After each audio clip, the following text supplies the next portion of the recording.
So hey guys, how are you all? Welcome to Fiction Quest. So we are back with a brand new video. Now we movie on. What if Naruto fell in love with Powerful Shalulia? But before we start, be sure to subscribe to our channel and like this video. Now let's begin the story. The Yonkou, four terrifying sovereign who reigned the seas of the New World. Possessing the godlike strength of thousand armies, a single pact between any governors would inevitably strike fear to every single marine. The sea patrollers were glad that the four emperors held an undeniable mistrust with each other. Edward Newgates, alias as the formidable Whitebeard, had a reputation of ubiquity.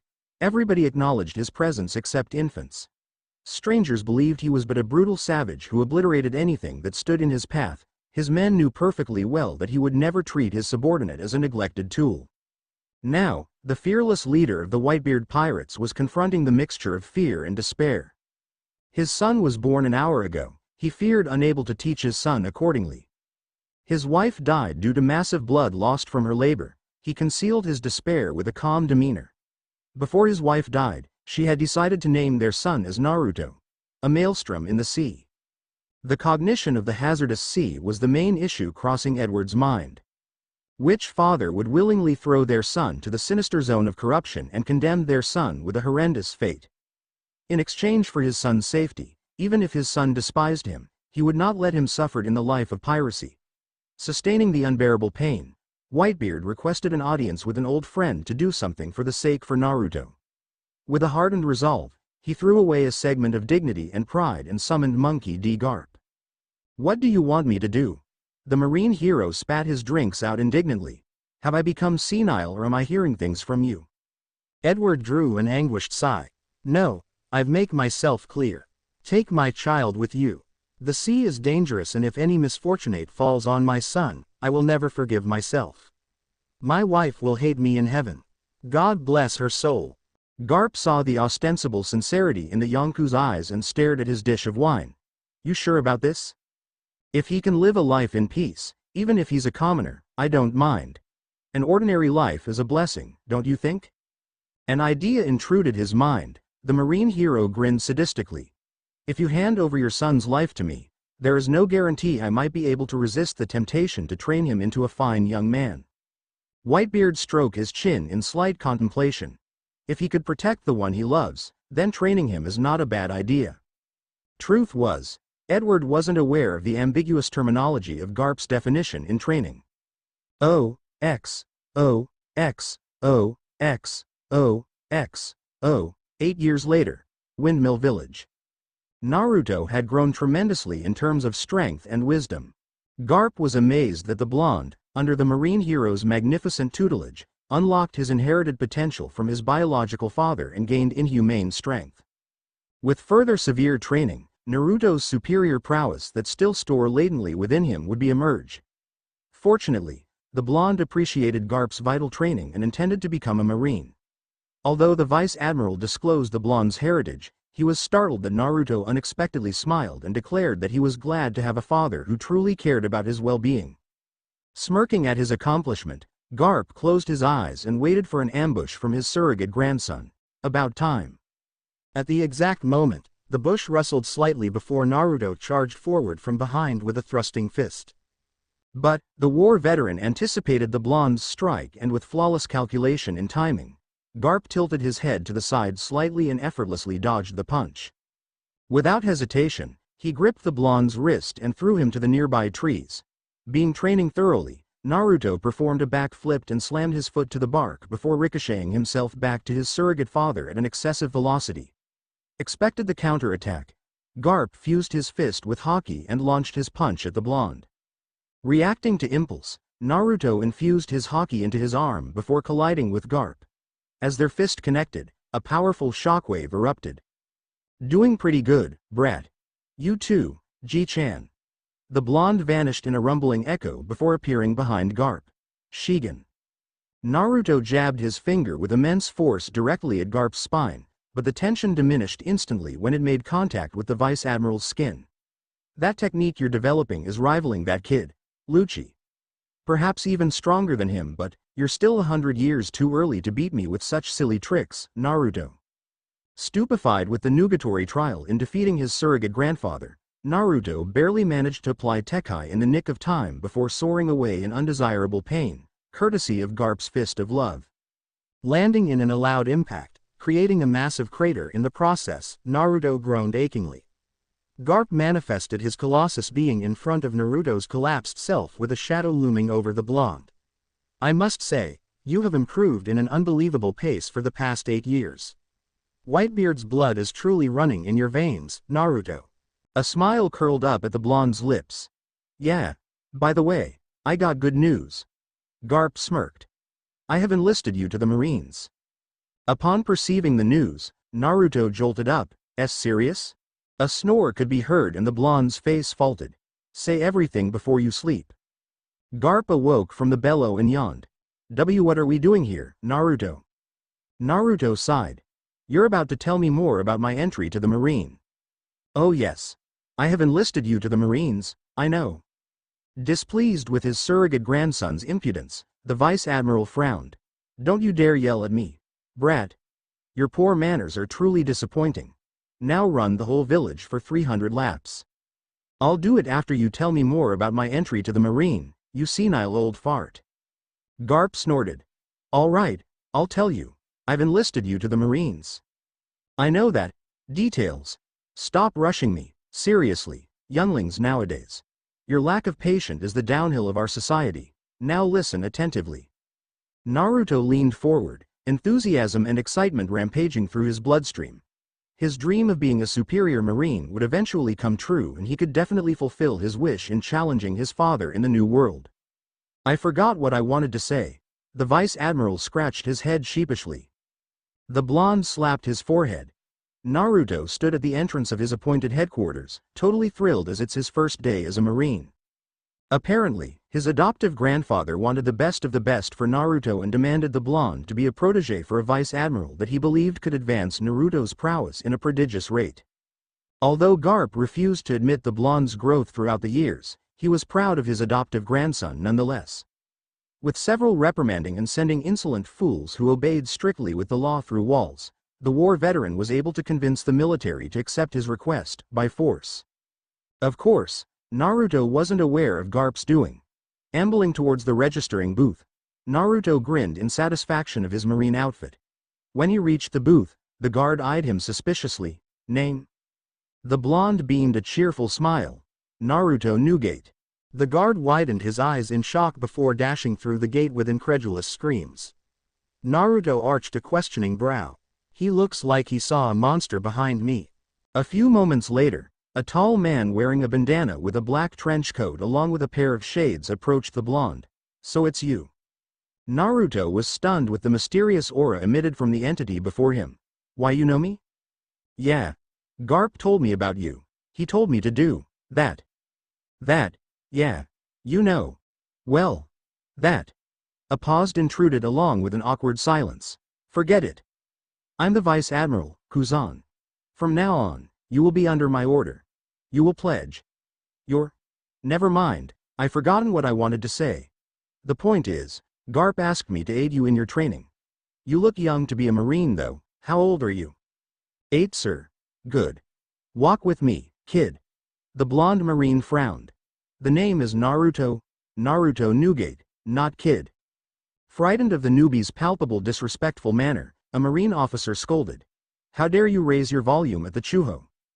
Kuzan waved a dismissive hand at his subordinate. It's okay. Do you not afraid of me, Naruto Bozu? Naruto crossed his hand. Hell no, Ji-chan's training is hell and I don't even fear him a bit. Why must I fear you? Grinning at the response, the Vice Admiral gestured the blonde to walk a line with him into the headquarters. Tell me, what sorts of training do Garp force you to endure? Stroking his chins, Naruto pondered momentarily. He threw me to snake pits. Tied me up on a post and placed me in a place filled with vultures. Oh, there was once he tossed me to the river with the sharks. It was horrible.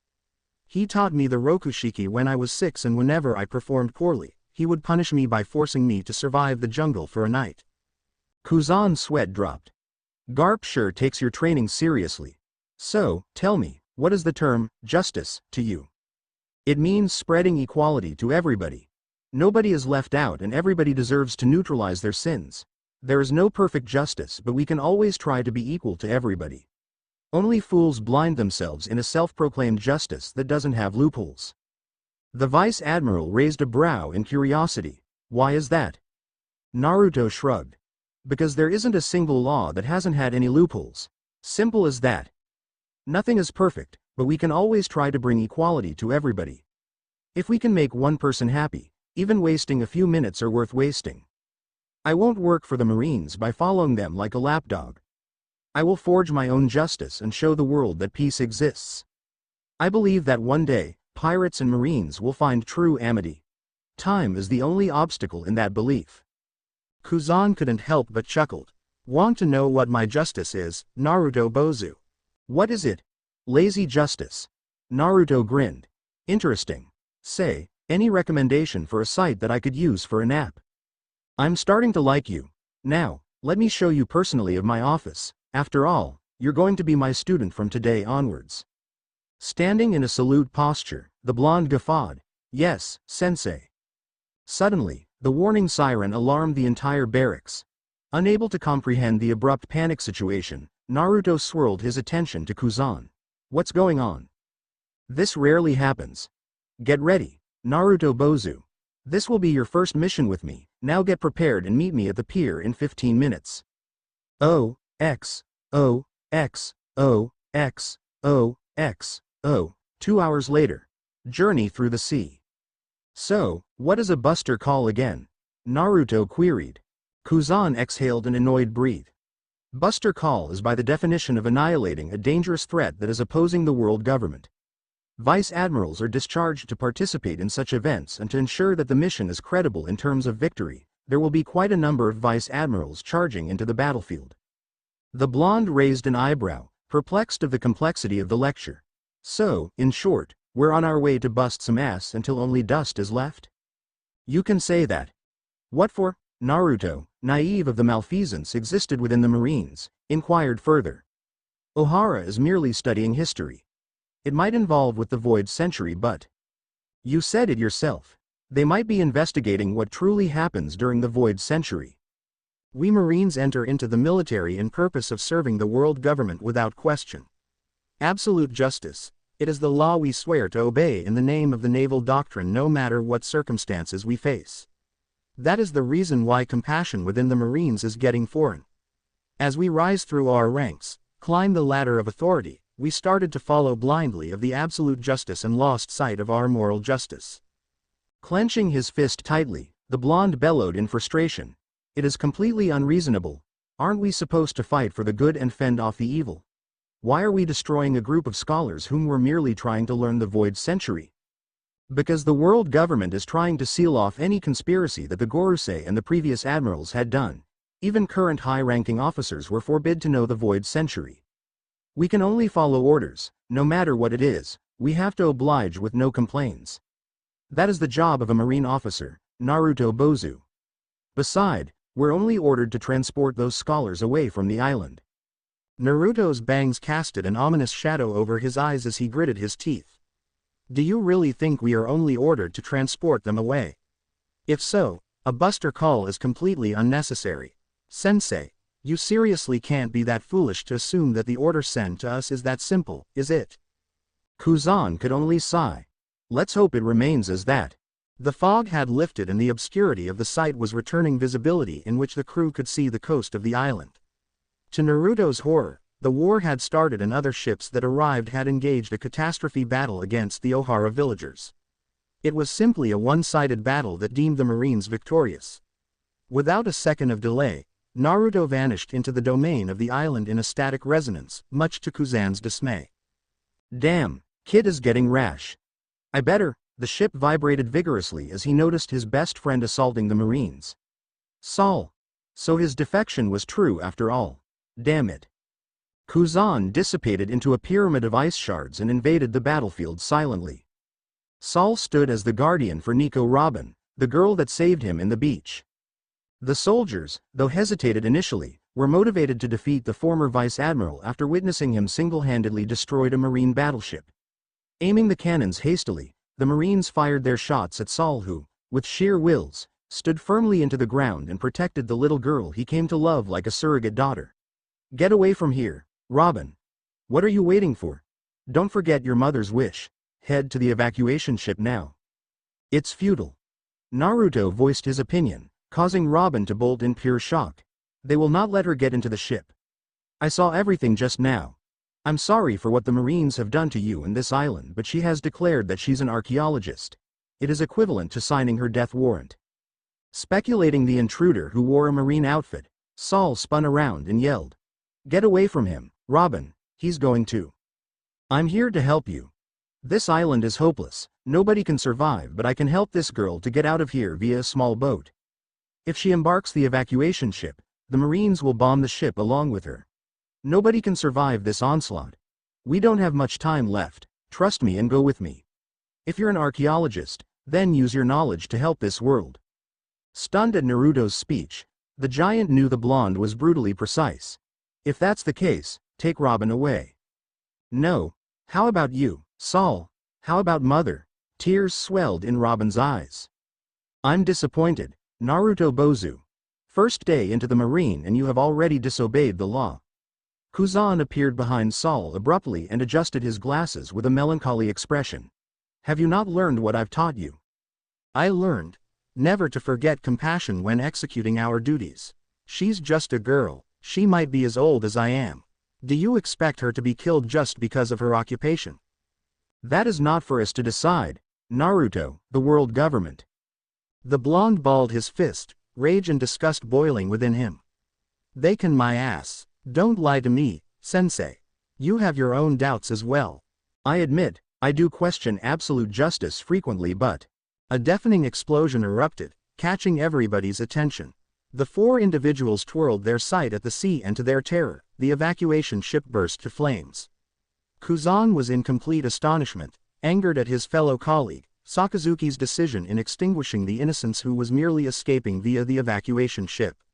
The escapees, having no cooperation with the scholars, were massacred for the sole purpose of ensuring that no archaeologist snuck into the ship. Loathing the horrible action Sakazuki had done, Naruto spoke with a tone laced with hatred and malice. Is this what justice is, sensei? No, that fool is overacting. Is that it? Can he be forgiven just because he follows absolute justice? Justice is shaped on the standing of an individual. We cannot depict the true philosophical ideology of justice because the perception of everybody makes it bias. For that, we can only follow our own moral code and instinct to guide us. This is what we Marines are for. Then I'll follow my own justice than to follow a regulations bind to uncertainty. If I die, I'll die with no regrets than to be a sinner. The blonde concluded the verbalization and seized Robin's wrist. Hey, Giant San, fend off my sensei. I'll get the girl to safety. Kuzan adjusted his glasses. He sure acts like Garp a lot. Always doing things their way. The kid is right, Kuzan. Do you call that justice?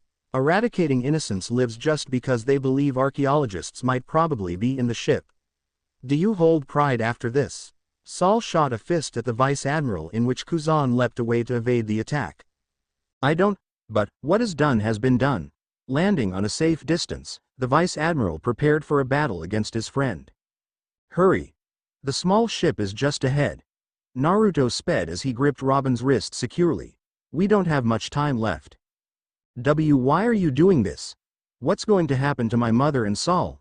The girl spoke, desperately struggling to suppress her sob. With a visage of determination, Naruto spoke. Because I'm following my moral codes. Your mother and Saul will die here, but they died to protect you. If you're dead, how can you face them in the afterlife who fought to keep you living? Flashbacks of her reunion with her mother, Robin, unable to relinquish her sadness, burst into tears. You must live on, for the village's sake, for your family and friends. You must pass down your knowledge to the next generation. As long as you're not caught, don't be afraid to sail this sea in freedom.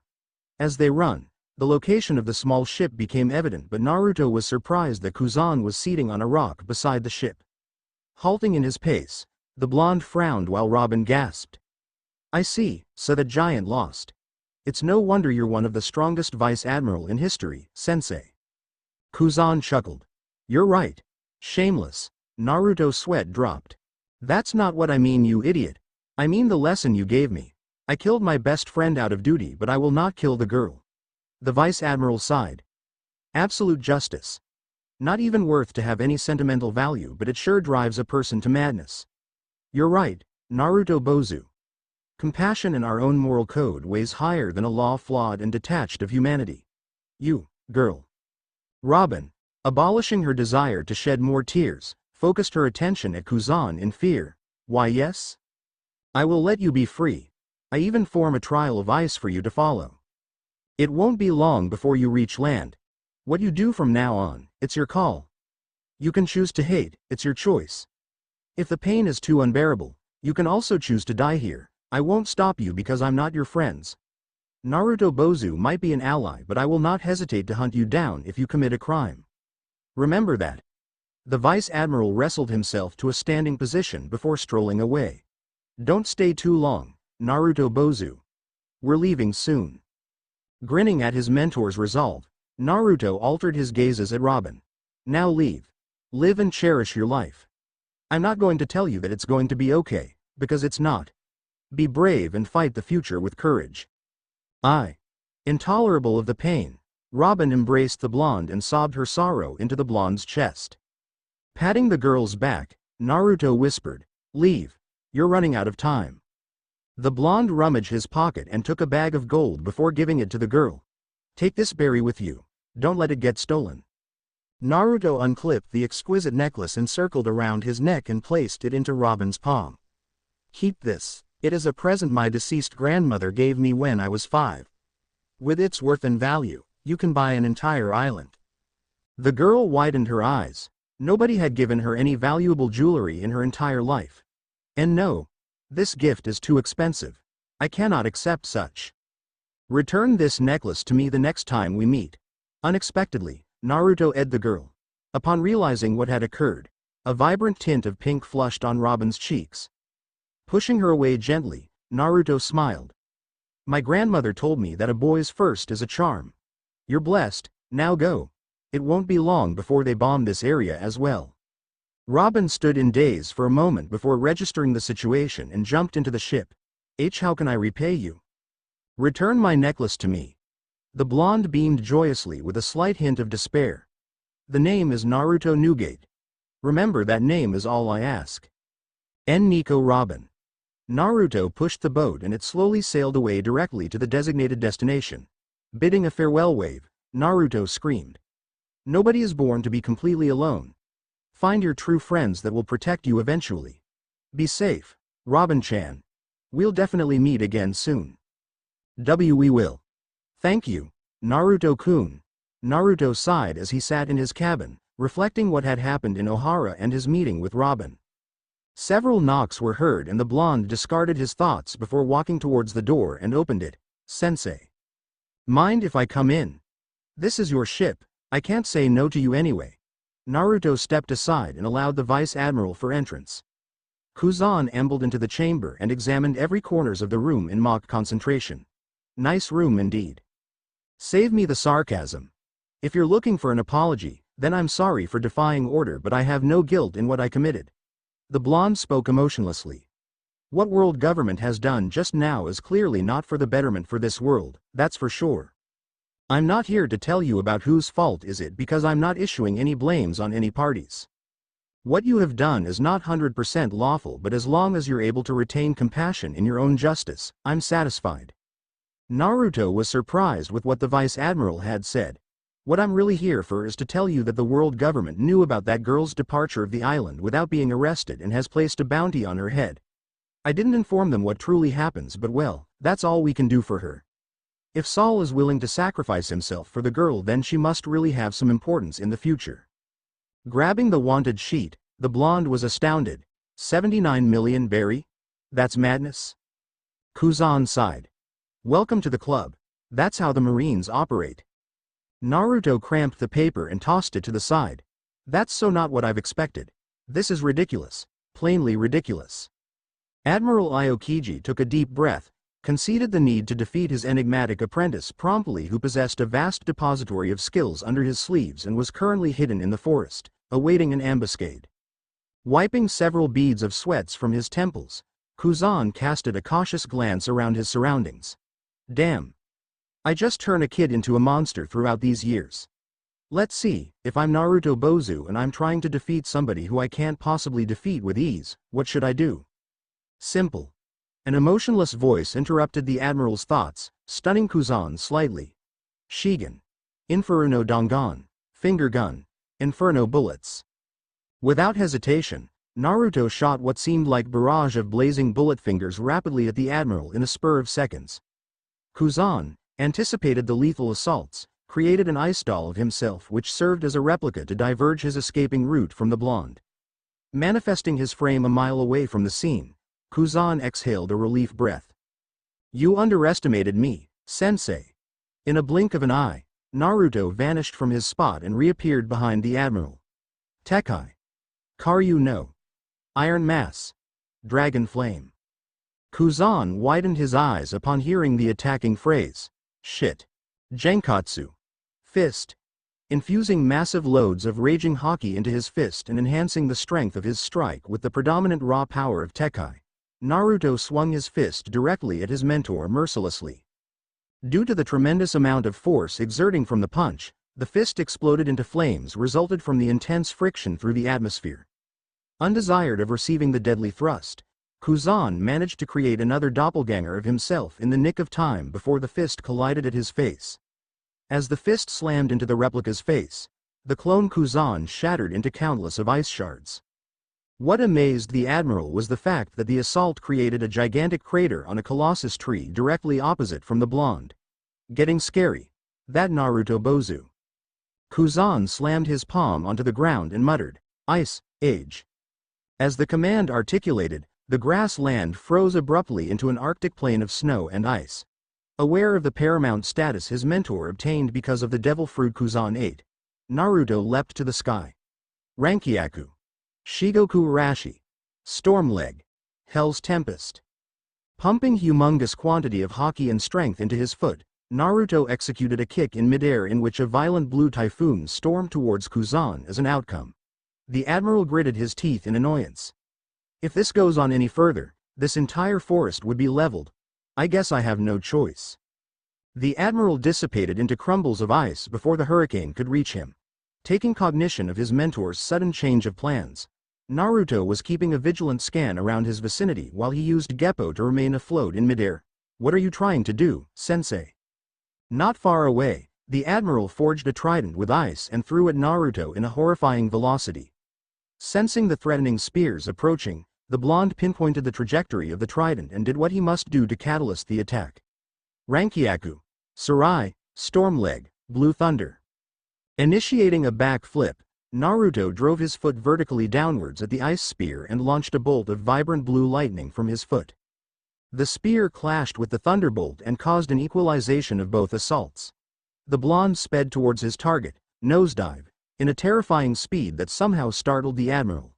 Without leaving a moment of delay, Naruto fused a gargantuan volume of haki and pure strength into his index finger before bellowing in excitement.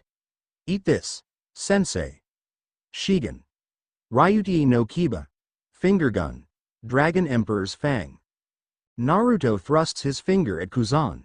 A mirage of a dragon fang formed on the blonde's finger. Kuzan abolished other strategies and did what was best for his current predicament. The Admiral evaded the attack. Much to Kuzan's dismay, when the blonde's finger touched the surface of the concrete ice pavement, a crater lengthened in an excessive magnitude erupted from the ground. Thank God I didn't confront that technique head-on or I might be dead by now. The blonde panted anxiously. Looks like I've drained most of my power. Hey. Break time. I'm through with your training. Kuzan defrosted the entire forest with a single snap from his finger and sat on the ground. Naruto ambled towards his backpack on the ground and seized the bottle strapped on the bag before drinking it. Emptying the entire bottle, the blonde felt satisfied and situated the bottle back to its original position on the backpack. Sensei, you're getting old. The Admiral rolled his eyes. You're just getting stronger. Inferno Dangan, a technique that only a person who is born with immense strength and has a mastery over the ways of utilizing haki efficiently can the user use the technique without harming his body.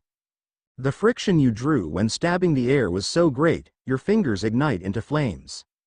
Karyu no Genkatsu, a fist hardened with Tekai, then applying it with Haki, and with the aid of pure strength inherited from your father, the punch become formidable and possibly 100 times stronger than an ordinary punch. Shigoku Arashi, a kick so powerful, it's as if the user summoned a hurricane. Sorai, a mere bolt with the strength of a real thunder. Lastly, Ryuti no Kiba, the most powerful subcategory technique of Shigen ever invented. Naruto Bozu, you're growing scarier each day. I learn from the best. Naruto grinned as he grabbed the towel from his bag and wiped his sweats. Kuzan gestured his apprentice to seat beside him with a wave. Naruto obliged and settled down beside his mentor. So, how's my progress? I'll say, 200% for someone your age. The blonde smiled. That proud of me? Having you as a slave is an honor. Naruto sighed. I think I should use full power the next time we spar. The Admiral immediately raised his hands in surrender. Hey, I'm joking, don't be so serious. I'm joking as well, sensei. Naruto grinned. Kuzan sighed. Let's talk business. You have an appointment with Tsuru at 2 p.m. Go now or you'll be washed and hanged out to dry, literally. The blonde arched a brow. Appointment? What does Ba-chan want from me? Get going and you'll know. Good news, guarantee. The Admiral winked, creating a suspense ambience. Something fishy is going on. Naruto kicked open the gate and instantly saw a familiar granny, with an oversized Vice Admiral uniform hung over her shoulder, sipping her tea impassively. Enthusiasm of seeing his surrogate grandmother, the blonde rushed to the woman and covered her eyes with his hands. Guess who? Tsuru smiled. Who else would it be other than the most mischievous, most unpredictable Naruto-chan? You're only half correct. I'm the man who loved you the most in this universe and wants to live the rest of my life with you, Ba-chan. Naruto grinned and hugged Tsuru from her back. How are you, Ba-chan? Anybody dares to bully the great Tsuru-sama. You and your sweet mouth. I am fine. Days are rather calm though. Still, I'm really worried for you.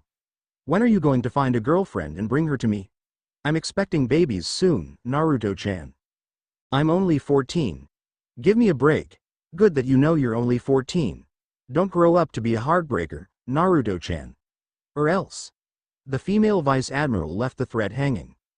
Muttering several incoherent statements, the blonde sighed and sat beside his surrogate grandmother. What is it? You summoned me all the way here for? The adroit tactician, Tsuru, passed a document to the blonde. Grabbing the paper, the blonde browsed through the content of the document and quirked a smirk. You want me to join the cipher poll? That's right. Your skills are the best for assassination. Garp-san and I have discussed whether we should appoint you as captain or a rank higher since you surpassed many other soldiers by folds. Appointing you as a lowly marine is definitely not appropriate, so after a long heated debate, we decided to appoint you as the official commander of the CP9. Of course, you need to make some qualification examination prior to your newly appointed rank to prove to your new peers and subordinates that you're fit to rule. You must know that the CP9 is currently the strongest among the cipher poll. The blonde sighed in mock sadness. I rather keep a low profile than to be some secret agent for the world government. What's the difference between keeping a low profile and being a secret agent? You're strong, Naruto-chan. If I entrust this duty to you, you should know that this might be your milestone in your career as a Marine. Besides, if you're the chief of CP9, by your skills and prowess, even if you resign your post, the Marine headquarters will rank you as Vice Admiral by default.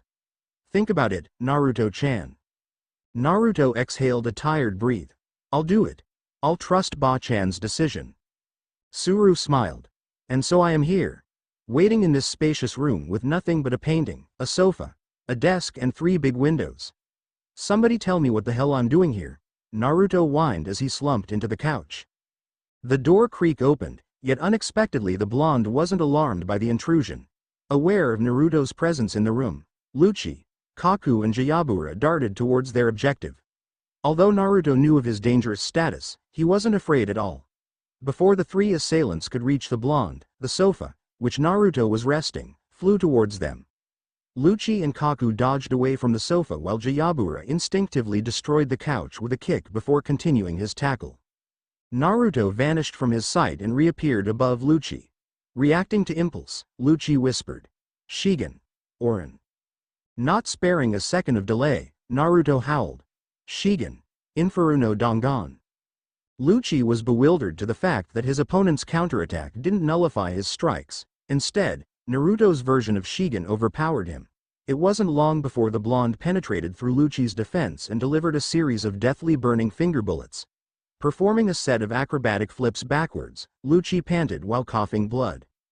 Upon witnessing the downfall of his comrade, Kaku dashed towards his enemy before plunging his hands into the ground, kicking upwards and sent a blue wave of energy towards the blonde. Unfazed at the incoming attack, Naruto grinned and muttered. Rankyaku. Fenikusu Jukika. Storm Leg. Phoenix Cross. Kaku's eyes widened as he watched Naruto's Rankyaku, shaped into a burning cross, overwhelmed his attack. Dazed by the unbelievable strength his opponent possessed, Kaku was incapable of evading Naruto's Phoenix Wave and was slammed into the wall, painfully. Jayabura sneered as he saw his teammates fallen in the hands of someone barely as old as Lucci. If he defeated the blonde, no doubt, he would gain the utmost respect he deserved. Charging up all of his power, Jayabura sped towards Naruto and roared. Tekai Kenpo. Ukami Hajiki. Naruto grinned darkly. Tekai. Karyu no Masaru. Iron Mass. Dragon Flame Missile. Enhancing his fist with an abundant amount of haki and pure power, Naruto punched the air, resulting massive steam shockwaves to form in the atmosphere due to the impact. Jayabura didn't have the necessary time to formulate a countermove and was hit, point blank, by the ungodly blazing force, propelling him away through the opposite wall. The blonde dusted his hands, a smirk plastered on his comely features. Any more participants who wish to test my power? Khalifa's eyes almost popped out from her eye's socket. Impossible. He defeated the 3 strongest member of the CP9 with relatively ease. Kumadori, fascinated with their newly appointed leader's strength, voiced out his opinion. Yo-Yoi. It seems like the news are right after all. Naruto-san is definitely strong enough to be our commander. Please forgive my teammates' impudence. I shall commit suicide in order to prove the genuine of my words. Allow me to open my stomach to take in full responsibilities. Seppuku. Tekai. Kumadori stabbed himself in the stomach, but unintentionally activated Tekai, rendering suicide useless. Unable to accept the fact that he couldn't die, Kumadori sobbed overdramatically. I can't die. Naruto's sweat dropped. What's wrong with this guy? Fukuru unzipped his mouth and charged towards the blonde without warning. Acting on stimulated reflexes, Naruto jerked his arm backwards and thrust it forward brutally. When the blonde's fist connected into Fukuru's stomach, the impact was in such supreme degree, the green-haired assassin was sent crashing into the wall. So, there are still people who still have their doubts on my capabilities. Naruto scanned the room with a scrutinizing gaze. You're wrong. Khalifa adjusted her glasses. Fukuru develops a technique called T-Ways. It is a technique exclusive only for him. That technique allows him to measure one's physical strength. Emerging from the debris, Fukuru groaned in pain. Such power, Shipapa, I underestimated his strength. Let me see the amount of Doriki he possesses. Fukuro widened his eyes in sheer bewilderment, catching everybody's attention. 3,400 Doriki. He outclassed all of us, even Jabura. Shipapa. Impossible. Kaku exclaimed. How can he gain such strength at such age? From now on, I, Uzumaki Naruto, will be the commander of CP9. I'm not your typical ruthless leader. I only ask for one thing, and that is to be a family. We are brothers and sister. We should not fight for ourselves but rather for our friends. I'm an orphan, to be honest with all of you. That's why I learned to cherish every life form in this world, except the scoundrels that taint my moral justice. Standing in formality, Naruto's hands were behind his back. I will cover your weaknesses, but in return, I hope you can cover mine as well. Yo-Yoi. Such a beautiful statement. Kumadori wiped the tears away from his eyes and broke down. Yo-Yoi. To have such a responsible leader, this must be Okawa-san's blessing. That's how it is, isn't it? Okawa-san. Naruto leaned towards Khalifa and whispered solemnly, does he do that all the time? Yes, unfortunately. You'll get used to it. At that moment, Spandam barged into the room. I receive reports that I'm being replaced by a bastard who is undeserved to rule my position as chief. Where the are you? Come out now and face me. I'm here. Naruto smiled sinisterly. You're Spandam. Your father is Spandine. Your father, though loyal to the Gorosei, is famed for his notorious attempt for promotions by all means and will do anything in his will to execute the necessity for his wishes, even if it means destroying an island filled with innocents' lives. The Ohara incident is the sole proof of your father's merciless attempt. You are no different from him. A scum in this society that should have been wiped out centuries ago, your existence is but an obstacle to the society. The coward ex-chief gulped the fearful lump in his throat. Why you dare lay your hands on me and all? Naruto dissipated into a fierce force of tyrant wind before reappearing in front of Spandam, his fist slammed into the coward's abdomen violently. You are but garbage in this world. I shall execute moral justice at its finest. Farewell. Spandam collapsed to the ground as he vomited volumes of blood. Why you won't get away from this? I already did. Have you forgotten? The blonde's eyes were the epitome of stoic and remorseless. I'm the commander of CP9. You are nothing but a fool. Naruto sighed and brought his foot upwards before crushing Spandam's hand, despite several members' protest. The cowardly ex-chief screamed in agony before falling unconscious. Khalifa suppressed the urge to regurgitate upon the sight of the savage gore lying on the ground and adjusted her spectacles with a trembling hand. What a sagacious yet powerful entity this Naruto is. He attacks him without a slight hint of remorse. He's truly the perfect weapon within CP9's arsenal. Lucci wiped the blood off his mouth and regained his bearing. Now that he's not one of us, what is your order, chief? Order? Arching a brow, the blonde contemplated. Firstly, I would like someone to clean up this mess. Secondly, I would like to know all of you. Thirdly, I will not like to be addressed as chief. You can call me Naruto or Naruto-san or Ni-san but not chief. Yoyoi. Very well. I shall call in the servants to clean up such disturbing scenes. Yoyoi. I shall do what I must be doing. You do that. The blonde faked a smile. Anyway, let's get started. I'm sorry that I've injured you. My apologies, Lucci-san, Kaku-san, Jayabura-san. It's all right. We attack you without warning. We are at faults as well. Kaku nodded. No way. I demand my hospitality fees, Jayabura complained. Khalifa sighed. You can always claim those fees with the government. Really? I didn't know that. Stray dogs aren't going to be any smarter than a fifth grader. Lucci interjected as he dusted his clothes. An angry tick formed on Jabura's forehead. What did you say, stupid cat? Shut up. Naruto flooded the room with tremendous amount of malevolent haki, stupefying the CP9 in the process. Great, now that I got your attention, care to talk a little about yourself? The commander has to do missions as well? The newly appointed CP9 chief whined childishly. Can't you send others to babysit that spoiled brat? Others are busy attending to their own work. Right now, you're the only one who has absolutely nothing to do except loitering around pointlessly in this room, Naruto-kun. Khalifa adjusted her glasses as she stood beside her fellow blonde in the office. The commander must be a role model for his subordinates. If the king is unwilling to move, the men will not move. If his men don't wish to move, the kingdom will fall and the empire will perish. Naruto-kun, you must take. All right, I get it. Stop nagging, Khalifa-chan. Naruto sighed. I'll babysit her. Damn the world government. Since that matter is solved. Khalifa adjusted her spectacle. What about Spandam? What about him? Placing his feet on the table, the commander threw his hand to the back of his head and shuts his eyes, humming a happy tune. Don't you think he will come back to assert revenge on you? So what if he does? Naruto opened an eye. Are you worrying of my welfare, Khalifa-chan? The blonde secretary blushed. And no. You're my commander. It's my duty to take care of you. Guffawing in merriment, Naruto waved a dismissive hand. Calm down, Khalifa-chan. I'm just joking around. Don't worry about Spandam. If he ever returns from wherever hellhole he comes from, I will kick his ass personally and make sure he doesn't have any strength to return. Ever again. Naruto, dressed in a white blazer along with a pink shirt that had the sentence, "Tough men wear pink," Embedded on the torso, in which he wore the pink fabric underneath the jacket and a pair of jeans, reached his designated destination and stood before the gates of the palace that the aristocratic royal family resided in. Marijoy, it was the grand capital of the world government and one of the only entrances that allowed pirates to travel through to the New World. The blonde disliked pottering around the land. It was also the focal point of cruel slavery, something the CP9 commander detested most in his life.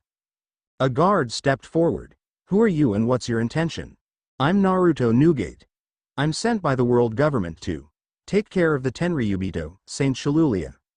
Flipping through the files, the guard bowed and opened the gate for the blonde. "Please forgive my insolence. The escorts will be here shortly." Naruto narrowed his eyes. "Great.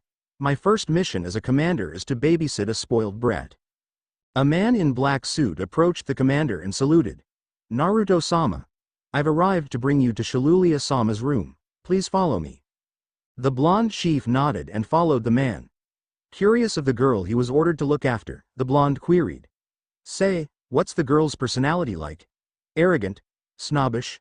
Rude? Ignorant?" The man gulped. "No. I am in no liberty to answer your question, especially those questions." Naruto rolled his eyes. "It's true after all. They're afraid of the Tenryubito.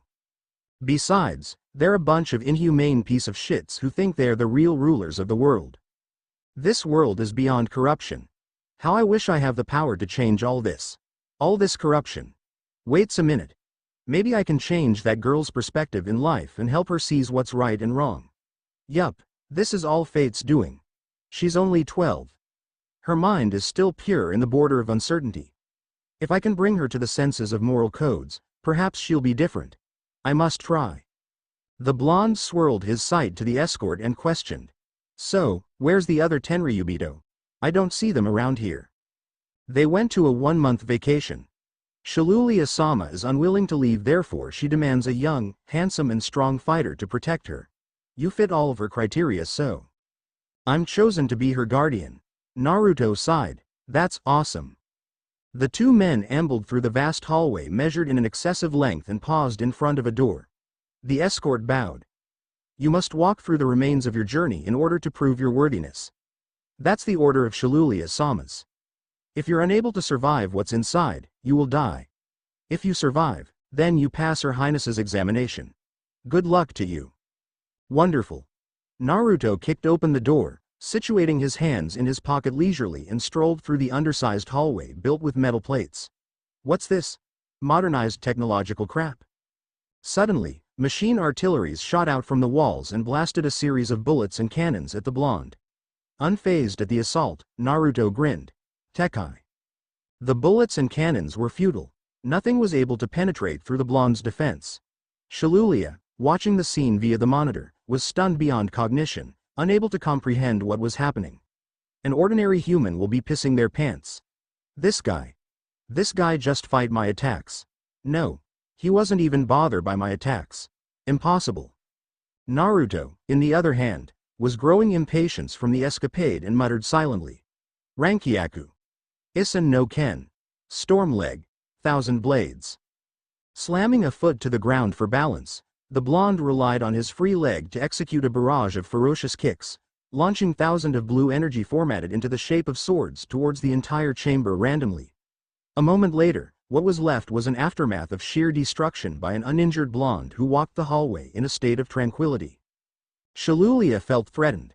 Somebody who had the power to fend off countless of bullets was currently approaching her room. "I won't let you win that easily." The princess grabbed the custom-modified sword on her desk and ran towards the entrance of the door, awaiting the blonde's arrival. Gazing around the destroyed hallway to assure safety, Naruto smiled and opened the door. Anticipated at the hostility, the blonde instinctively seized the edge of a blade that was descending upon him. "Oh, little girl, like you shouldn't be playing with dangerous weapon. An experienced swordsman uses his sword to protect while you use your sword to kill. Do you understand now? There is no power behind that swing. I can't feel any strength in your strike, girl. The nerve. How dare you talk to me like that? Do you know who I am? My ancestors are the one who create this world. How dare you show such disrespectful insolence before me? I'm Shaw." "You're Shalulia." Naruto interrupted abruptly. You're 12 years old. You're Saint Roswell's daughter. Saint Charlos is your brother. Your blood type is A. You live in your life in royalty. You like fluffy and fuzzy things, that includes teddy bears, bunnies and other furry soft toys. You don't need to fear the lack of food or shelter. You love dark chocolates. Your favorite food is steak marinated with red wine, and the beef must be cooked tenderly. You live the dream life of many.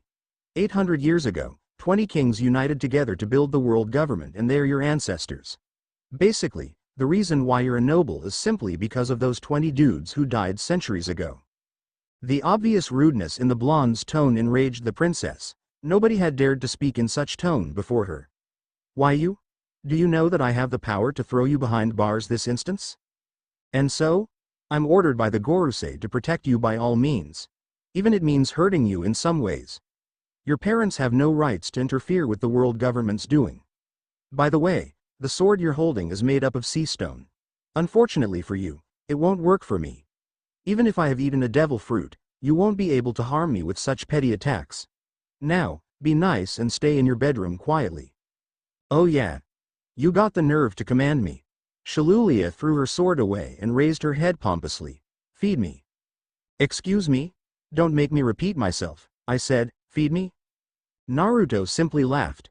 Feed you? What do you take me for? I'm under direct order from the Gorosei to ensure your safety. That's all. If you want to eat, go to the kitchen and grab your own food. If you want to bath, go to the bathroom yourself and take a damn shower. If you want a bedtime story, I'm sorry but I only know horror stories. Trust me, they're bad for health, especially for kids like you. How dare you? Nobody dare to yell at me, not even my father. And that is why you're a spoiled brat. That's it, I'm going to report to my father. Shalulia rushed to the door, only for it to be slammed shut right before her. The princess turned her attention to the blonde, only to see a sadistic smirk plastered on his features. Too bad for you. There's no way I'm going to let you out without a little discipline. Shalulia gulped fearfully as she swore that she could see demon spirits hovering behind Naruto's back. Are you sure this is appropriate? Sending Naruto to guard over Saint Shalulia? Sengoku questioned. What's wrong with that? Garp dug his nose indignantly. I figure the future generations of the Tenryubito deserve some proper lecturing. Naruto has no fear in anything, just like his father. He's the best choice for the requirement. Besides, Naruto is a man destined for greatness. Perhaps, he might be able to change the little brat's mind and turn her mind to the right side of true justice. Sengoku arched a brow but sighed. I hate to say this, but these words coming out from you are totally unbelievable. Faster. Harder. Please. Don't stop, Naruto-kun. Faster. Shalulia moaned in blissful pleasure. I can't handle this anymore, Naruto groaned. No, faster. Do me hard. Gritting his teeth, the blonde yelled. I can't do it anymore. This is wrong. You're wrong. What's wrong with you? Are you a masochist or something? Do you like spanking so much? Do you have some fetish problem associated with pains? Shut up and spank me like the naughty girl I am. Pushing the princess away, Naruto leapt to the other side of the room, his breath labored. Great. I'm stuck with a princess who likes pains. Shalulia sat up while rubbing her sword butt. Her expression was filled with poignant sadness. Nobody hits me in the palace. Though it hurts, it feels so good. But nobody dares to talk to me in this palace. My brothers and sisters are always busy. Father is always outside fooling around. The maids are afraid of me. The servants are unwilling to chat with me.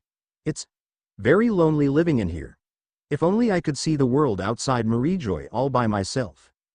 The blonde crossed his arms and leaned against the wall. Have you seen a horse before? Shaking her head, the princess exhaled a depressed breath. Have you seen an elephant before? Once again, Shalulia shook her head. Seahorse? No, Naruto's eye twitched. Platypus? No, have you seen an eagle before? Surely you have seen one, right? What's that? Naruto rubbed his temples and murmured sarcastically. Poor girl. She never even sees an eagle before. She really needs a life. Why are you talking to yourself? Shalulia tilted her head to the side in a perplexed manner. Never mind that. Let's make a deal. I'll bring you out to Sabordi Archipelago. You need to undress that pathetic suit and wear some civilian clothing. In return, you owe me a favor. The princess raised a confused brow. But why? Daddy says that we shouldn't be breathing the same air as the commoner. Then he's wrong. But Daddy won't lie. Naruto took a deep breath and eyed the princess with a patronizing glare. Your call. Either you strip that suit off and wear some serious clothes, or you get stuck in this palace like a caged bird. And by the way, that hairstyle looks so wrong. Go change it if you want to go. You have 3 seconds to decide. Puffing her cheeks in anger, Shalulia exclaimed. How dare you? 1. But. Point 2. Fine, the blonde grinned. Don't forget you owe me a favor. Shalulia, clothed in a brown cloak, was uncomfortable with the new changes in her fashion. This fabric is so badly sewed, and so filthy. Are you expecting me to wear such rag? Yes. Naruto beamed a cheerful smile with his hands in his pocket. It's thanks to this badly sewed, filthy rag that those guards are unable to recognize you, kid. Muttering several obscenity matters under her breath, Shalulia sighed. Now that we're here, where do we go? The blonde stroked his chin. Let's take a ride in the Ferry's wheel located in Grove 35, then we shall visit Grove 29. Grove 29? Isn't that place lawless? So? Afraid? Shalulia trembled slightly. No. Naruto chuckled. If you're afraid, then don't be afraid to say it out. If you're happy, don't bottle it up. If you wish to smile, then smile. Don't let pitiful things such as pride to hinder you in your way of life. Way of life? The princess walked aligned with her guardian. Yeah. It has vital differences between the moral code of life and your own way of life. They can be separated, or they can coexist in harmony. Once separated, you become confused in the realm of uncertainty, drifting in a life filled with regrets and despair. But, if they can join, then you see meanings in your life. Naruto noticed the princess listening to his words in rapt attention and continued. You're a princess, but that doesn't mean you can take your status for granted. A ruler who applies fear in his men can never find true friendship or loyalty. Once a crisis strikes, they will all scramble in fear, leaving you all alone. Shalulia's sight was downcast. She didn't have the will to speak. You're still pure, kid. You must learn to differentiate what's right and wrong. Don't follow your parents' doing. Morally, it isn't right. Technically, it isn't right either. You're a princess, and that means you have power that even I don't have. The girl cocked an eyebrow. Powers that you don't have? The power of sovereignty. You can change the course of life with your mere wishes. You're capable of many great things, kid. Don't let pride and status become the obsolete obstacles in your mindscape. Naruto smiled benevolently but was unaware of Shalulia's streak of crimson across her face. That's why, you can never tell yourself that you can't do something, because you can do much more than I do. You're bestowed with the rarest gift, and that is the qualification to be a world noble. You sound like what my father's doings are wrong. Are you saying you're right? No, I'm being objective. There is another reason why I brought you here. Another reason? I want you to live the life of a commoner for one day. Naruto cheered. Only that will your eyes be open to the happiness that average people possess. At that moment, a man charged towards the blonde mercilessly. Sensing danger, the blonde commander pushed Shalulia away and took the blow. The result was devastating. Naruto soared right through one of the mangrove trees and pummeled to the ground, causing a small crater around him. The assailant laughed at the blonde's defeat. How pathetic. I expected much more from you, Naruto Nugate. Shalulia, panicked over Naruto's welfare, screamed, Naruto-kun. Oh. And who are you, little girl? The assaulter strolled towards the frightened princess. Don't you dare touch her, Crocodile. The blonde commander's roar could be heard throughout the entire grove. Oh, I see. You're just as tough as your father, Naruto Nugate. The Shichibukai grinned with a hint of malice. I'm going to enjoy killing you. Emerging from the debris, Naruto dusted his clothing and sighed. What a pain. Get out of here, Shalulia-chan. He calls my name. The princess couldn't help but blushed. Yeah, get going, girl, before I change my mind. Crocodile smirked disturbingly. Nodding anxiously, Shalulia ran towards a tree and concealed herself from the imminent battlefield. Fate enjoys playing coincident, huh? I wish to kill your father, yet I meet you, his son. You're getting rather famous, aren't you? Climbing the stairs of ranks in an insane speed. It took Whitebeard decades to become what he has become now, and I shall not let his son to become as strong as him. Today is the day you die, Naruto Newgate. Any last words? Naruto's bangs created an ominous shadow that casted over his cerulean eyes. Why are you here? Wandering around in solitude. Crocodile smirked. But luck must be on my side. For today, you shall fall, and I shall be standing above your corpse. I can't wait to deliver your death news to your father, personally. All right. You leave me no choice. Before you get a fool of yourself, I'll show you the power differences between us. The power that you will never hope to reach, not even if you have 100 years of training. The blonde chief flexed his fingers and took in a deep breath before commanding in authority. Shalulia-chan. Run away now. Don't you dare show yourself here or I won't forgive you. Now get going. But, like I said, you hold the power that I don't have. A power exclusive for you. If you die, then nobody can change the world. Not everybody has the gift to change the world. Cherish your life and the life of others. Now run. Naruto-kun. Wiping the tears off her eyes, Shalulia ran into the deeper domain of the grove. She had never felt solicitude for somebody before. It was foreign to her. Foolish. Crocodile snorted, his fingers tracing the cold surface of his metallic hook. Do you really think I will let her off that easily? No, you're the one who's foolish, Sir Crocodile. Naruto smirked. I told her to run off. It's because I don't wish to taint her mind with the brutality that will be the aftermath here. She shall not see what I'm capable of. The monster within me, that is. Monster.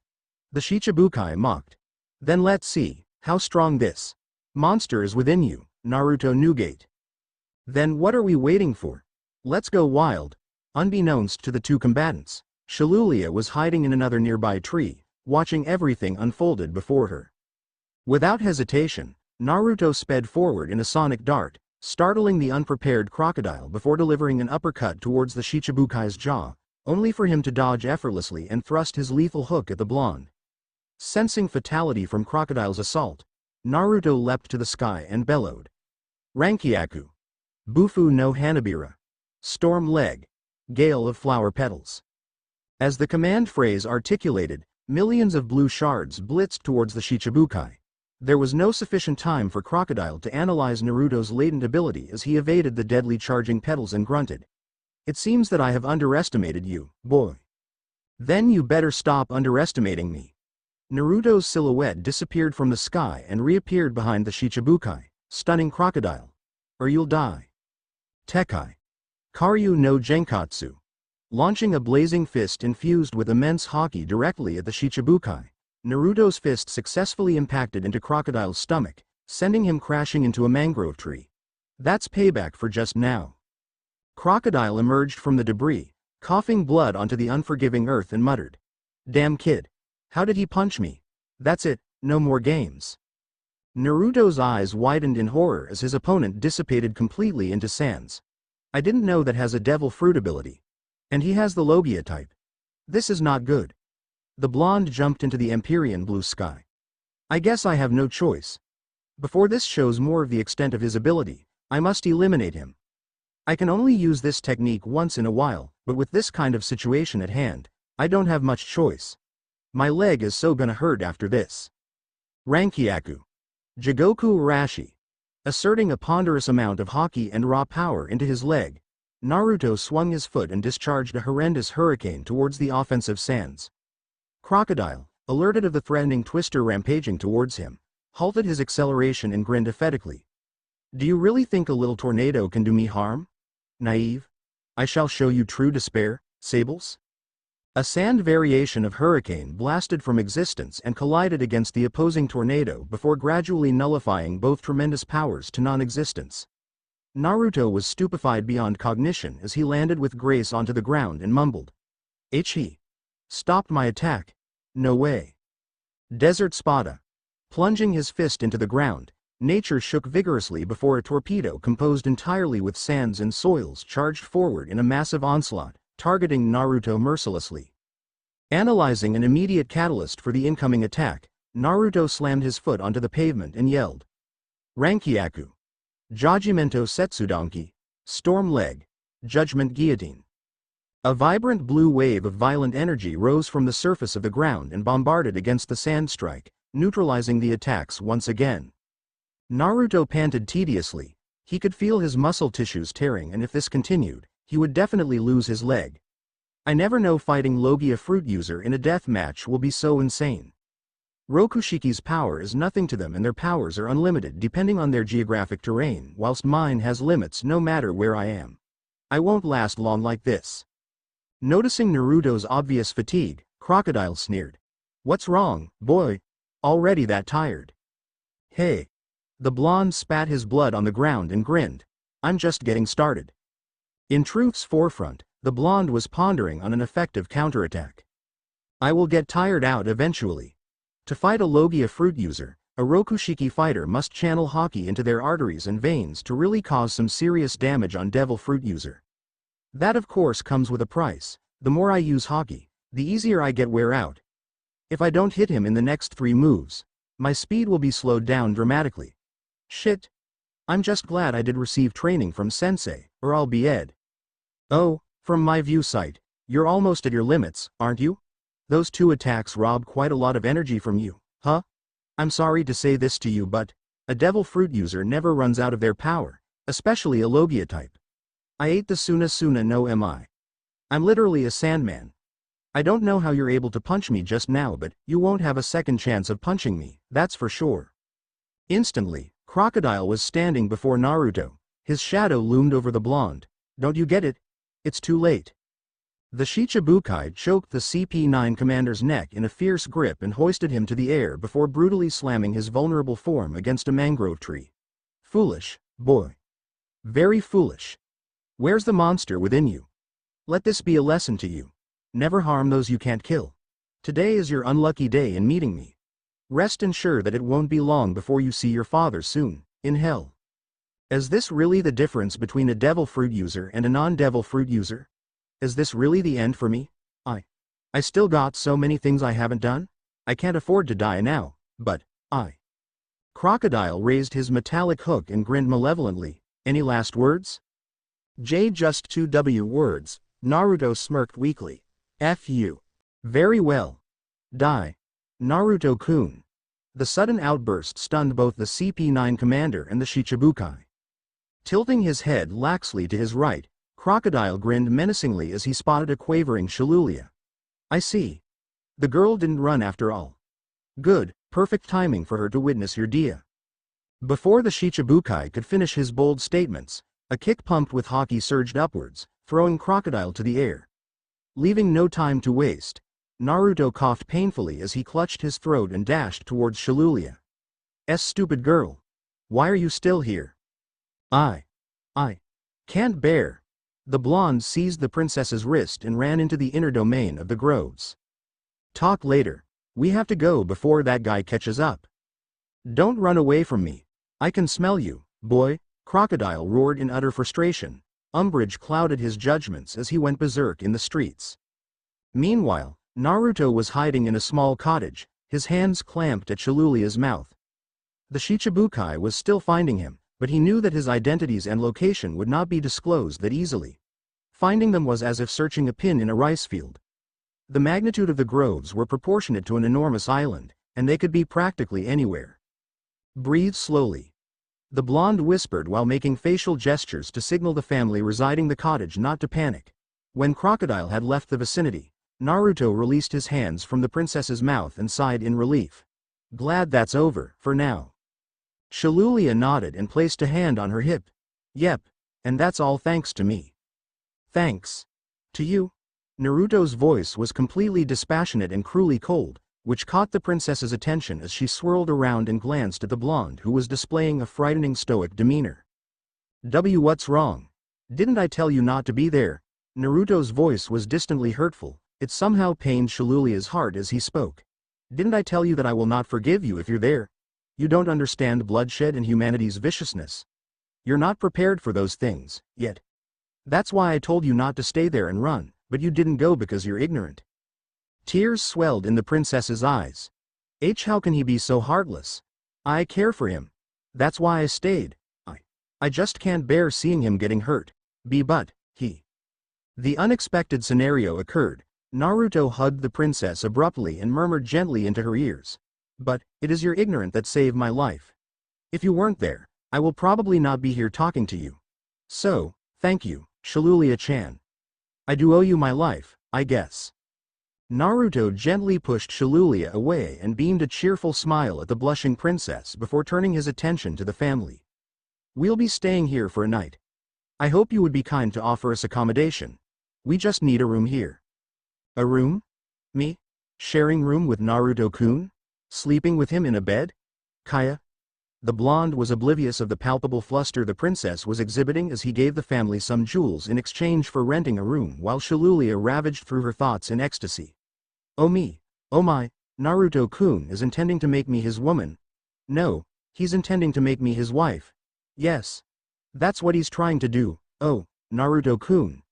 You don't know how much I want you to spank me and… Hey. Shalulia-chan. You're daydreaming in the middle of a day. Wake up.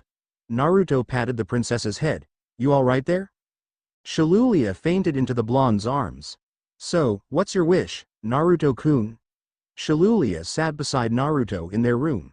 It was small, and wasn't as appealing as the princess's bedroom, but with her knight in shining armor beside her, she didn't really care. My wish? Naruto tapped his chin in deep contemplation. I wish to free the slaves from the clutches of the Tenryubito, maybe get a promotion and meet my father. The princess's sights were downcast as she mumbled, barely audible. Do you hate us? The Tenryubito? I hate the Tenryubito, to be honest with you, but I don't hate you. I guess you're quite different. Instantly, Shalulia's eyes glinted in excitement. Different? Do you find me attractive then? Naruto simply chuckled. In a few years' time, maybe. The princess giggled. So, who's your father? Passive and optimism were wiped out from the blonde's visage as he stared at the floor emotionlessly. You don't need to know. At that moment, the door creak opened, revealing the mother of the family who was wearing an apron. Dinner is ready, Naruto-san. Thanks. Let's go, kid. Gripping the princess's wrist firmly, Naruto dragged Shalulia to the dining hall.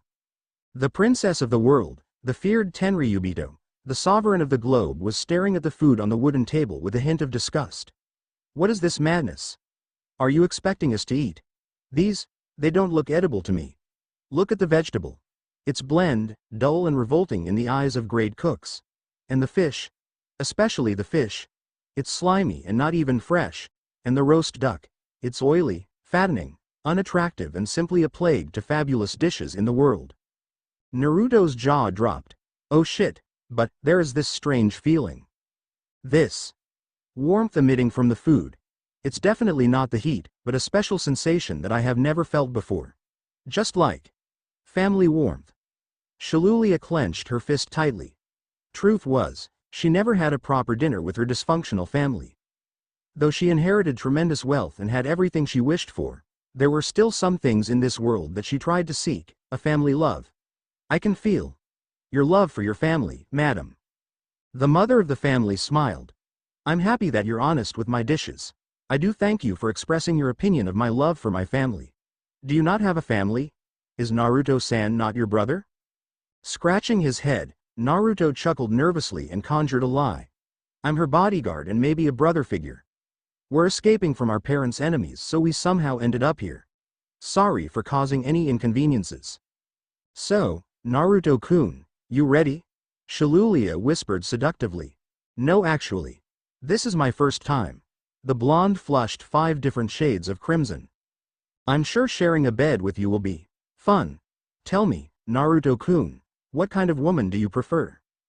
Naruto sighed as he wrapped his arms around the princess' waist and pulled her into him before covering their frames with their blanket. Shalulia squealed inwardly as she could hear the blonde's heartbeat. I don't really know. I find strong women attractive, personally. Strong women? Then I must become strong. The princess swallowed the nervous lump in her throat and queried timidly. So, if I'm strong, will you marry me? Guffawing at Shalulia's awkward question, Naruto muttered softly. You ask too much. Just go to sleep. Naruto had already packed the necessity for the rest of their trip. After eating breakfast, the blonde decided to leave hastily. Thank you for your hospitality, we appreciate it. Right? Shalulia-chan? Why yes. Thank you. For your hospitality. It was very hard saying those words for the princess. In fact, she initially thought it was impossible for her. She had to stay in her room for hours beforehand to practice her speech. So, Naruto-kun, where are we going next? Hey, we're going to be slaves. Oh, okay. Wait, what? Why are we here? Why are we slaves? Shalulia complained angrily. I don't get it. You will, soon. Besides, we don't have any berry left. I gave all of them to that family. Naruto chuckled sheepishly. His hands bound by steel shackles, and so was Shalulia's. She detested the idiotic innovation. But the blonde insisted for some ulterior motives she still couldn't comprehend. Relax, I'm here, right? I'll protect you. What's truly important in our camping trip is for you to understand how is it like to be a prisoner. I'm just glad that those douchebags didn't recognize you. I don't care, I want to leave. Shalulia made a childish tantrum. You two are a noisy bunch, aren't ya? Naruto turned his attention to the intruder of their conversation, only to widen his eyes in trepidation and disbelief. Why you? This is impossible. Why will you be here? No, screw that. What are you doing here? Shalulia stared at the old man before her in curiosity. Who is this mister?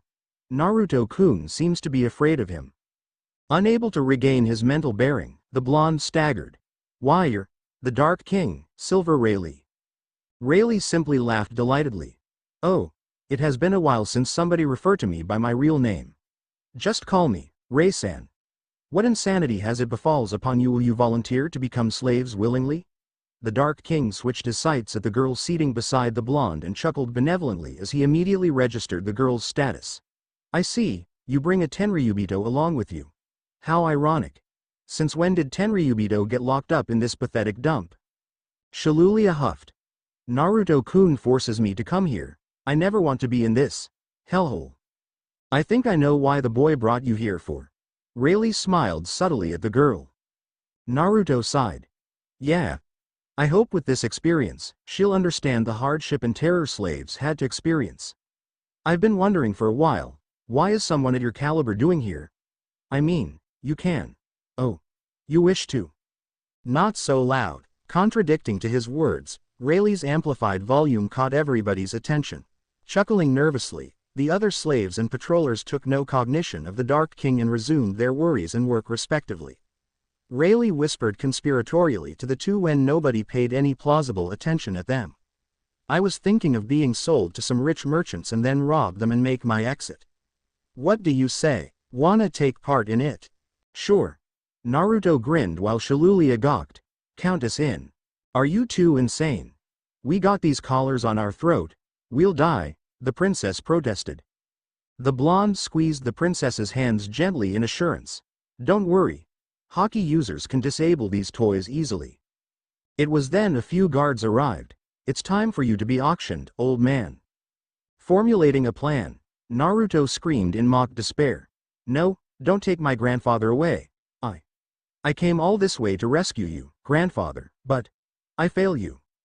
Catching the blonde's sinister intention, Rayleigh played his part smoothly. No, my grandson. You must live, for your parents' sake. The blonde elbowed Shalulia lightly, who in return understood her role and orchestrated. Gee grandpa, please. Bring us with you. The guards snickered menacingly at the melodramatic act and yelled. If the three of you wish to die so eagerly, then we'll just sell the three of you. Tears cascaded down the princess's reddened cheeks, surprisingly. No, grandpa is too old for this. By any means, let brother and I replace him. Shut up, girl. The guards slapped Shalulia. Naruto, enraged of the mistreatment, bellowed. Stop, if you want to attack her, attack me instead. She's young and naive. Please, forgive her. The guards grinned, but were unaware of the ominous smirk plastered on Naruto's comely features. Fools, get going now. The show is about to start. The allocated schedule timing was up as the oblivious guards dragged the former right-hand man of the Pirate King, Silver Rayleigh, commander of the CP9, Naruto Newgate and the Celestial Dragon, Saint Shalulia to the auctioning stage. They had no idea who they're messing with. You all right, Shalulia-chan? Naruto rubbed the princess's swollen cheeks. Does it hurt? This is total blasphemy. How dare they strike me? Rayleigh spoke with a solemn demeanor. They don't know your identity. This is how they treat slaves, little girl. But this is inhumane.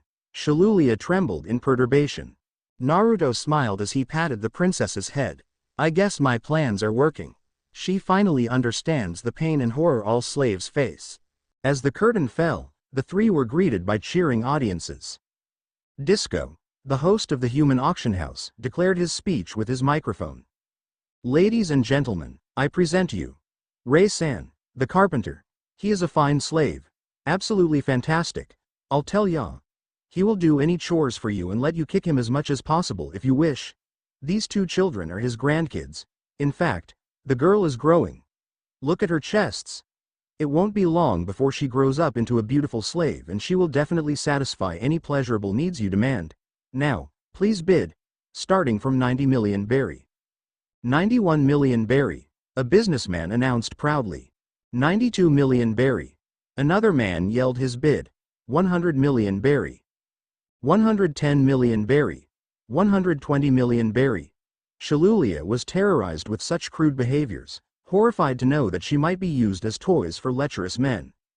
She had never been to the slave auction house before, therefore, she never really knew how the trade operated. When she was young, her father would visit the human slavery stadium occasionally to buy their family servants, and naturally, as she grew older, she took things for granted.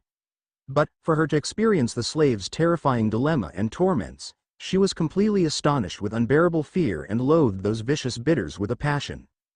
Shifting her attention to Naruto and Rayleigh, she was taken aback by their expression. As higher bids were made, their atrocious grins adorning on their faces grew wider. How did I end up in this predicament? I'm glad no Tenryubito is here to see me in this state. The bidding was over and they were sold for 200 million berry. Naruto, Rayleigh and Shalulia walked quietly behind their buyer. Unknown to the princess, the blonde and the dark king were communicating via hand gestures. Naruto twitched his middle finger and subsequently flexed his elbow. I plan to assassinate this guy when we reach the harbor. Rayleigh nodded and scratched his forearm before twitching his index finger. I was thinking the same thing as well. When the harbor's location was visible, Naruto gripped Shalulia's neck collar and closed his eyes. Within split seconds, the blonde threw the collar miraculously away. At the same time, Rayleigh had freed himself from the collar stealthy before tossing it leisurely at their unknowing client. When the bomb in disguise smacked the buyer's back, it erupted into a deafening explosion, killing the unfortunate man in the process. Shalulia stood in consternation as she witnessed the blood and gore before her, but shook her head vigorously as she spotted a mob of bloodthirsty hunters dashing towards them. Rayleigh and Naruto chuckled before releasing a gargantuan amount of ungodly haki, knocking all of their assailants out instantly, and in the process, disabled the blonde's explosive collar. The Dark King was impressed nonetheless. It seems that you possess the Haoshoku haki, boy. What's your name? Naruto Newgate. Rayleigh widened his eyes in surprise as he discovered the blonde's heritage, but regained his composure soon after. Very well. Let us loot ourselves some gold and jewels before reinforcement comes. Laughing in merriment, Naruto snatched the princess's wrist and sped towards the ships. Let's go. Shalulia-chan, when we get into the ship, you collect as many valuable gold as you can, okay? Okay. Shalulia replied without hesitation. She had never been in so much thrill and fun before. We really rob a lot of things. I want to try that again. Shalulia cheered, earning laughter from both Rayleigh and Naruto. Maybe next time. The blonde smiled as he carried a bag of gold over his shoulder. But, our share of gold and jewels, we're distributing it to the poor. Perking her head in utter disagreement, Shalulia argued. No way. This is our loot. I'm not going to give them our hard work. Shalulia-chan. You need to learn to be humble, generous and sympathetic. Besides, it's cool to be Robin Hood. Naruto ruffled the princess's hair affectionately, in which Shalulia flushed as a response. Trust me. Doing some good deeds will bring good karma at your doorstep. You're plenty rich anyway. Why will you care about a little sum of gold, right? What do you say, Shalulia-chan? The princess nodded shyly. Rayleigh was amused with how casually the boy was conversing with the fearsome monarch of the world. Say, wanna come to my friend's bar? I'll like to show the two of you my gratitude for what you have done for me today. So, what do you say? It's all in the house. The Dark King chuckled. All right. The princess agreed. That's good, because we're here. Naruto arched a brow and stared at the signage hung at the apex of the shop before reading it aloud. Shaki's Rip-Off Bar. What kind of name is that? It sounds so repulsive to the customers. Well, let's get inside, shall we? So, you're that old man's son, huh? Please do treat yourself at home. Shaki winked at the blonde who merely nodded in pure enthusiasm. If you wish to eat anything, just order and I'll get it for you. Okay. I'll like to have 3 bowls of miso ramen, 5 bowls of chicken ramen and 7 bowls of beef ramen. Shalulia widened her eyes in dismay. Don't, Naruto-kun. She'll rip you off. The former pirate giggled and gave the princess a lollipop. Here. The princess' eyes shined with glittering stars as she accepted the offer and ate the snack hungrily, savoring the pleasant sweetness. So, what's a Tenryubito doing in my bar, really? Shalulia froze. Well, she's different from those typical Tenryubito. You won't believe it if I tell you how I meet them. Shaki shrugged as she lighted her cigarette. I don't believe many things you said to me anyway. The former pirate eyed the shivering princess sternly before softening her gazes. If you're Naruto-chan and this good-for-nothing's friend, then feel free to make yourself at home. I won't rip you off. Yet. To say the knights and servants of the Holy Palace within Mariehoa had lost their senses were a mere understatement. Shalulia, the juvenile yet egotistic princess of the world, had returned to the palace with an invaluable, genuine smile adorning on her face which was simply astounding. She immediately requested everybody to treat her as a friend and even participated in culinary educations and embraced the art of drama and acting. It was as if an angel possessed her soul. Naruto was relieved to know that Shalulia was different in a positive outlook ever since their trip. Gritting his teeth, the blonde approached the Admiral office and sought an audience with his mentor, Admiral Aokiji. Sensei, I'm sorry for interrupting your nap but I. Kuzan removed his sleep mask and raised a perplexed brow, his feet rested idly on the desk insouciantly. What's wrong, Naruto Bozu? Something troubling the new CP9 commander? I need to get stronger, sensei. I need more power. Standing up from his seat, the Admiral strolled towards the coffee machine lazily and pressed a few buttons. Talk. I'm listening. I fought Crocodile. Kuzan swirled his head in an impossible speed and darted towards his apprentice, desperately finding fatal injuries. Are you okay? Did that man hurt you? God, he didn't try to kill you, did he? This is not good. The paperwork will be tons. No, not paperwork. No, never. I'm not going to let that man ruin my day. I've planned a damn vacation and I'm not going to stay back here, in this damn office doing paperwork because of him. Chill. Sensei. Chill. Naruto's sweat dropped. I almost died, but I guess I escaped. That man has done enough. Attacking an admiral's personal disciple and the CP9 chief no less is a crime beyond crimes. Kuzan sighed. But, it's going to be a lot of work and I'm too lazy to oversee so many things. So, you want to get stronger, right? Yes. I must. I have to. The boy's attitude changes dramatically after his duty as guardian for the Tenryubito. Did something happen to him? Tapping his chin, Kuzan smiled with a marvelous idea in his mind. All right. I'll send you to train under my fellow colleague. Naruto cocked a suspicious eyebrow. Fellow colleague? Aren't you going to train me, sensei? I told you, didn't I? I'm going for a vacation for a month. Rest assured that your newly allocated mentor will be as competent as me. That fellow colleague of yours can't be that, Akainu, right? Pipe down. Don't let others hear you insulting an admiral. That's death penalty. Whatever, it's not like I'm scared of that puppy. So, who's my new teacher? A creepy smile tugged at Kuzan's lips. Oh? You wish to be my student, right? Naruto simply shrugged. It's either training under you or Akainu, you get my drift? I get your drift, all right, but why do you want to be stronger? So I can serve my justice accordingly.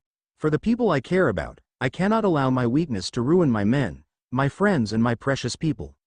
The strong determination sparkled in Naruto's eyes amazed the questioner. The superior entity applauded. Very well, young one. I will take you under my wing. Thank you, Kizaru-sensei. The Admiral waved a dismissive hand. Just call me, Borsalino. Besides, you're the CP9 commander. Addressing me formally will bring shame to your squadron, wouldn't I ttt? No, my men will understand. Their leader needs to be strong, and for that to be possible, I will endure any hardship you offer. Good. I like your attitude, E. We will proceed to your training. Pronto. Borsalino raised a finger and pointed at a tree distantly away. I will like to see your speed. I have heard that you're a practitioner of the famed Rokushiki. If that's the case, then speed is an important aspect in the fundamental art of war. Speed controls everything in the battlefield. Can you run at the speed of light, Naruto? No? Naruto gulped. Good, because I'm going to train you to run at the speed of light ttt. You might not be able to run that fast, but after my training, your speed will be beyond this world ddd. A shrewd smile curled at the Admiral's lips. Now, I will shoot a beam of light at that tree. Chase after it. If you fail, it will explode and kill you. If you succeed, you might just get a few scratches. Your true objective in our training is to let you be as nimble as feather, while gaining exceptional eyesight that will allow you to track the fastest things in your combat zone. I understand, Borsalino-sensei. Naruto did a few warm-ups and got into a ready stance. Good. Get ready in 3, 2, 1. Releasing a blindly ray of light from the tip of his finger, Kizaru directed the beam at the appointed destination. Without hesitation, Naruto vanished into a charging air blast, tailing the shimmering beam with the best of his ability. That boy, his power will one day change the world. I hope he won't turn against us. I trust Kuzan's judgment in protecting and nurturing him, albeit his bloodline.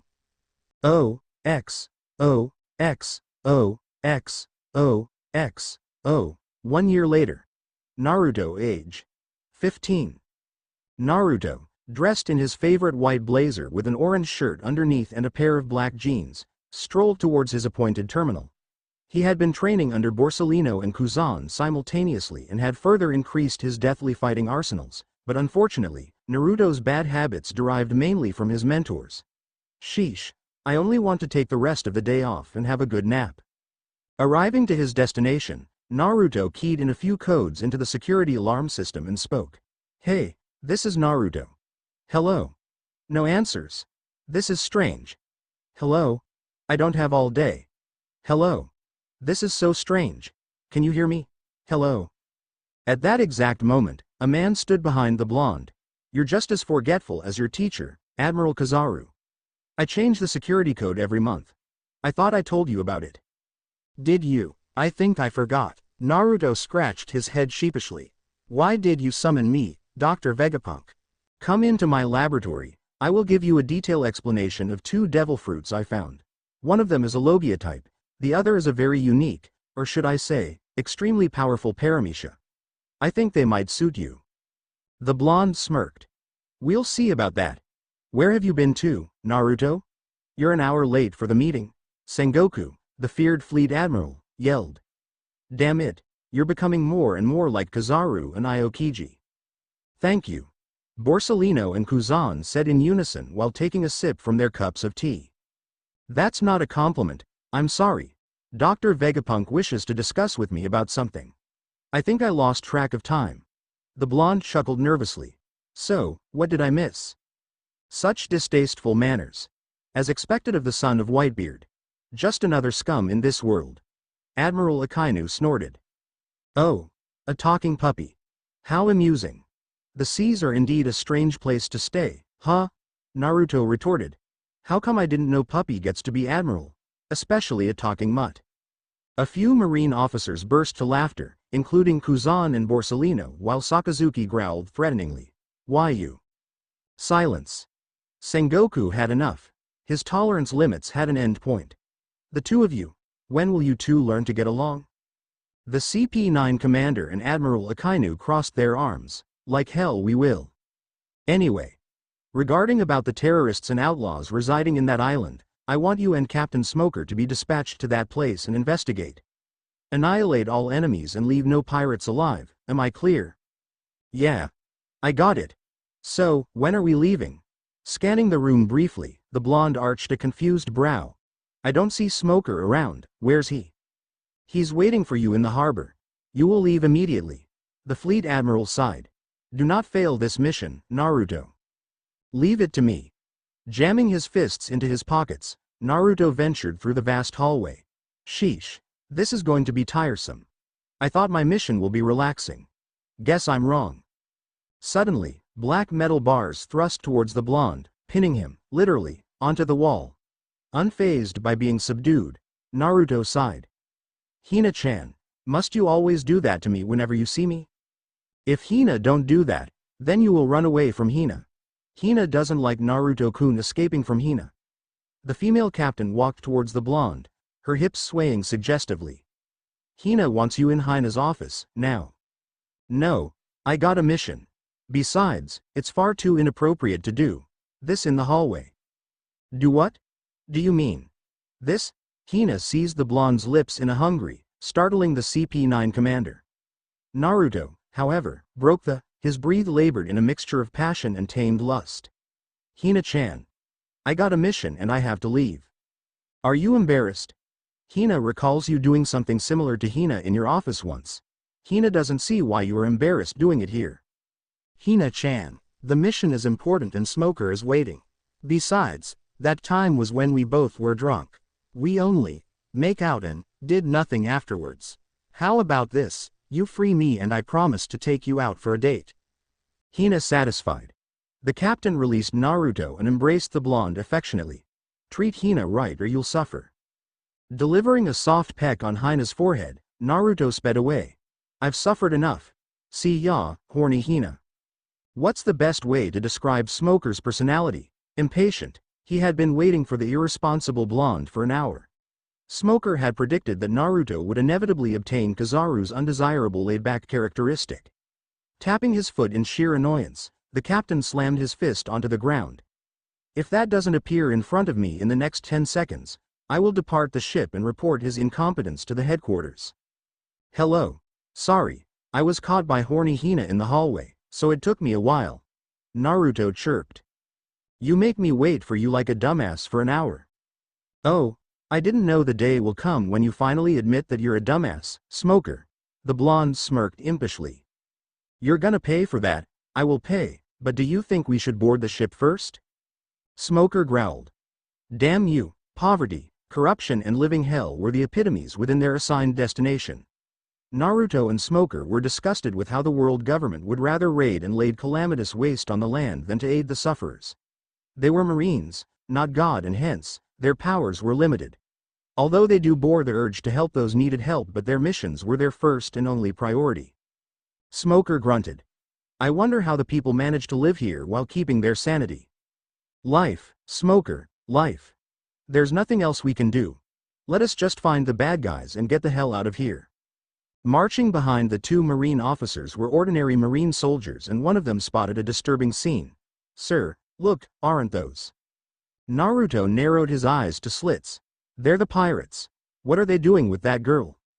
I'm assuming they're intending to rape her, idiot. Smoker lighted his cigar. The blonde surveyed his surrounding and was puzzled that people noticed the imminent crisis, yet decided not to do anything. What's wrong with the people here? Didn't they see that the girl is going to be raped? They're too frightened to do anything. The captain exhaled a ring of smoke as he watched the two men dragging a struggling girl into the alley. Want to do something about it? Our mission states that we must investigate what the pirates are plotting, but didn't state that we can't do what we please. Smoker smirked. Good thinking. You take the right, son of A, I'll take the left, SOB. Fine with me. The blonde turned around and eyed his men solemnly. Stay here. Smoker and I got something to do. Yes, sir. The CP9 commander and the captain of the Marines ran into the alley and clenched their fists furiously when they saw the men physically molesting the defenseless girl while ripping her clothes to shreds. Naruto, unable to relinquish his anger, yelled. Hey, don't you think what you're doing is a disgrace to us men? Unhand that girl, you insignificant son of S. The pirate sneered. And if I don't, what are y'all going to do about it if I do this? The immoral man grabbed the timorous girl's developing. Bunch of ingrates. Soru. Naruto dematerialized into a bolt of golden afterglow before reappearing before the particular pirate instantly. Shigen. White blow. Smoker's arm morphed into flowing stream of smokes before thrusting his fist forward and delivering a devastating blow onto the escaping pirate who couldn't escape in time. This will teach you not to go around messing with people you don't know. Clutching the injured pirate by his head, Naruto dragged the pathetic man towards the girl and stormed on his hand, crushing the pirate's wrist in the process while the immoral man cried in agony. Now, I want you to apologize to this girl. Do it or I'll cut you off. Smoker's sweat dropped. Is it appropriate to swear in front of the girl? I'm sorry. The blonde rolled his eyes. Louder. Do you expect her to hear you with your sissy voice? I'm sorry. Please don't hurt me. Give me a chance, please. I beg of you. The pirate pleaded. Naruto's pair of sapphire eyes was terrifyingly apathetic. Did you give her a chance when she begs you? Without remorse, Naruto drove his finger into the man's cranium and plunged it into the pirate's brain, earning the blonde a satisfying scream of affliction and pain. Ah, the best way to kill someone is to Shigen through their brain and let them bleed to death. It must be hurting like isn't it? Well, that's good. You're going to enjoy the pain for at most half an hour before you die. Smoker sighed. Admiral Kizaru really screws him up badly. He's a mothering sadist. I'm starting to suspect that Kizaru must have been a sadist as well. Wiping the blood off his finger via the agitating pirate's shirt, Naruto walked towards the stiffened girl and crouched down in front of her. Sorry that you have to see all those stuff. I'm Naruto Newgate. That smoker over there is Smoker. That's right, Smoker is a heavy smoker and Smoker is his name. So, what's your name, little girl? The girl sniffed. Tashigi. Yosh. Tashigi-chan, go to Smoker's side now.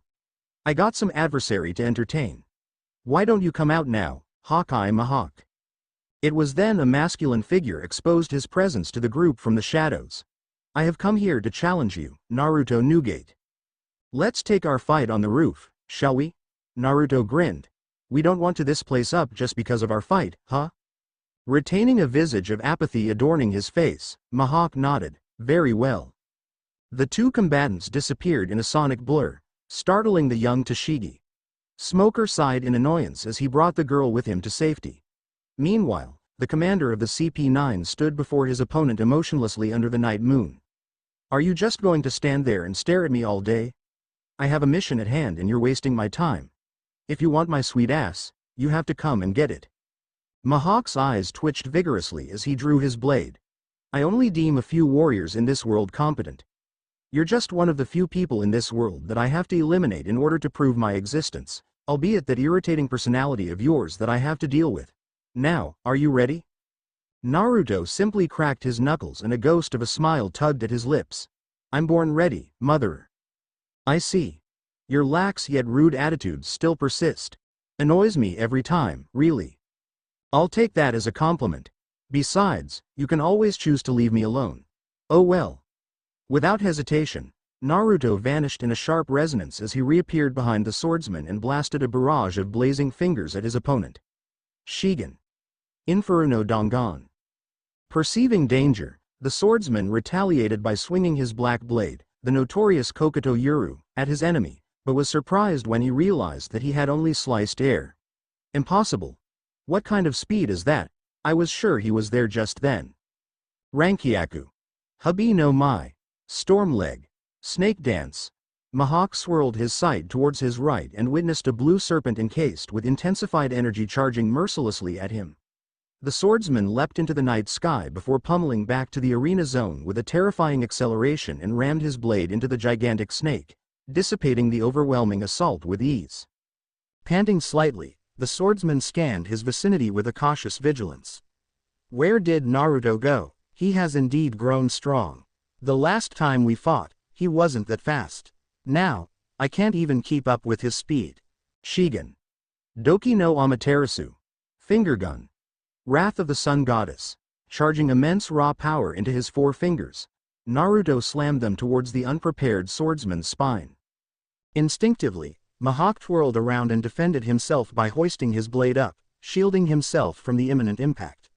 When the blonde's fingers, which were ignited into blue flames due to friction from grinding the atmosphere, collided onto the swordsman's blade, an enormous shockwave erupted, destroying the entire building they were standing on in the process. Mihawk gritted his teeth as he struggled to gain dominance in their clashes. What inhumane strength he possesses. No wonder he is Whitebeard's son. Drawing out all of his strength, the swordsman was able to throw Naruto back into the air with his black sword while he escaped from his current platform and switched to the next building. The blonde performed a few aerobatic flips before he landed gracefully on the opposite building and dusted his pants. Sheesh, that attack is one of my strongest Shigen techniques. I'm surprised you're still alive. If I'm not, I won't be able to achieve my true goal. Naruto arched a brow. Your true goal? To be the strongest swordsman in this world. Strongest swordsman, huh?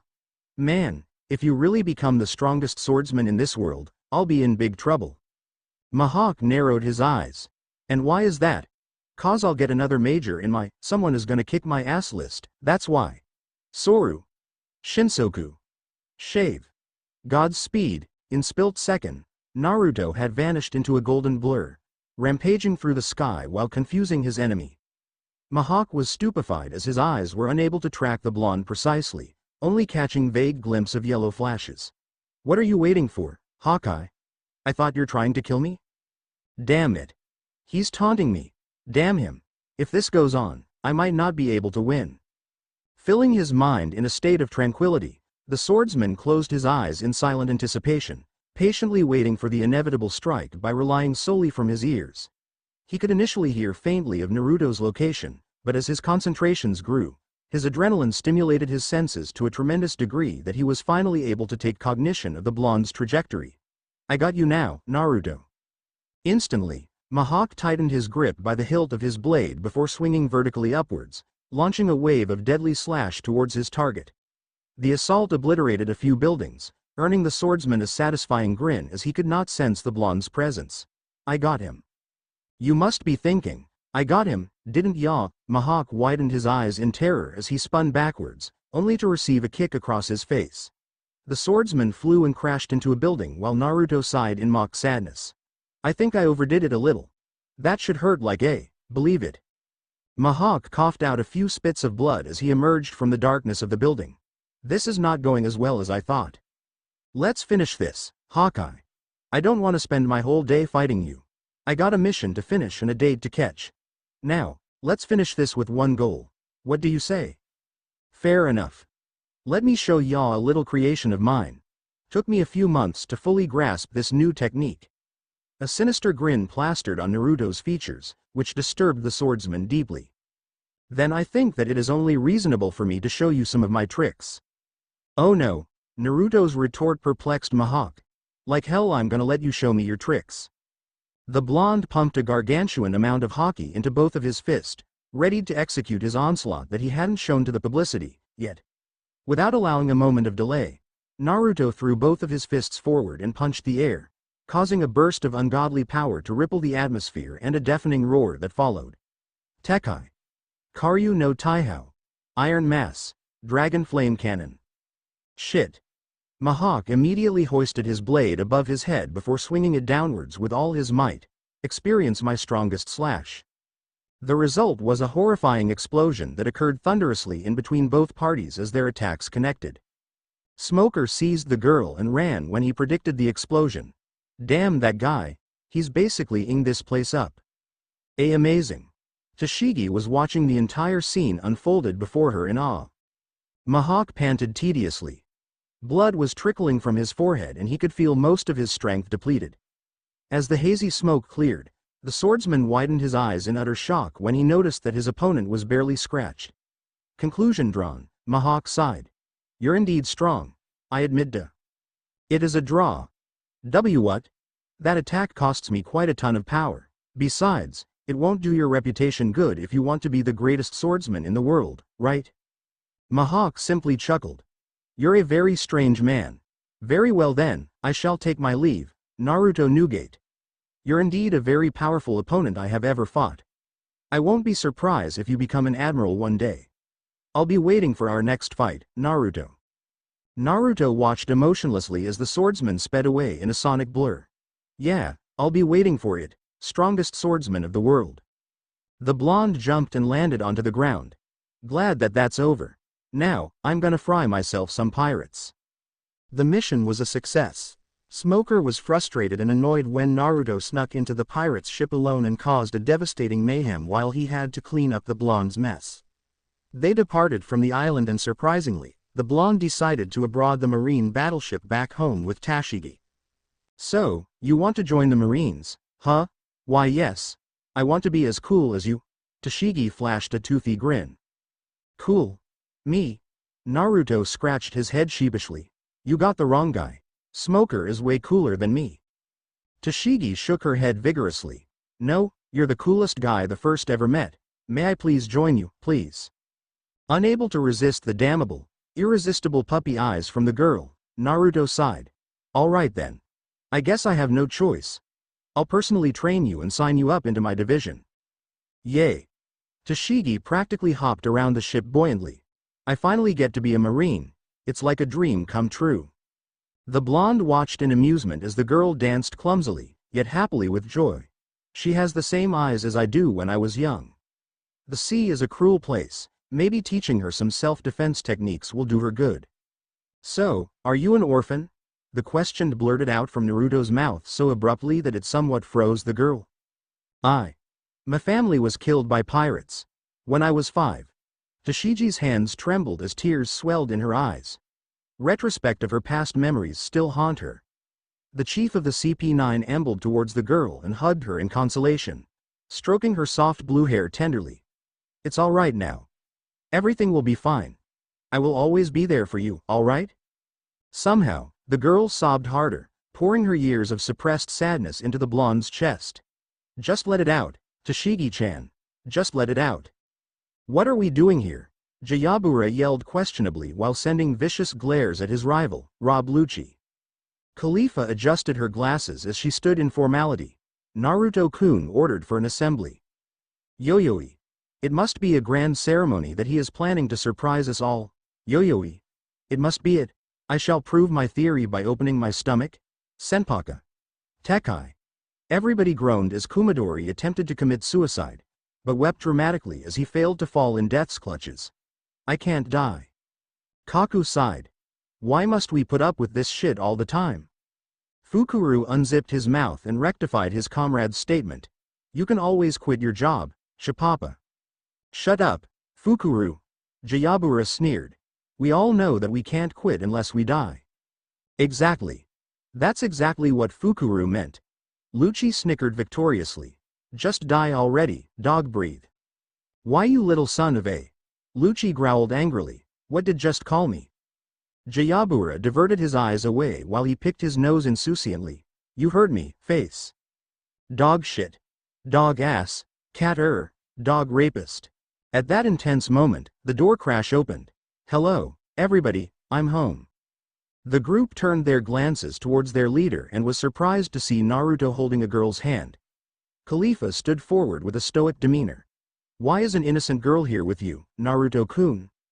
From today onwards, Tashigi-chan will be part of our family, please welcome her. Jabora's eyes glinted with a malicious intent. Oh? Can we eat her? No, dog ass, but you can eat yourself. How's that for a start? Lucci chuckled at his verbal jab. Enough. Come on guys, we've been together for years and you two are still fighting with each other. Naruto sighed. And to answer your question Jayabura, no, you cannot eat her. She will be trained by us and join the CP9 in the future. Ah. I won't eat her, but I will throw her into a den of wolves and watch her suffer. Jayabura laughed hysterically at his cold joke. How lame. Kaku sighed. Kumadori was upset at his comrade's antics and bellowed. Yo-yoi. Please forgive my colleague's impudence. I shall take the full responsibility. Senpaka. Tekai. Tashigi widened her eyes in horror when Kumadori stabbed himself and paused melodramatically for a minute before sobbing. Naruto patted the dazed girl's head and smiled. Don't mind him. Kumadori is our famous drama queen here. That man standing over there with a parrot on his shoulder is Rob Lucci. He can be kind if he wants. That guy with a long nose is our one and only swordsman amongst the CP9, Kaku. He's friendly. If you have any problems, you can always approach him. Kaku smiled at the girl. It is a pleasure to meet you, young Tashigi. Tashigi bowed politely. The pleasure is all mine, Kaku-san. Lucci strolled casually towards the newest member of their group and smirked. If Dog Breathe is causing you trouble, come to me. I will trash him up real good, I'll promise you that. Angered at Lucci's insult, Jayabura rushed towards the girl and exclaimed anxiously. No, don't listen to Face. My name is Jayabura and I'm the good guy here. If he bullies you, come to me. Don't be fooled by his half-assed tuxedo. He's a scoundrel in disguise. If he tries to molest you, come to me. I'm the man. I'll kick his ass for ya. An angry tick appeared on Lucci's forehead. Kick my ass? Last I check you're the scoundrel here, dog fart. That's it. This is war. Unexpectedly, Khalifa stood before them and delivered a harsh slap across their faces. Stop this nuisance, both of you. The two of you are acting like kids. The girl is young and the two of you are already teaching her such vulgar languages. How can you expect Naruto-kun to place her with us in assurance? How can you expect our leader to trust us if we have a mediocre internal affair existing amongst us?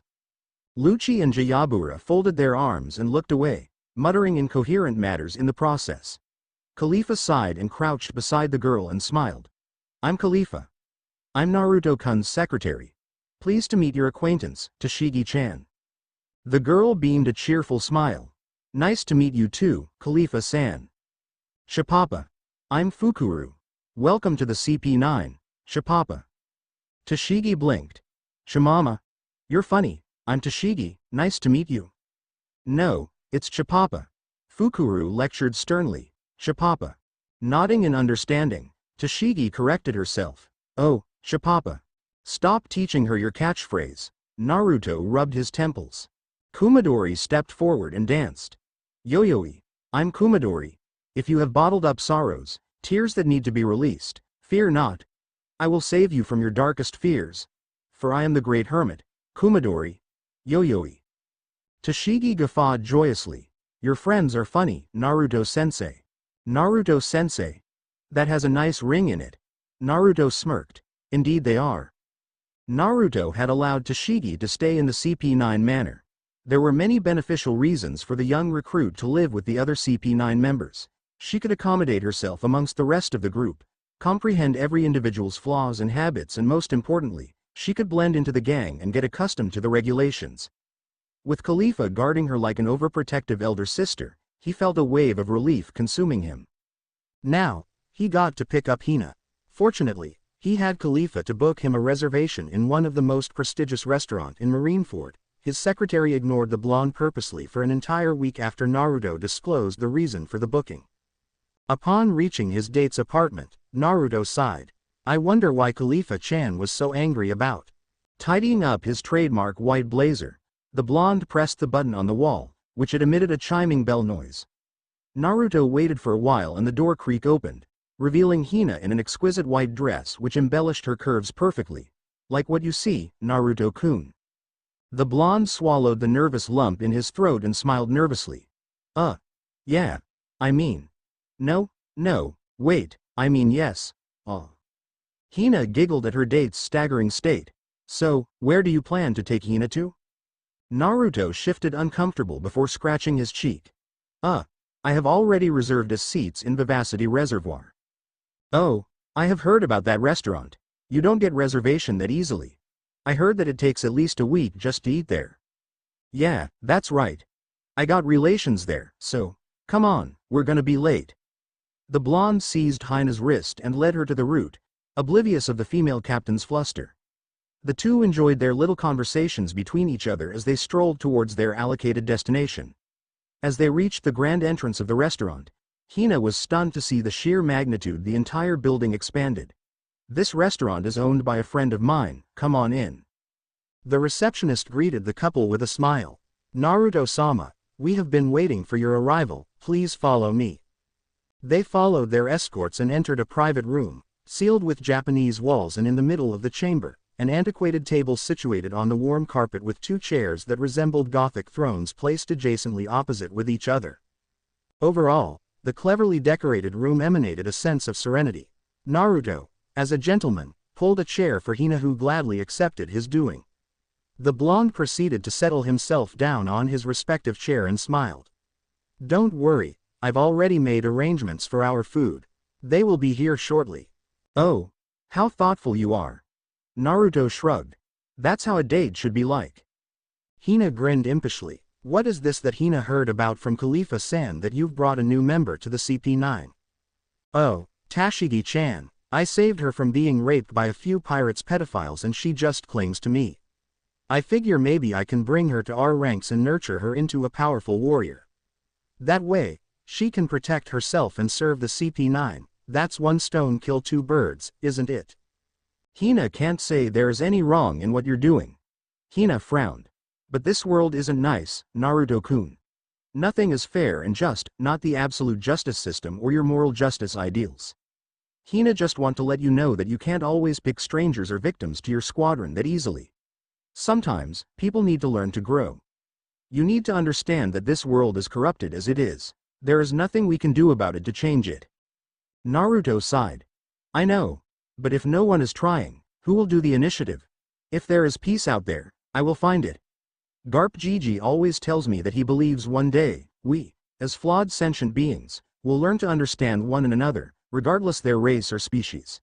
And I believe in that. I won't give up on my beliefs, even if I die. That's my moral justice." The female captain couldn't help but giggled, "And that's what Hina likes about you." The blonde tried to repress his embarrassment. He failed miserably. "Let's not talk about that. How did your mission go? Hina heard from Smoker-kun that you fought with Hawkeye Mahawk.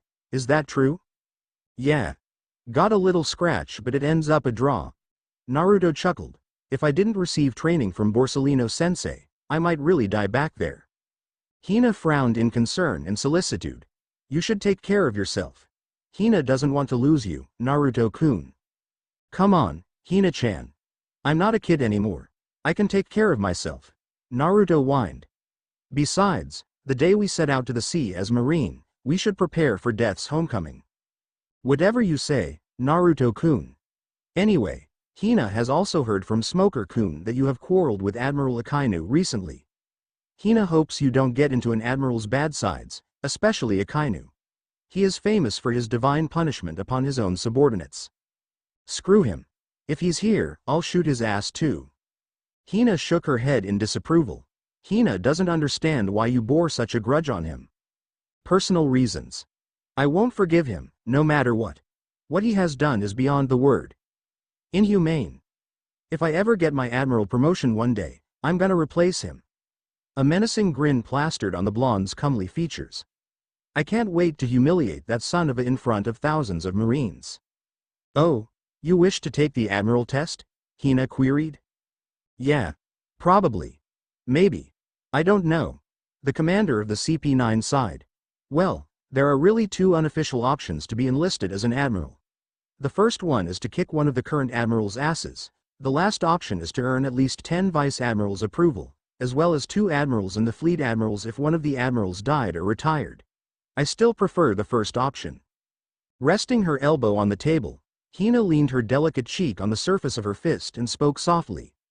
"In all honesty, without a Logia devil fruit, it is fairly hard to be an admiral.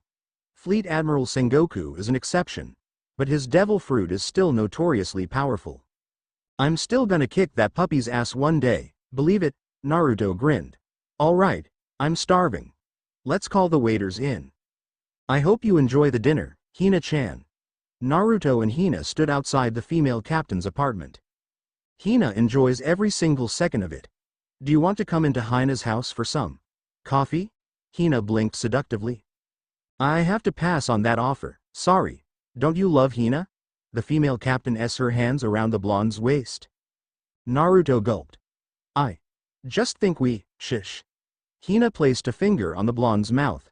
"Don't say a thing." Leaning against Naruto's chest, Hina captured the blonde's lips. Her tongue danced within the commander's mouth, wrestling for ultimate dominance. At first, Naruto was stupefied beyond cognition, unsure how he could extricate from his dilemma. But, as Hina poured in more passion into their Naruto slowly succumbed to his inner desire and returned the. It wasn't long before the blonde obtained complete control in their love exchange, and Hina moaned blissfully as the blonde's tongue explored deeply in her mouth. Suddenly, Naruto's eyes snap open and he gently pushed Hina away. Hina-chan. We shouldn't be doing this. Why not, Naruto-kun? The female captain leaned forward to plant more S on him, but she was disappointed when the blonde jerked away. What's wrong? Hina-chan. Listen. Can we just stay as best friends? Please? Tears formed in Hina's eyes as she stared pleadingly at the blonde. Naruto-kun. Why? Why won't you accept Hina? Is Hina not doing good enough to please Naruto-kun? Tell Hina what's wrong. Hina will change. Naruto closed his eyes. It's not about you, Hina-chan. It's just me. I'm still not ready for a relationship, yet. But why? Hina doesn't understand. I'm just not ready yet. The blonde embraced the sobbing Hina affectionately and whispered. 3 years. In 3 years' time, I will give you my answer. I'm still young and I don't know if I can indulge myself in our commitment yet. Just 3 years and I will give you a satisfying answer. You promise? Staring through her chocolate brown eyes, Naruto smiled and wiped off the cascading tears, which were ruining her light makeup. A promise of a lifetime. Oh, before I forget. The blonde rummaged his pocket momentarily before taking out a silver necklace embedded with numerous exotic ruby crystals. I went to North Blue to get this for you. Cost me 4 months of my salary just to purchase it from the market. It's gorgeous. Hina lifted her hair, allowing the blonde to tie the necklace around her neck. Thanks. She gave the blonde a quick peck on the lips before skipping back into her home in jubilant delight, and Naruto was bemused by the fact that he had never seen the childish, yet feminine side of the serious, determined and independent Hina. Perhaps there is something about her that I really can't figure it out. Maybe it's because she is that kind of woman that wants you but don't need you. I'm really into strange women. Naruto chuckled to himself before disappearing into a jet of airstream. XOXO. 1 year later, it was just another and interesting day. The same imperial blue sky and puffy white clouds, the same ocean crashing violently on the rigid rocks, and the same gentle breezes that blew past occasionally. Naruto was having a regular afternoon nap on his favorite beach chair at the apex of the Red Line. Being the chief of the CP9 had its perks. The blonde only dealt with complex situations, thus his leniency with his subordinates was naturally essential despite Khalifa's protest. At that exact moment, he heard abnormal groaning and exhausted grunting. The blonde opened a sleepy and saw a silhouette of a man who managed to climb the wall of the entire Red Line solely. I must be dreaming. Someone climbs the Red Line, I think pigs are flying. Naruto mumbled several incomprehensible words before falling asleep. Meanwhile, the man stood before the unconscious blonde in obvious fatigue. What is a human doing here? Someone is coming. Naruto bolted up from his sleep, shocking the intruder who kept switching his gazes throughout his vicinity in paranoia. Oh, so it's just a dream. The blonde yawned aloud before falling back to sleep, again. The man's eyes twitched fervently in sheer umbrage. Clenching his fists tightly, the man screamed. Stop sleeping already. Naruto stirred slightly, stretched himself and gradually regained his senses. Oh? What's going on? Wait. Who are you? What are you doing here? The man's sweat dropped. I'm Fisher Tiger, the adventurer, human. Inspecting the bulky frame of the intruder, Naruto yawned. Oh, so you're a fishman, huh? What are you doing here? If the guards catch you, they will sell you to the slavery markets. Not that I like that to happen anyway, but it's not safe here. I'm not going anyway until I save my brethrens, Tiger announced. Naruto ruffled his unkempt golden locks and arched an eyebrow, slightly intrigued by the shimmering sunrays. You plan to release your friends? Yes, human. Don't try to stop me. If you're an obstacle, I will destroy you. Averting his eyes away, the blonde questioned. Will you go to such length to fight the governments for saving the slaves? They are not slaves. They are prisoners who were captured by you humans for your own sadistic pleasures. You people are the true demons, not us. You're right. We are worse than demons, but Naruto couldn't let this opportunity to slip away. It was one of his dreams after all. Can I help you rescue the Prisoners? Tiger was taken aback by the stranger's words. Help me. Why will you do such things? Are you not part of the Marines? The blonde commander sighed. Perhaps it is because I'm a Marine, that's why I cannot do such unorthodox things. Nobody encourages me to do it because it is wrong. But every time those old geezers forced me to guard this entire place. I saw how those people were treated by the Tenryubito and I just want to do something. Maybe I'm just a coward to really do something about it. How can I trust you? Staring at the fishman with grave resolution glinting in his pair of sapphire eyes, Naruto dug into his pocket and gave Tiger a badge, which held the emblem of the CP9 symbol. If I betray you, give this badge to any Marines and they will have full proof to arrest me for treason.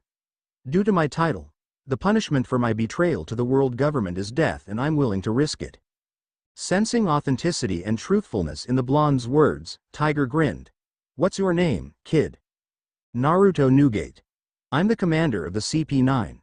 The fishman widened his eyes in astonishment. So he's Whitebeard's son. I should have known. Naruto stood up from his chair and stared impassively at the massive jail that had locked millions of slaves from a bird's eye view. I have memorized everything in this place. Now, look at the east. That warehouse is where they stored the fishmen. At the far west is where they kept all the humans. I will go there and save the prisoners while you freed your people. There are 5 different routes to escape the prison. Actually, it should be 4. The first one is fairly impossible. You have to sneak past Marijois's main fortress and castle and trust me, that place is guarded by thousands of Marine soldiers. Tiger stroked his chin in contemplation. Then what do you suggest? You will escape with the rest of your people via the east portal. I will escape with the humans via the west portal. The north and south portals are heavily guarded, so when the alarms go off, the guards from the west and east will definitely arrive swiftly. All we need to do is to take them down. It will take at least 20 minutes for the guards stationed in the north and south portals to reach us. We only have 19 minutes to free the prisoners and escape. Sounds like a good plan. Here, the adventurer tossed the badge back to Naruto. What? I trust you. Though I hate humans, your father is different and I saw the same spirit you and your father possess. Punching his palm, Tiger grinned. Let's do this shit. Fleet Admiral Sengoku, we got trouble. A Marine officer barged into the chamber hastily. Calm yourself. What's going on? Sengoku took a sip from his coffee. The sweating officer exclaimed. There are reports that 2 men are currently attacking Marijoy. Digesting the content of the news, Sengoku spat his beverage out indignantly. What? Who are those blokes? It seems that Fisher Tiger, the adventurer, is the cause. His accomplice has an unknown identity though. The fleet admiral scowled. What do you mean by unknown identity, soldier? He's wearing a paper bag over his head. We can't see what he looks like. Sengoku's jaw dropped in an impossible degree. This is beyond blasphemy. Send someone there. Sporadically, Admiral Akainu entered the office with his coffee in hand. What's with the ruckus? Sakazuki. Get to Mariejois now. Stop those BAFOONS. The fleet admiral screamed. I want Paper Bag Man to be arrested immediately. The admiral merely smirked arrogantly. You're hyperventilating, Sengoku. I'll be on my way. Hancock. Marigold. Sandersonia. We have been waiting for this day. For years. 3 Tenryubito stood before the quavering girls. Their lecherous gazes were eyeing the girl's intoxicating body, ready to ravish them once they released their suppressed immoral animalistic urges. We purposely keep you alive just to let you grow into the sluts you are. Now, be obedient and let us have you. Please. Hancock pleaded. We're only dancers, we can't provide any more other services. Shut up, you sluts. Count yourself lucky that we allowed you to live until now. Filthy sluts. The fruit is ripe and we will get what we wanted. What are we waiting for? Boys, let's claim our prizes, shall we?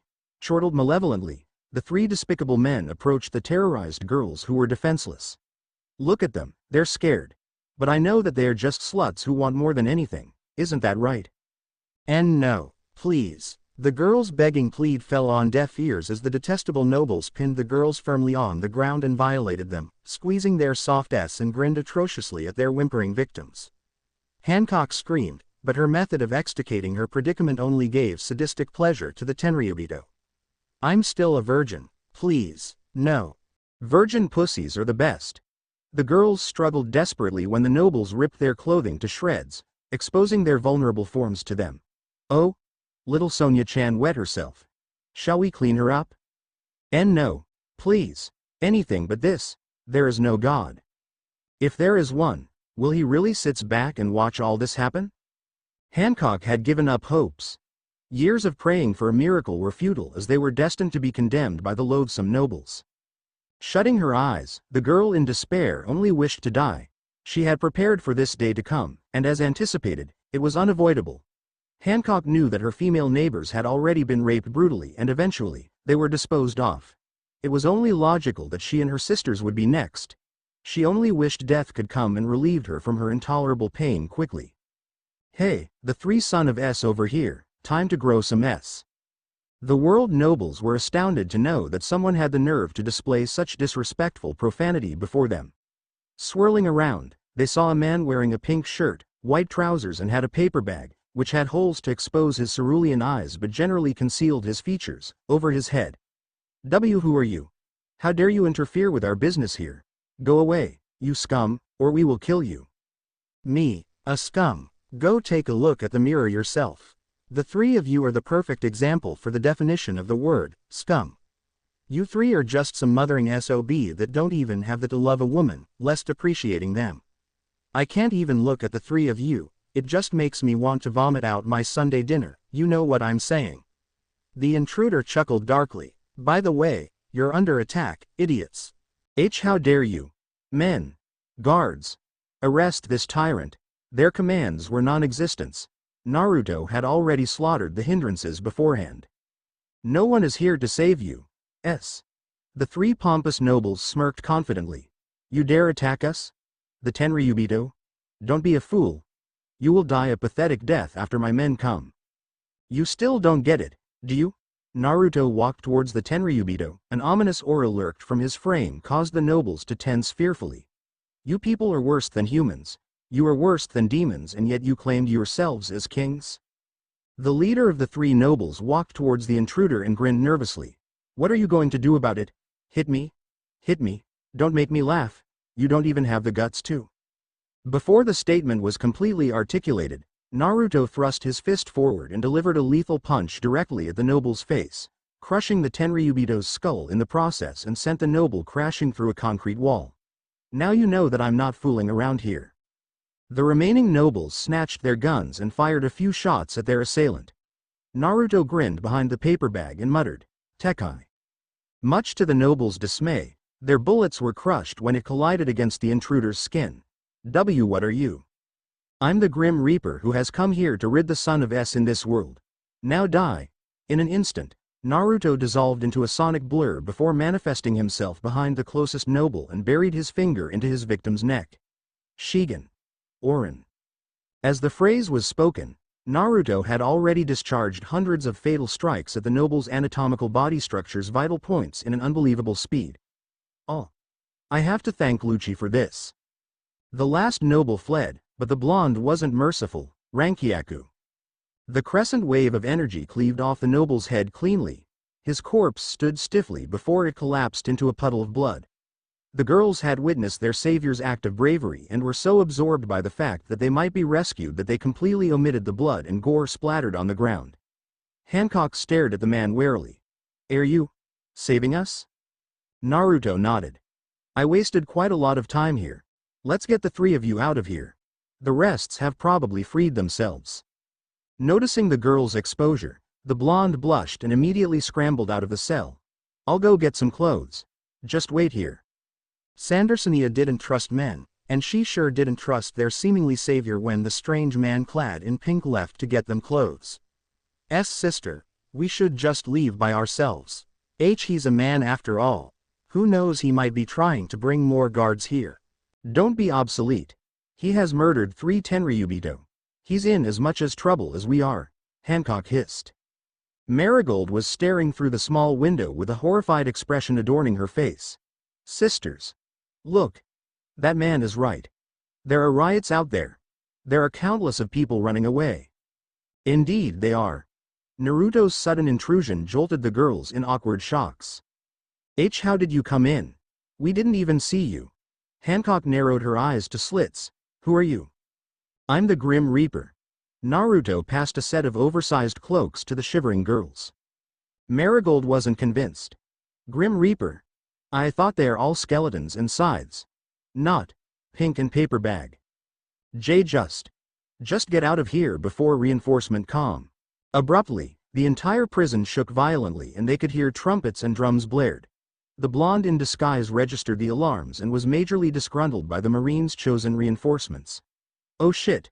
What the, of all people, Akainu is the one they sent to deal with this shit? Oh. This is not good. Gotta get the girls out of here before Puppy blows this place up. What's wrong, paper bag? Hancock queried in concern. The blonde was tangled deeply in his thoughts that he wasn't aware of his given sobriquet. You three need to leave now. I have to stay and stall some time for you three. Without hesitation, Hancock grabbed her sister's wrists and ran, not before muttering sorrowfully to her savior. Please be careful, paper bag. When the girls had escaped through the exits, Naruto sighed solemnly before dashing through the labyrinth structure of the prison. He could sense his nemesis nearby, and if the escapees wished to leave, Akainu must be stopped or lured. The consequence would be perniciously devastating. Akainu, unlike his mentors, was unreasonably cruel, using his authoritarian status to assert self-proclaimed judicious judgments on both criminals and his subordinates. As he sped through the dimmed hallway, he could hear faintly of the Admiral's voice. Halting at his tracks, Naruto hid behind a wall and listened to his vicinity. He could perceive marching footsteps and an unwanted presence. I want a reconnaissance on this prison pronto. The blonde bit his lower lips. I guess I have no other choice. I'm just lucky Puppy doesn't know anything about my skills, except my mastery over Rokushiki. Well, there are people out there who also know about the Rokushiki. I'm the only master here. Here goes nothing. Naruto knew that he would regret what he was pending to do, but assaying his current situation, he has only one option. The blonde walked towards the Admiral calmly while inside his mind was a maelstrom of mixed emotions. Greetings. I am the one who freed the prisoners here and I'm here to all of you up. Akainu diverted his cold gazes upon the intruder and sneered. Oh. So you're the culprit behind all this mess. Indeed I am. Do you know who I am, Admiral Akainu, of all S? You're famous for being a great big bag of S. The Admiral growled at his enemy's insolence. Watch your tone, kid. You're either brave, or you're just plainly stupid. To challenge the world government and the glory of absolute justice while insulting an admiral no less, I praise you for your idiotic nature, pirate. Sweats were forming on the blonde's temples. I'm no pirate. I'm the defender of true justice. The Marines laughed in mockery. Astounded at the man before him, Sakazuki grinned wickedly. Defender of true justice, a guy, with a paper bag over his head, ashamed to reveal himself to the world, dares to call himself a defender of true justice. No, you're not justice. You're just a filthy lowlife trying to act as a hero in your feeble attempt to help the weak. Guess what? There is no hero in this world. You're not justice, I am. I walk the path of the absolute justice and I'm more than qualified to be justice itself. The wolf rules, boy, not the sheep. Maybe not. Rankyaku. Jajimento Setsudanki. Slamming his foot into the cold pavement, Naruto channeled Haki into his foot before releasing a gargantuan volume of ferocious power into his assault, launching a crescent wave of overwhelming energy, which erupted from the ground, towards his opponent. Sakazuki was unfazed at the maneuver and immediately counteracted. Dai Funka. Fusing blazing magma into his appendage, Akainu shot a burst of overpowering lava fist at his enemy. The result was a calamitous explosion that had the prison engulfed in disastrous flames. The Admiral knew that his enemy was alive, yet he was unable to relocate his enemy's coordination. I see. He plans to cause turmoil while he escapes. I actually don't think he is that kind of person who will turn his back on someone and run. Now where is that brat? The smoke shifted slightly and Sakazuki instinctively turned his attention to the disruption, only to witness a sonic blur blitzing to existence before him. Reacting to impulse, Akainu lifted his hand rapidly to block a barrage of kicks. To say the Admiral was bewildered was an understatement. His enemy was cornering him, forcing him to be placed in the defense position. In between junctions of an intense battle, a nebulous recollection of faint memories entered Naruto's mind. The trick to fight a Logia user. O, X, O, X, O, X, O, X, O. Flashback. Naruto. Do you know what is the key to fight a Logia fruit user? Kizaru eyed his student critically. His laid-back attitude dropped significantly. There are tricks to defeat people such as me who ate a devil fruit, especially a Logia type. Naruto arched a brow. There are techniques to actually fight you and win? We are not invincible, Naruto. If you want to win, you must be fast and lethal, strong and precise. The efficiency of your attacks against Logia fruit users is crucial. Your strikes must reach its targets with the maximum force at the minimum timing. Simplicity and perplexity. You must think in an uncomplicated ways to best your opponent, without ornamentation but with a clear focus of fearless accuracy. You must control the center line of the battle, leaving no room for your enemy to fight. Eventually, you will be able to exploit, control and dominate your enemy.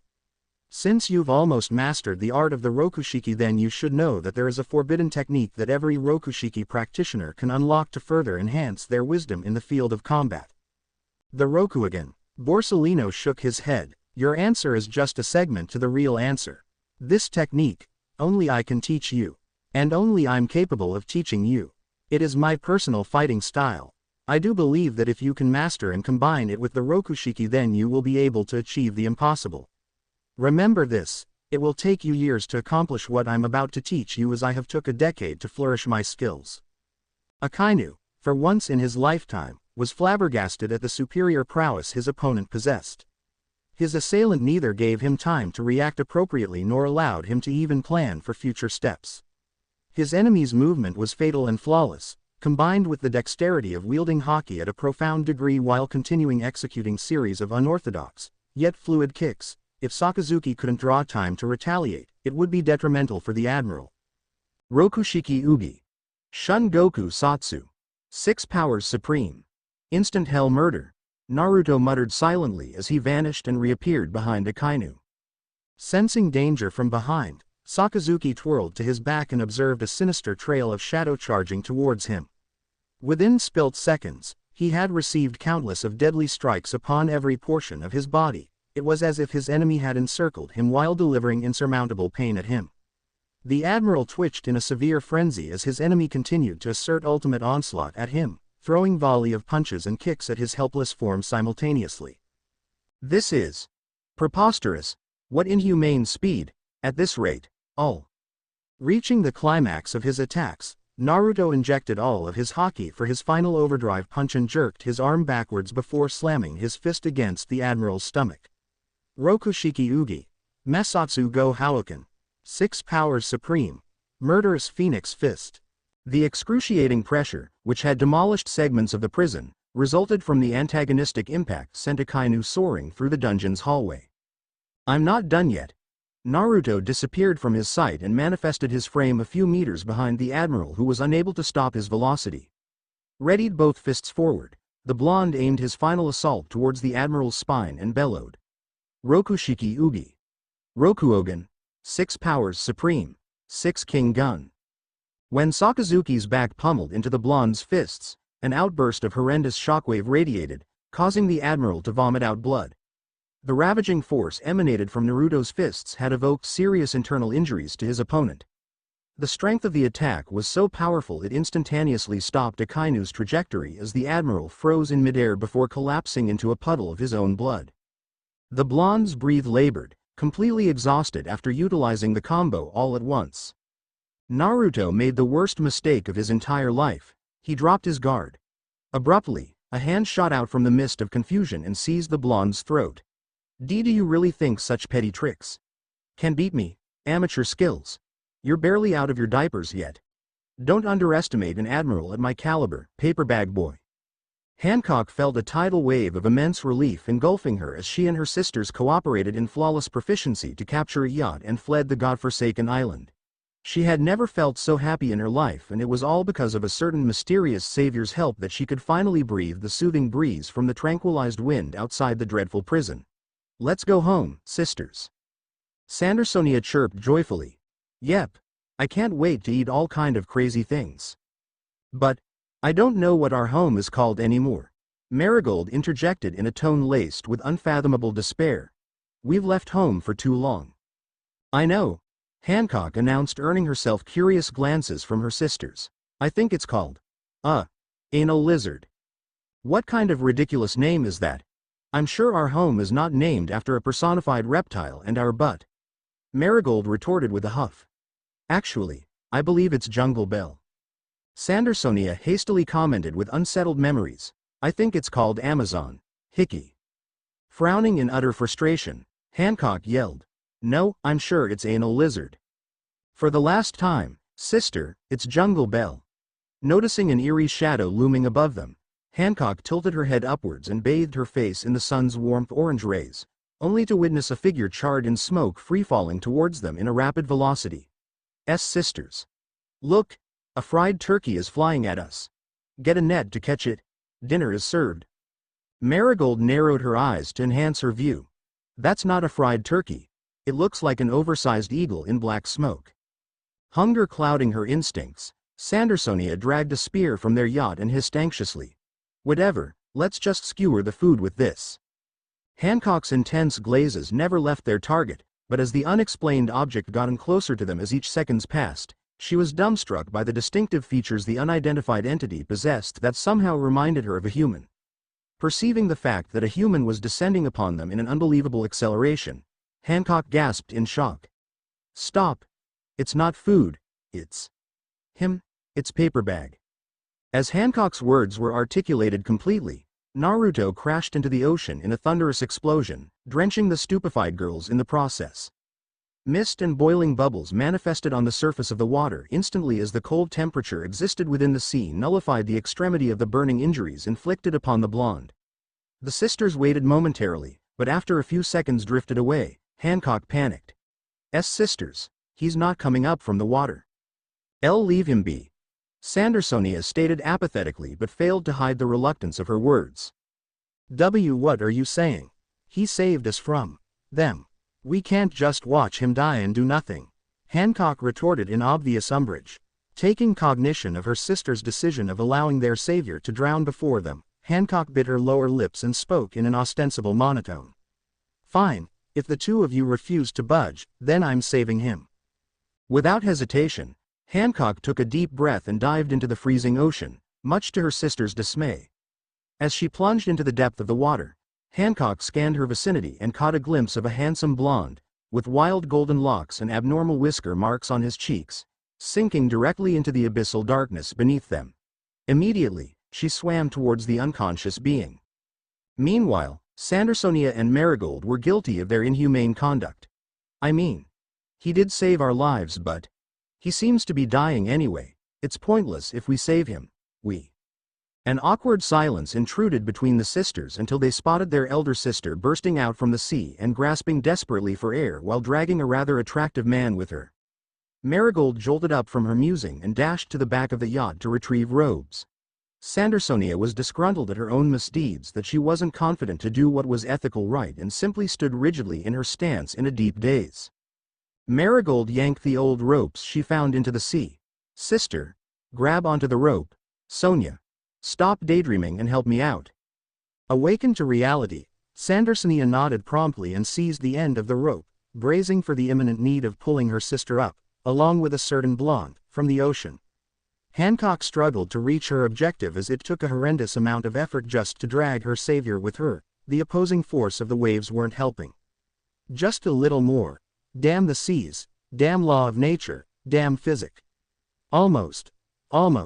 Got it. When Hancock snatched the wiggling ropes, her sisters used all their feeble strength to pull her and their savior onto the boat. It was a tiresome effort, but it paid off as the drenched Hancock panted tediously, with the enigmatic blonde beside her. Sandersonia and Marigold crawled towards the unconscious blonde with labored breaths in between their roots and studied their savior's comely features. So, he's the paper bag guy. The smell of blood lingered in the atmosphere as the sisters saw a pool of pale red gradually forming underneath the mysterious blonde's body. Hancock immediately flipped her savior's body with the blonde's back facing her and tore his shirt, only to widen her eyes in horror. Burnt flesh. Who could possibly do this to you? Marigold winced at the blonde's fatal injuries. He's dying. There is nothing we can do to help him. I mean, we never receive any medical training before. If he keeps losing blood, he'll die. There must be some ways to save him, Hancock screamed, but caught a glimpse of the blonde's twitching finger. She leaned forward and whispered, "Is there something you want to say?" It was only a faint voice, barely audible, but Hancock listened attentively. Pock. Ket. Syringe. Inject. Spine. Hancock was nervous, but she didn't hesitate to rummage the blonde's trousers and found the item. An injection needle with unknown liquid within the tube. Her hands were trembling, from the cold or from fear, she didn't know, but it was an unnerving experience. "I think he wants me to insert the needle into his spine. But that will hurt a lot. I never tried doing this kind of stuff before. What if I fail? What if I accidentally inject the wrong spot? It will kill him. I just have to do this." "Calm down, Hancock. It's okay. I just have to slowly do this." Desperately trying to ease her shaky hands, Hancock cautiously did what she had to do and injected the needle to the allocated spot. As the sharp needle sank into the blonde's spinal column, her savior agitated ferociously, and it was unsettling for Hancock to concentrate. "Sisters, make yourself useful and pin him down." Sandersonia and Marigold didn't question their elder sister's command and restrained the struggling blonde. When the liquid traveled into the blonde's spine successfully, Hancock wiped her sweats from her forehead and sighed. "It's done. Everything is going to be okay." Sengoku was furious. No, he was downright pissed. Damn all these contemptible buffoons. They don't understand my pain. They don't understand what it is like to see papers that pile themselves up like they're some living trees. And now, I have to deal with the Tenryubito's childish complaints. And one of my greatest marine is now in the hospital. And where is Garp? Good God, he is never here when I'm in trouble. I hate my job. Then quit. Admiral Kizaru smirked impishly. "You know I can't, fool. Most of you lack common senses, and I'll be damned if I let any of you ascend to my seat and ruin the Marine's reputation." Sengoku slammed his fist onto the table out of rage, and the antiquated wood broke into half. "Ah. Now the table is destroyed. All thanks to you, Borsellino." The Admiral scratched his temple in mock contemplations. "But you're the one who broke the tablet. I'm very innocent. Besides, we're in the Justice Department. Why will I do such a thing, GGG? You. The Fleet Admiral sighed in defeat. "God saves me. Please, I beg you, I'm ready to go to heaven anytime." "Calm down, Sengoku," Suru reprimanded. "I have received reports that Admiral Akainu has sustained grave injuries, but it isn't something the medics will worry about.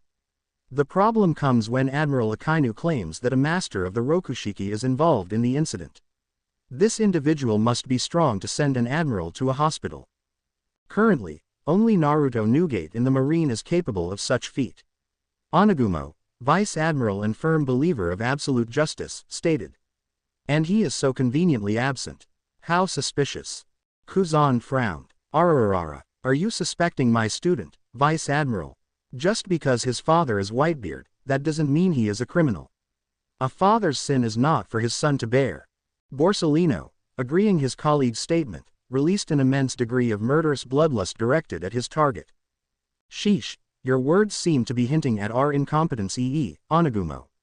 It is unforgivable if you intend on such foolish thoughts, SSSS. I will suggest you to discard such blasphemy right away.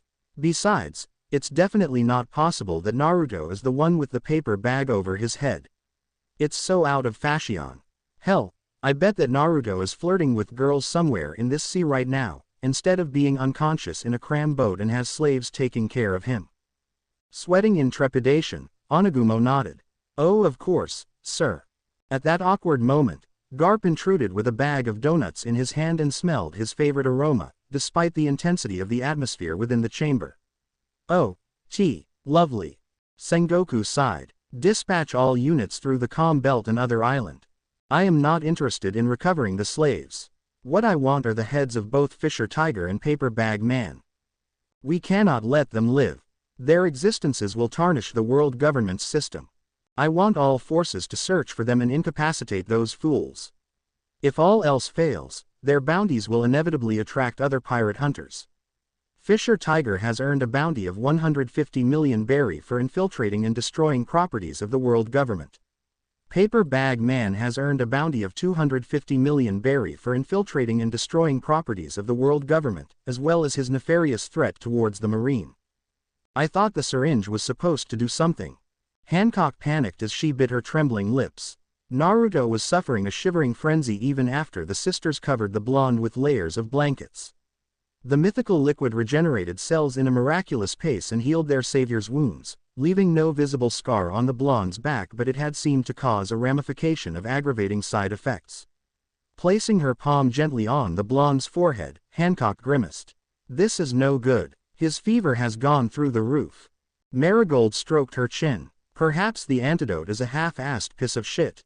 "Language, Marie," the elder sister hissed. "Sorry, but it might really be a half-assed. Water. Water." Naruto's words lost its volume as he spoke. Without delaying any further, Hancock brushed through her sisters and retrieved what needed to be fetched. Sandersonia exchanged glances with Marigold and sighed enviously. "Sister sure cares a lot for this man. She's just trying to repay off our debt to him." Marigold retorted with confidence, albeit her tone was laced by palpable uncertainty. I don't think so." Sandersonia crossed her arms and huffed. "Didn't you see how sister looks at him? She only uses those gazes at us. Not this half-assed dying man." "Language, sister." Marigold scowled. Sandersonia simply rolled her eyes. "I learnt it from you." Passing through, Hancock warned from behind with a bowl of water in her shaky hands. The sisters gave way and allowed their elder sister to pass through them briskly, bemused at Hancock's infatuation and anxiety in the process. Settling down beside Naruto, Hancock slipped a few drops of water onto the blonde's dried lips and gradually poured the liquid into his mouth. "Do you need anything else?" The blonde continued to shiver tremendously. Cold. Fidgeting in consternation, Hancock was unsure what she could do until an ingenious idea struck her. Without postponing any further, she stripped herself, wearing only her bra and panties. Her sisters gawked at her in confusion as she unrolled the blankets and embraced her savior to sleep. At that moment, Hancock wasn't embarrassed. She felt oddly comfortable as she affectionately nuzzled her reddened cheeks on the blonde's chest. Sandersonia was dumbstruck at the scene. What are you doing?" "Sharing body heat. I read it somewhere and if I'm not wrong, it is rather effective." Hancock replied insouciantly. But this is outrageous." Marigold whined, slightly perturbed at the fact that her elder sister was tangled up with the stranger, albeit the blonde was their savior. Sister has gone mad. In the next few days, Hancock's action was tantamount of selfless and relentless acts. She would instruct her younger sisters to fish for food while she took care of the blonde. Gradually, Naruto's severed condition had recovered steadily. When the meals were readied, she would feed the blonde patiently. When Naruto yielded for warmth, Hancock would undress herself and gave the blonde her heat. At the fourth day, Naruto had stopped trembling and his once depleted strength has ameliorated and replenished. The night came, covering the sky with glittering stars and a perfect crescent moon. Naruto opened a fatigued eye. His visions were slowly contrasting to the surrounding, but he could identify his location. He was in a cabin of a boat. As his senses were adjusted, the blonde felt appendages encircling his waist and a weight suppressing him atop of his torso. Naruto shifted his sights and was bewildered by the pulchritudinous woman, who had cascading glistened black hair, sleeping peacefully on top of his chest. Naruto flushed 5 different shades of crimson. What? Why is a woman sleeping with me? Am I dreaming? Indulging in reminiscence, the blonde recalled vague memories and soon comprehended his awkward situation. So, she is the one who has been looking after me this whole time, huh? Studying the woman's enchanting features and her alluring pink lips, Naruto couldn't help but felt uneasy. She was gorgeous and her natural beauty might be unrivaled, but Naruto shook his head. He should be grateful, not lustful. Looking out from the window, the blonde could tell that dawn was ascending. Slowly and carefully, Naruto unbound himself from the woman's grip and gently flipped her onto the bed in a silent pace, ensuring not to disrupt her beauty's sleep. Scanning his vicinity, He spotted a coat and snatched it from the chair before draping it over his shoulder. Taking a last caution glance at the woman's angelic frame, Naruto strolled towards the bow of the yacht and surveyed the seas. The blonde drew a deep breath and smiled. I finally freed them. Now, I'm stuck in the middle of nowhere. I should stop in the next island and get some information on the closest Marine HQ. Naruto chuckled subtly. Besides, the Marines are everywhere. It's not very hard to find one. The sea was calm. If Naruto was to pinpoint his location, he would conclude that the boat was drifting slowly towards the calm belt, judging by the positions of the distinctive stars pattern displayed on the sky. It will be suicidal for them to enter the dangerous territory of countless of mindless beasts without proper knowledge and equipments. Pondering at his dire situation, Naruto had unintentionally neglected the soft footsteps directing towards his way. So, you're awake. Naruto swirled around and saw the woman leaning against the wall of the cabin with blankets covering her exotic curves. Yeah, thanks for taking care after me. Hancock blushed. It's no problem. Considering you saving me from that place, let's call it even. The blonde simply nodded with a buoyant grin before bowing in gracious formality. The name's Naruto Newgate, at your service, milady. Hancock giggled. I'm Boa Hancock, it is a pleasure meeting you. So, where are you going? Naruto queried. I don't really know. It has been a while since my sisters and I left our homeland. We have already forgotten where that place is. Hancock sighed depressively. We're just drifting across the sea and hopefully someone can lead us back to our home. Stroking his chin in contemplation, the blonde asked. Give me some clues. What does your homeland looks like? Does it have any symbolic features exclusive only for the island you once lived in? Can you recall anything about it? Well, the island I lived in only has women. And our village has a theme for snakes and we're trained to use hockey to fight. That's all I can remember. An island where only women exist, engulfing themselves with the fetish for snakes and knows the art of utilizing hockey. Interesting, I think I have heard of this place before. If I'm not wrong, there is an island sitting in the middle of the calm belt. I just need more information once I reach one of the branches of the Marine HQ. Marine HQ. Hancock stammered in confusion. Naruto smiled. I'm the commander of the CP9. As the title implies, I'm the chief of the assassin ops. Technically, I work for the world government. The former slave cringed fearfully.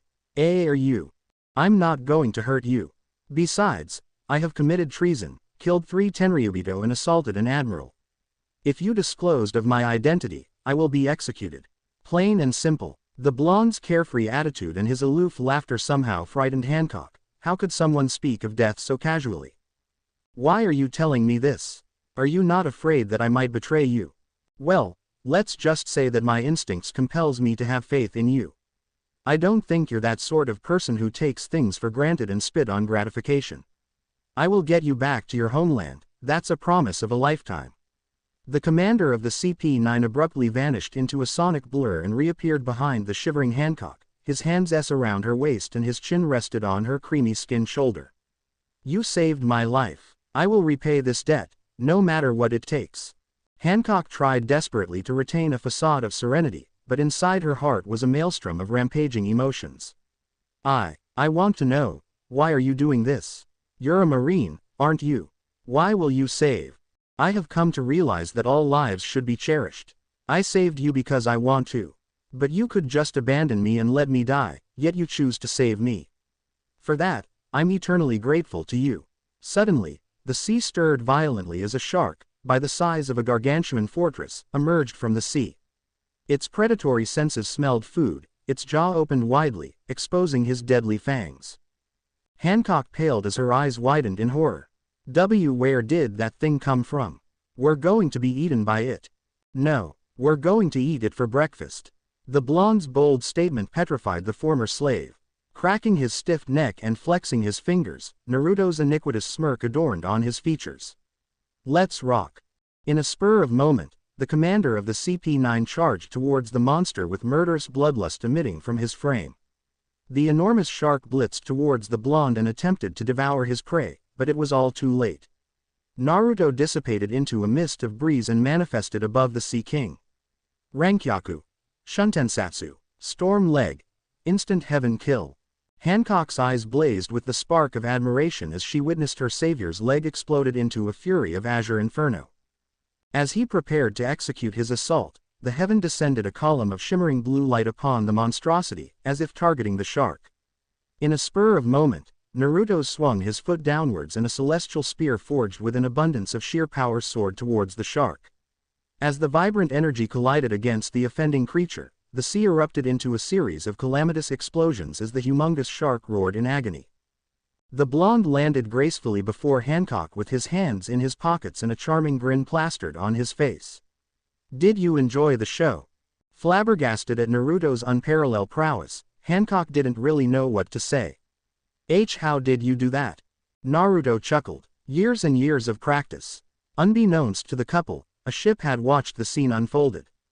Most of the crew members cowered at the display of overwhelming raw power, but a few frowned.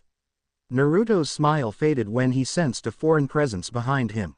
Swirling around, the blonde was stunned to see an intimidating creature standing before him. Oh, to what do I owe the pleasure of your intriguing presence, Fishman? Better yet, what are you doing in our yacht? I am Jimbei. You have just slaughtered one of my kin.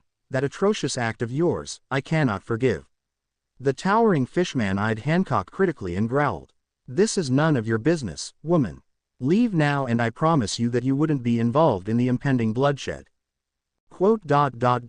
But, Hancock-chan, stand aside. This will all be over soon, I promise. Naruto grinned. It has been a while since I last fight. I'm afraid I might get a little rusty here. Why did you kill that shark? The blonde shrugged nonchalantly as he discarded his coat. I'm defending myself and this lovely young lady here. Hancock couldn't help but blushed. On second thought, I am intending to cook it for breakfast too. Care to join? Jimbei howled in anger. How dare you? Gyojin Carrot. Rokushiki Ugi. Yaotome. 6 powers supreme. Rage of the 8 maidens. Naruto darted towards the fishman in an indisputable velocity, leaving a trail of golden flashes and blazing afterimages. When Jimbei intercepted his opponent's first strike, the fishman was astonished at the marveled speed the blonde was displaying as an array of unpredictable, yet lethal assaults burst into a chain of tortuous combo. Before Naruto could deliver the last blow, Jimbei caught his fists abruptly. You're talented, human, to be able to perform such outstanding abilities, but you're weakened. You do not have sufficient strength to handle your technique's destructive drawback. And I can tell you haven't mastered your attacks, yet. What a pity. Without hesitation, the fishman buried his fist into the blonde's stomach, knocking the air out of him and sent him crashing into the cabin. The battle awakened Marigold and Sandersonia, who had been accommodating themselves in the deckhouse while slumbering. Gathering his fortitude, Naruto wiped off the blood from his mouth as he emerged from the debris. Bastard! Roaring with fierce resolution, both combatants charged forward and launched a punch, but their attacks were stopped by an intruder who caught their fists in time. Jimbei, that's enough. Naruto widened his eyes in recognition. Tiger, why you survived. Yes, it is all thanks to your intelligence that I am able to rescue all of my comrades. I have built our own pirate crew, the Sunny Pirates. Tiger grinned, but his enthusiasm dissolved when he caught sight of Naruto's bandages. You're injured. The blonde scratched his hair and laughed nervously. I fought with my superior, Akainu. Got my ass handed to him.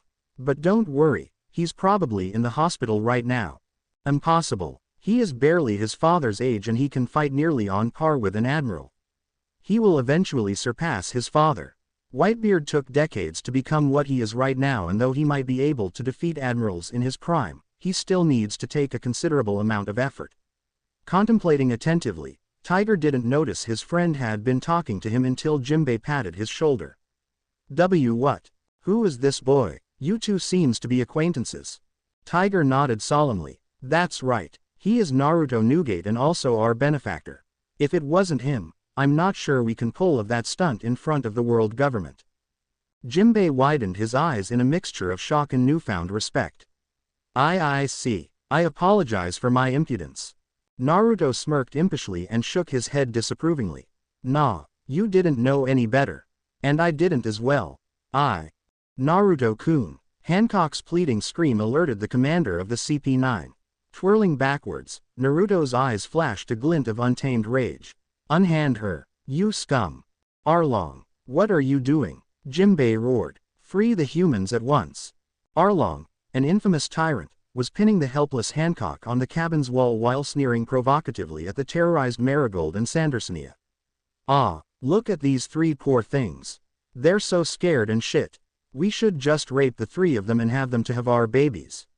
I always want to know what is like to Wom. Marrow. Forming a heart shape with her hands, a spiral of pink energies enveloped the fishman and instantly, Arlong was transformed into a stone sculpture. Naruto, Tiger and Jimbei dropped their jaws comically. Whoa, Hancock-chan kicks some serious ass. Naruto dashed towards Hancock and freed her from the statue's grasp before the former slave unexpectedly hugged the blonde fervently. Naruto-kun, I was scared. I didn't know what to do. I just do it by my instincts. It's alright. Calm down, Hancock-chan. The blonde stroked Hancock's soft hair fondly as he solaced soothingly, trying to enliven the hysteria atmosphere. I'm here. Everything will be okay now. You did great. You literally stoned him. Gently pushing the flustered girl aside, Naruto turned his attention to Hancock's sisters. Are you girls alright? Did that hurt you? Marigold and Sandersonia shook their head dumbly. Great. Now that the ordeal is over, Tiger, I hope you aren't mad at Hancock-chan for turning your delinquent friend into a memento. Tiger shook his head. He deserves what he gets for pestering your friends and mate. Naruto tilted his head in confusion. Mate. Hancock blushed sultrily in ecstasy and squealed. Mate. Marigold and Sandersonia gawked in bewilderment. Mate. Vegapunk was assessing his documents in his technological advanced laboratory. Shifting his attention to the computer screen, he typed a few keys on the keyboard and smirked. I see. The database is almost completed. Naruto will be delighted to hear the news. Standing up from his chair, Vegapunk ambled towards his allocated destination and observed the two devil fruits lying idly on the table. Reaching out to the clipboard, the scientist read out the information aloud. Kuki no Mi, the Logia-type devil fruit that allows the consumer to gain absolute manipulation of the atmosphere. Apparently, there isn't any nemesis that might become this fruit's weakness, except the Yami no Mi. I'll say someone like Admiral Kizaru might be able to best it. And the next fruit, Toki no Mi, a paramesha fruit that allows the user to control or distort space and time. Those who gain the power of either of these fruits shall shape this world and alter the next paradigm shift. The adroit scientist cackled manically. I can feel it. If Naruto eats one of the devil fruits, he will be unstoppable. One wish, Naruto. Any wish. We, the Sunny Pirates, will do our best to fulfill it. Tiger declared. It is the least we can do to repay our debts to you, Naruto-san. Jimbei smiled benevolently. Okay. Can you help me get to Sabayati Archipelago? Naruto beamed. Taken aback by the blonde's request, Tiger frowned. Why there? That place is too dangerous for us. Well, Hancock-chan and her sisters saved me. If you grant me this one wish, I will use it to fulfill theirs. Therefore, Sabayati is the safest place now. The Marines probably checked Sabayati and expanded their search towards the sea for any escapees. Most likely neglected to search Sabayati any further. Calm Belt is dangerous, both the Sea Kings and the Marines will be after our life. Hence sailing directly towards the girls' homeland will be chaotic and almost impossible. I know friends that might help me and the girls out in Sabayati and one of them is very powerful. Until I can get back to HQ and get a prototype marine battleship from a crazed scientist friend of mine, I have to ensure Hancock-chan and her sister's safety. That customized battleship is able to sail the Calm Belt without being detected by the Sea Kings. And since I've always helped him out, he wouldn't refuse me. The captain of the Sunny Pirates smiled at the blonde's magnanimous and perceptive attitude. Naruto had officially become one of Tiger and Jimbei's most respected entities in the world. Very well. Sabayati it shall be. We will drop you there and leave immediately. Our race is still being hunted by the Tenryubito. It will be problematic if they spot us. You have my thanks, Tiger. No, it should be we who should be thanked. As I have said, Naruto interjected, there is nothing thankful about anything. As long as you're able to help us, you can call it even. I will do what I must. We will tie a rope at that pole. Jimbei pointed at the object located at the bow of the boat. And drag your yacht with us to Sabayati. I have already secured your yacht with my whales. They will repulse any animosity from any sea creatures. That will guarantee a safe journey for the four of you. The girls smiled and bowed at the fishmen. Thank you for helping us. Tiger nodded at the girl's gratification. Jimbei tapped his chin as he pondered slightly before asking. You said someone is powerful who can help you. The way you talk about this person, I couldn't help but think that this person might be strong enough to withstand the world government's military force. Yes, I'm talking about a guy who can fight admirals on par without sustaining fatal injuries and might even win. I do have confidence with my teacher's abilities, but this guy's strength is off the chart. I won't beat him at my current level. Naruto retained an optimistic expression. Who is this guy? And mind if I ask, who are your teachers? Tiger queried in curiosity. The girls were confounded as well. The blonde simply shrugged. Old man Rayleigh. And my teachers are Borsalino-sensei and Kuzan-sensei. Why you mean? Jimbei gawked. The Dark King, Silver Rayleigh. The first mate of the Roger Pirates. You know him. Yup. Ah, talking about him brings back memories. Good times, good times. I'm sure if the girls are under Ray Gigi and Shaki's care, nobody can harm them. Talking about them, I wonder how Shalulia-chan is doing. Upon hearing the feminine name, Hancock stared at the blonde with piqued interest. Shalulia-chan, who is she? Naruto-kun. She is a little bratty girl I used to protect back in the past. Now, she is a witty politician trying to demolish slavery, discrimination and poverty all over the world. Naruto chuckled lightly. They call her the Angel because of the efficacious campaign she runs a few years ago. I can't imagine how many lives she has saved. Unfortunately, her families fail to see her utopian visions and anathematize her every now and then. Still, she lives life with gusto. She has really grown up to become a strong woman. Hancock couldn't help but felt jealous of the prideful tone Naruto directed towards Shalulia. And Admiral Kizaru and Admiral Aokiji are your teachers. Tiger clutched his head as he registered the information. Naruto became extremely nervous when everybody was staring at him in awe. Yeah, why, what, you think being a student under those two lazy blokes is honorable? No, it's tortuous and a living nightmare. But not as hell as Garp Gigi's training of death. Now, all these talking make me sleepy. Who the hell are you, Naruto? Jimbei gaped. I'm just a regular guy living in a troublesome world. Naruto and Hancock were seating on the bow of the boat, leaning against one another as they were enveloped by the calm wind of the sea. Suddenly, the blonde stroked his chin in confusion and asked, Hancock-chan. You ate a devil fruit, right? Naruto queried in uncertainty. Yeah, and you saved me when I crashed into the ocean, right? Yeah, tell me again, how did you save me when you yourself ate a devil fruit? Hancock blinked innocently. Oh, silly, this. The former slave pointed to the leather strap encircling her neck.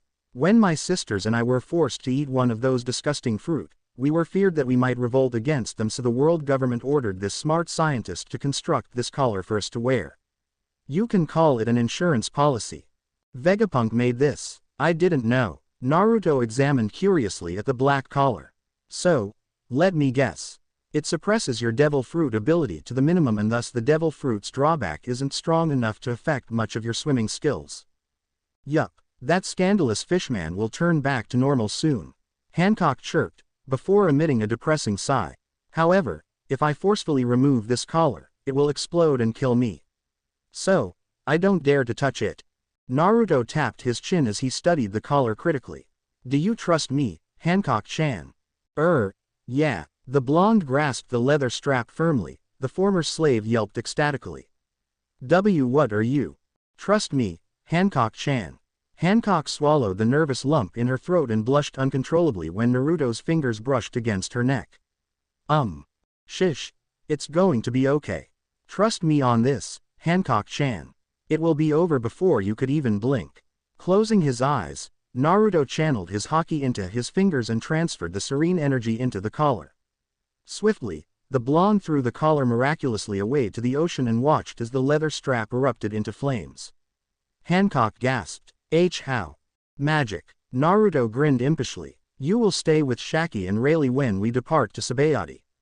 They will teach you how to manipulate your hockey. Now, if you excuse me, I'll throw away your sister's collars for them.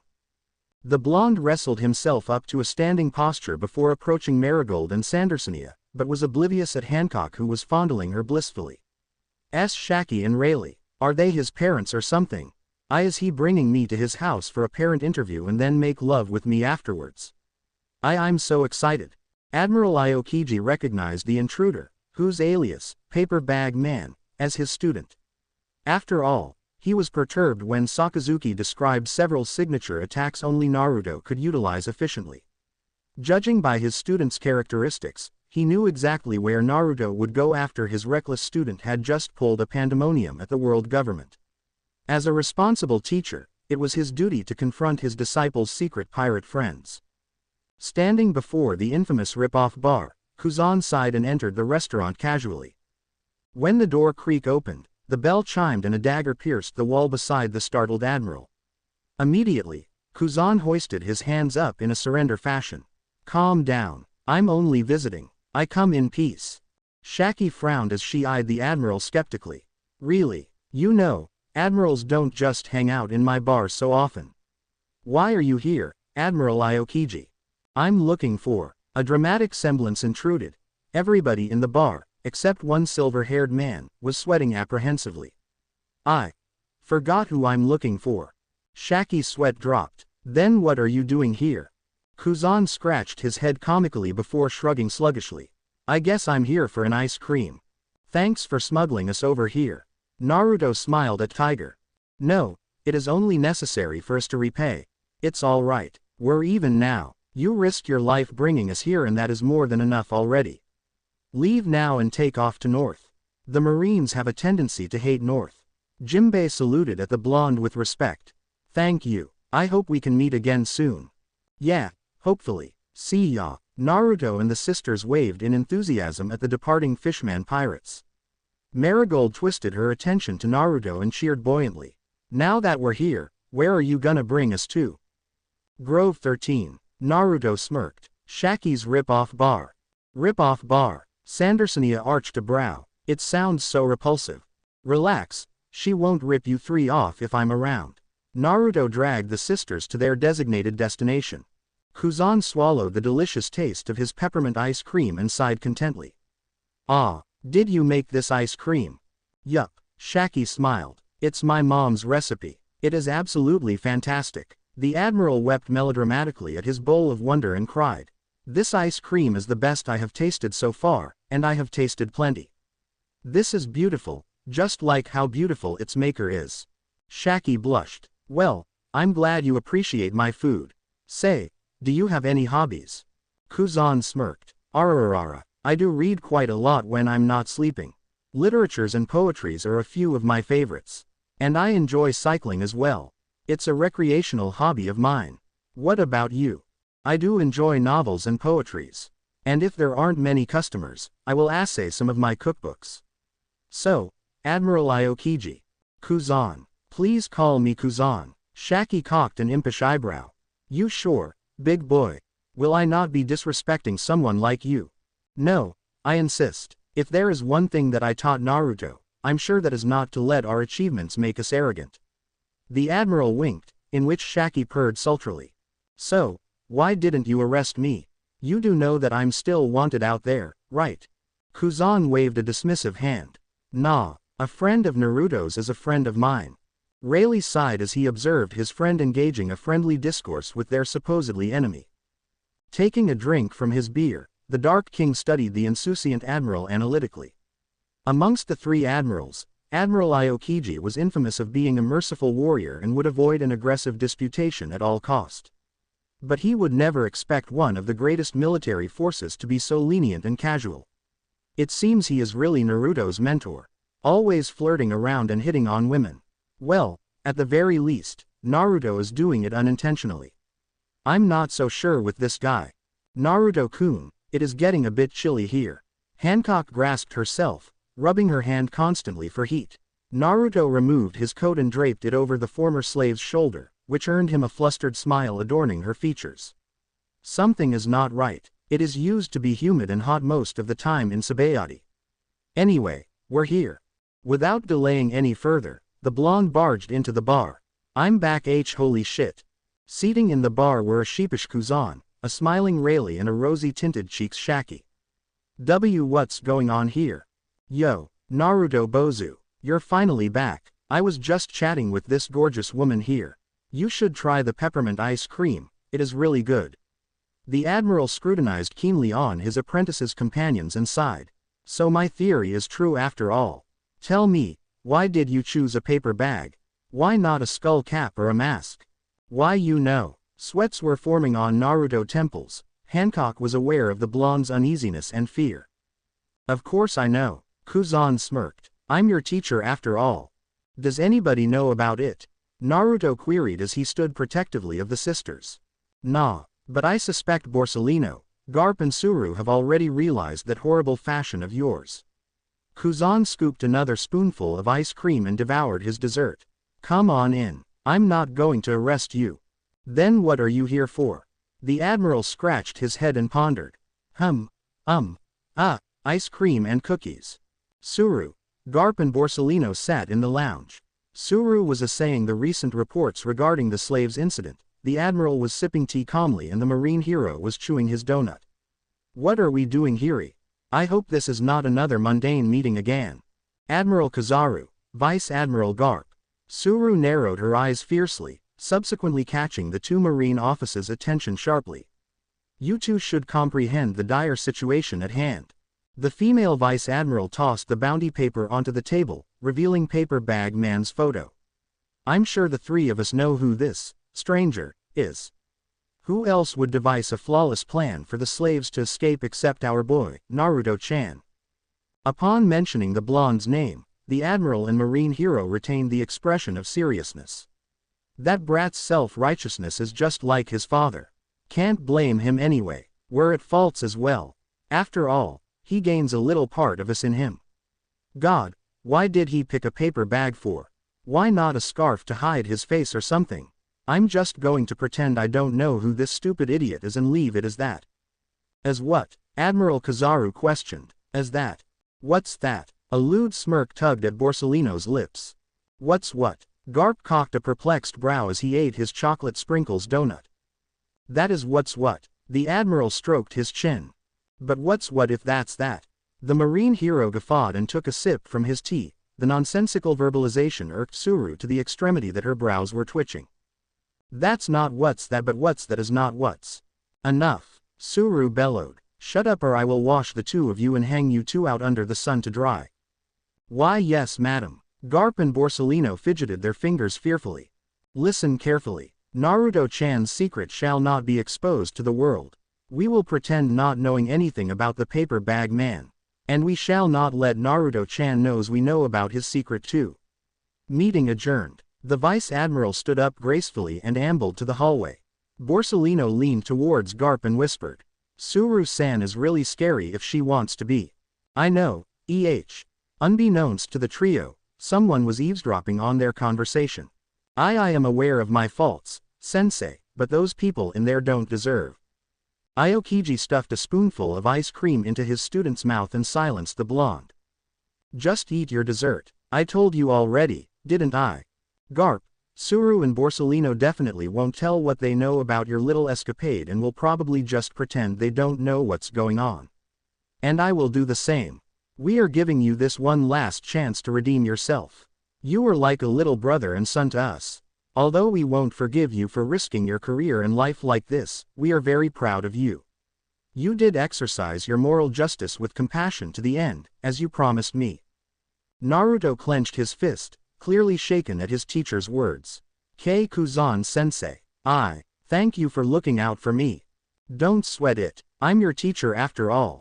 There are many people who lost their compassion in their line of duty. You haven't forgotten your purpose yet. That's a good sign. Don't ever forsake your purpose and compassion, Naruto Bozu. Or I will have a lot of paperwork to do and that's not nice. The blonde simply smiled at his mentor.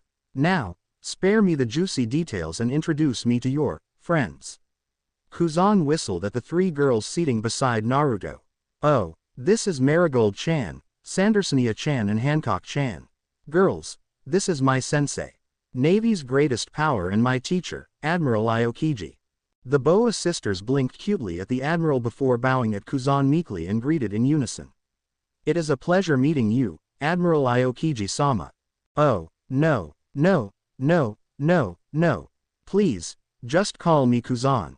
After all, you're Naruto Bozu's friend. A friend of my student is a friend of mine. You three are no longer slaves, so I advise the three of you to stay here and live with Shaki-san for a while. Until the coast is clear, you cannot leave here.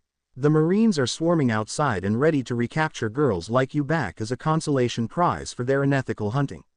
Though I am not in favor of such atrocity, the Tenryubito's command is something only the fleet admiral can oppose.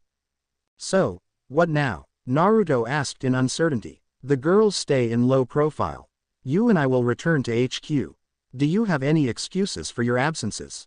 The admiral dug another scoop of ice cream and consumed it merrily. The blonde shrugged. I went for a short-term vacation. You found me and dragged me back. Fair enough. With my authority at stake, your story will be credible. Kuzan placed a bag of gold onto the counter and smirked at Shaki. I'll be going. I will pick you up tomorrow morning. Shaki calculated the invaluable pieces of gold bars and cooed. This is more than enough for 5 bowls of ice cream, Kuzan-san. Oh, but I'm willing to be rip-off by milady. The admiral bowed flirtatiously at Shaki before strolling out of the shop. It was then Rayleigh made his appearance known and sat beside the blonde. Looks like Shaki got love-struck. Your sensei is really a piece of work. Nobody really captures Shaki's heart. Nobody. Yeah, I get where you're coming from. Naruto chuckled. So, girls, do you wanna hang out with me and visit the amusement park, or do you wanna stay here? Shaki will show you your rooms. Yes, I have already made arrangement. Shaki winked at the girls. The rooms are upstairs. Marigold and Sandersonia yawned. The long trip is taxing. I guess the two of us will have a look at our rooms and take a long afternoon nap. Okay, I'll go out with Naruto-kun then. Hancock chirped. Then it's set. Naruto grabbed the black-haired girl's hand before rushing towards their destination. Oh my, Naruto-kun is in a hurry to buy me an engagement ring. I can sense his overflowing passion. Hancock mused while imaging erotic scene in her mind. Are you sure this is necessary, Captain? There are so many Marines patrolling the place, it will be unwise to. Ah, stop being so paranoid, Ben. Don't you get it? The Marines are patrolling in the sea, that's why we are hanging out here for a while. Until the Marines are gone, we will stock up our booze, meat and stuffs. Shanks, one of the predominant pirates and crowned as the one of the 4 notorious sovereigns of the sea, bellowed fervently before gulping his jug of alcohol with gusto. I have a bad feeling about this, boss. Luck-Roo announced while chewing a chunk of meat. What are you talking about? Stop being so paranoid, guys. Let's camp somewhere here and party.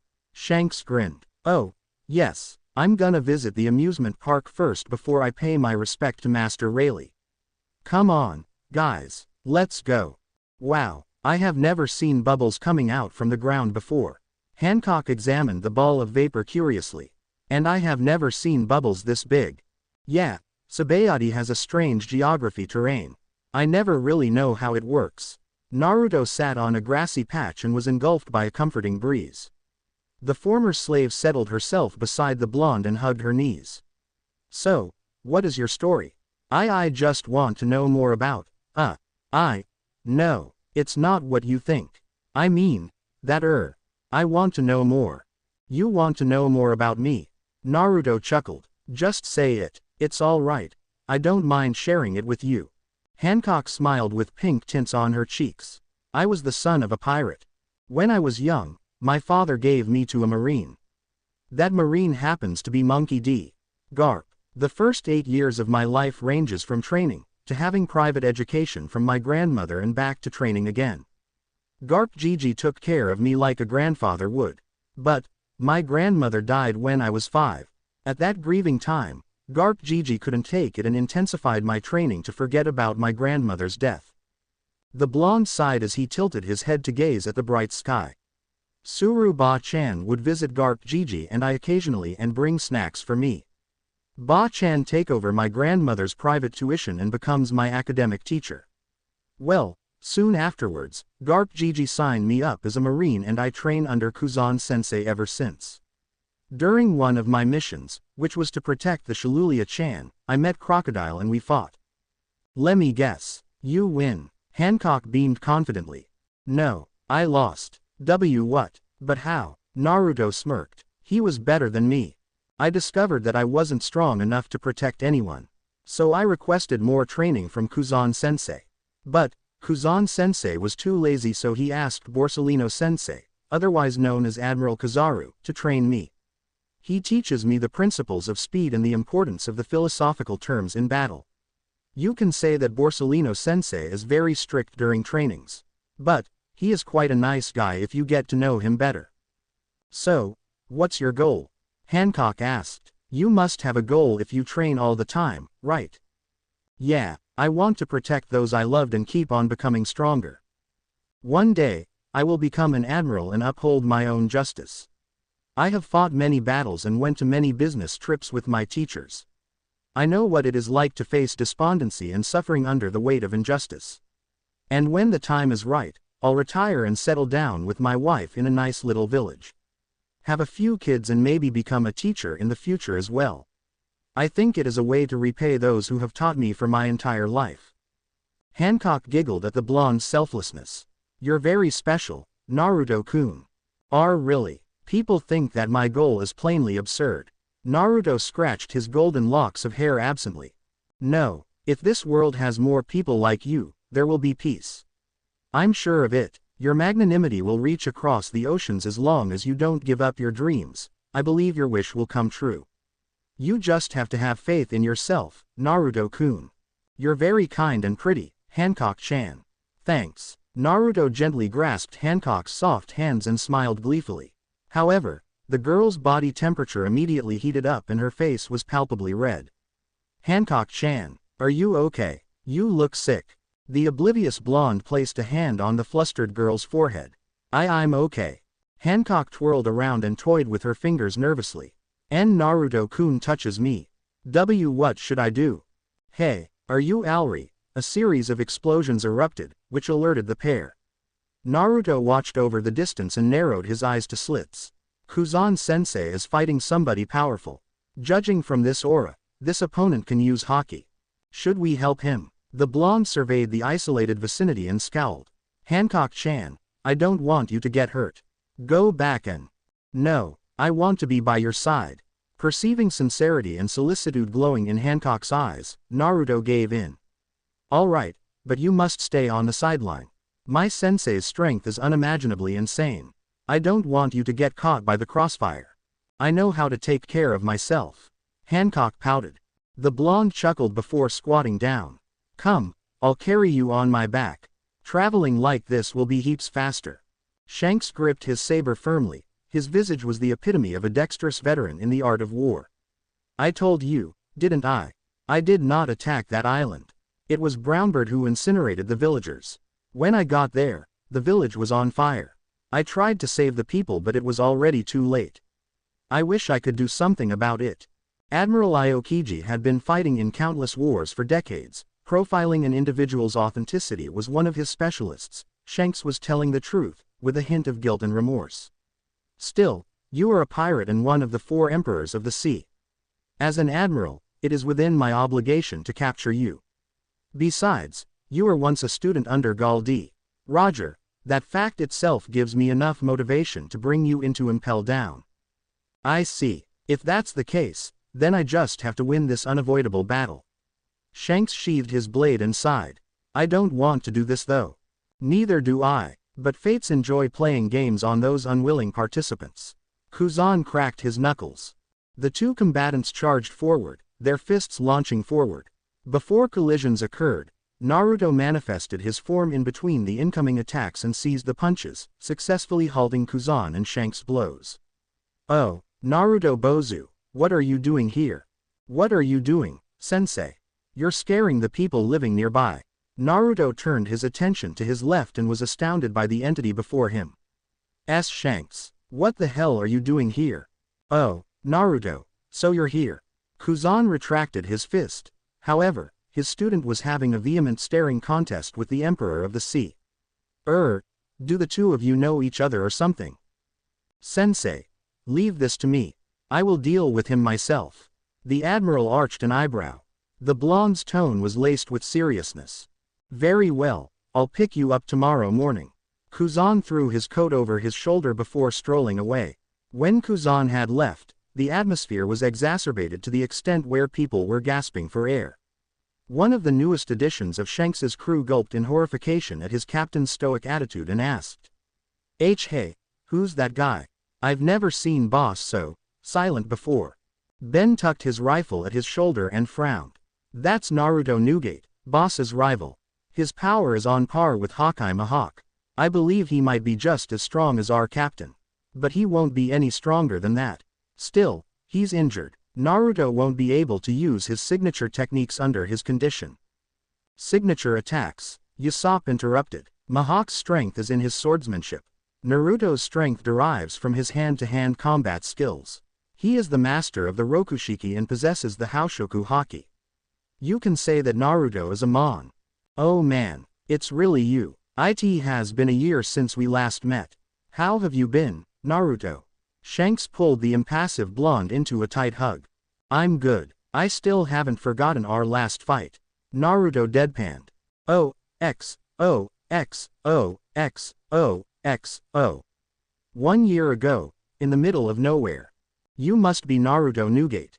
Hawkeye speaks highly of you. Shanks smirked. His black cape danced as the wind blew. It is a pleasure meeting you, son of Whitebeard. And I'm not proud of being his son at all. Naruto studied his opponent. Really? Why? He's your fath. He's a father who abandons his kid. The blonde replied impassively. Whitebeard might look intimidating, but I know he has a reason for what he has done.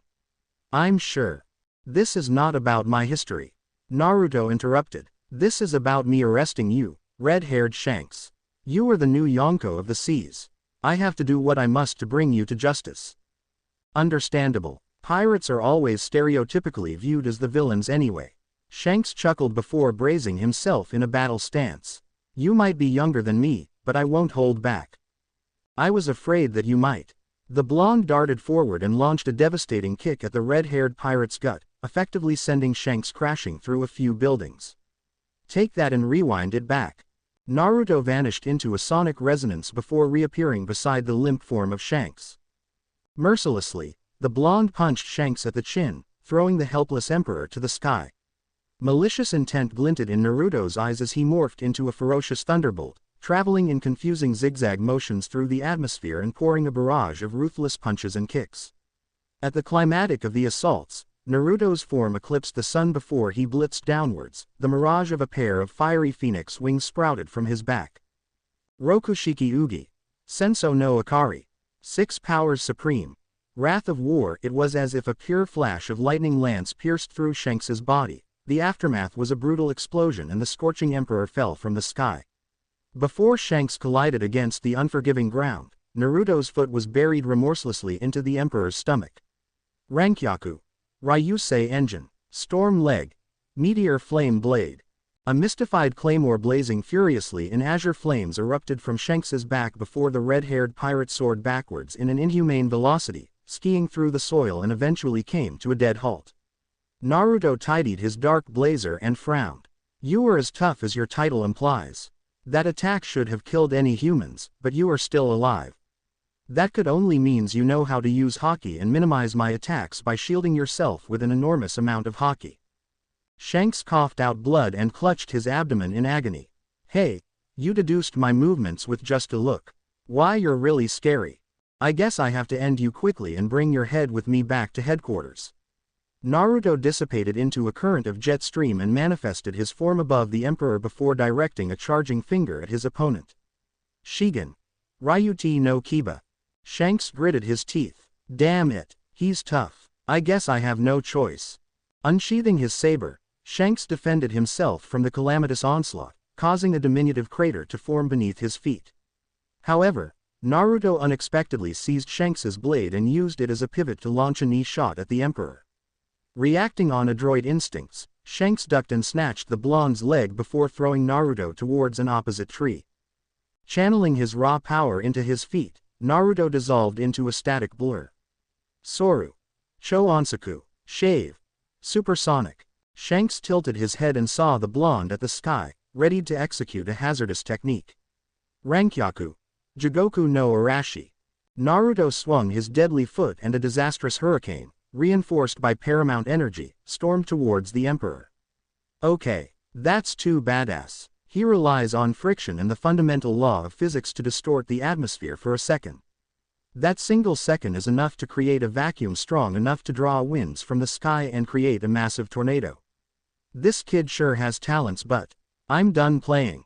Pumping haki into his blade, Shanks gripped onto the hilt of his swords firmly with both hands and swung vertically downwards. The menacing whirlwind was sliced into half. Naruto widened his eyes in petrifaction at the sheer strength of his opponent. Impossible. That technique is one of my most powerful attacks. And he cut it like it was nothing. You should pay attention to your enemy, or you'll end up getting hurt. The blonde felt a presence behind him and unhesitatingly activated his last resort. Tekai. Shanks delivered a lethal slash at the blonde, pummeling Naruto through the ground before landing graciously beside the weakened marine. Sheesh. You really pack a punch there. I think I got a broken rib thanks to you. Ah, damn, it hurts like a. I hate fighting guys like you. Just kill me, and get it over with. Naruto closed his eyes and waited for the final blow. His Tekai did boost his defense, but Shanks' blade was laced with an abundance force of sheer haki, which managed to penetrate through his personal stronghold. Instead of facing death, the blonde was rewarded with a hearty laugh. Seriously. Kill you. Ha ha ha. What do you take me for? A psycho killer. Besides, you have potential. A bright future awaits you, kid. I don't need your sympathy. Ah, shut up. Hey, Ben, get our medics here and patch this kid up. Shanks gestured, signaling for his comrade's attention before exhaling a breath of relief and collapsed beside the fallen blonde. You really are strong, kid. If you keep growing like this, you really will surpass me one day. Why aren't you trying to kill me? Shanks arched a perplexed brow. Why must I kill you? I tried to kill you. Naruto coughed as blood dripped from the edge of his lips. I'm not evil as you think I am. I understand that pirates are always viewed as a bunch of malevolent beings trying to demolish the peace of the society relentlessly. But I'm not an immoral person who enjoys watching people suffer. This world may be corrupted, but there is still hope there. I believe that the hope is for people to open their heart and show compassion. If everybody deems the world hopeless and chooses not to contribute any effort, then this world will be a miserable place to live in. If I want to change this world, I will change myself first. The blonde gawked at the Emperor. Shanks's words of benevolence were utterly genuine. Pirates who want to spread compassion to this world. I guess it isn't hard to believe it. Marines aren't absolutely justified in their actions, despite how the media portrays them as the shining beacon of hope. I guess there are really some pirates out there who aren't as bad as I think they are. There is still hope. Why do you want to become a Marine, kid? I want to become stronger so I can protect those I loved. Shanks chortled. Great goal. I'm starting to like you a lot. My medic will be here any minute now. Stay strong. Naruto shut his cerulean eyes and sighed. Hey Shanks. Yeah, how do you view world peace?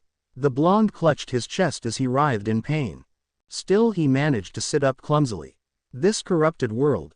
This world where pain cannot be forgotten. In this world where we have to suffer torment. I guess it corrupts me as well. I used to think that changing the world means changing my own self. I was naive. When I come across the pirates I fought against, and killed. They're all scum. Trash as an S. But you, why are you different? Shanks chuckled and stared at the bright sky. Because I still believe that there is still hope in this world. No matter what, if there is peace, I will find it. I will show the world that true peace exists. I believe that one day, pirates and Marines will find true amity.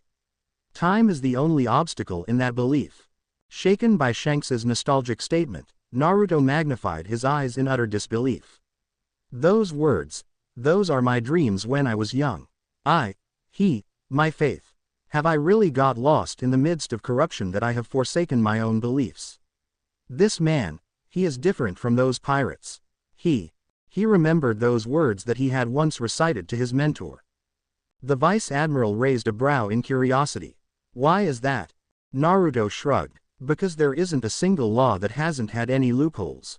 Simple as that. Nothing is perfect, but we can always try to bring equality to everybody. If we can make one person happy, even wasting a few minutes are worth wasting. I won't work for the Marines by following them like a lap dog. I will forge my own justice and show the world that peace exists. I believe that one day, pirates and Marines will find true amity. Time is the only obstacle in that belief. The blonde closed his eyes and fell back to the ground, the numbness of his body gradually overwhelming him. You're weird, but thank you. The Emperor scratched his crimson hair and guffawed. Thank me for what? For a good fight? No, Naruto smiled. For showing me hope. You reminded me of the hopes I have given up on.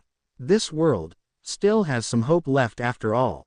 O, X, O, X, O, X, O, X, O. Present. Ah, don't be sad. Your outwitting potential still shines youthfully. It won't be long before you surpass me.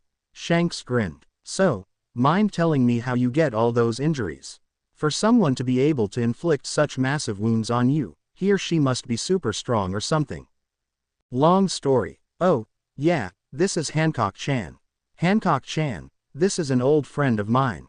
Hancock blinked at the Emperor, who offered a friendly hand. Yeah, my name's Shanks. Do you happen to be the kid's girlfriend? Hancock blushed at the comment. Nah, we're just friends. The blonde scratched his head. The former slave felt her heart sank in the abyssal hell of despair. Shanks and Naruto were oblivious as they indulged themselves in nostalgic reminiscence, but the audiences consisting of the Emperor's crew quirked their eyebrow in perplexity. Usopp leaned towards Ben and whispered, "Hey, do you think the two of them realize that the girl is actually very upset about that comment Naruto made?" The gunslinger stroked his chin before shrugging nonchalantly. Nah, I guess Captain is just another idiot like Naruto. But there is a distinctive similarity between the two of them. What's that? They can really see the good inside people. Meanwhile, Shanks adjusted his straw hat and smirked. Well, I'll be going to visit Master Rayleigh. Don't wanna disturb the lovebirds. I'll see you around, kid. The blonde waved a friendly goodbye at the retreating crew and sighed. What a lively bunch of people, huh? Let's go, Hancock-chan. Naruto grabbed Hancock's wrist, but she was stiff. Her dark bangs casted an ominous shadow over her eyes, which somehow irked Naruto. What am I to you, Naruto-kun?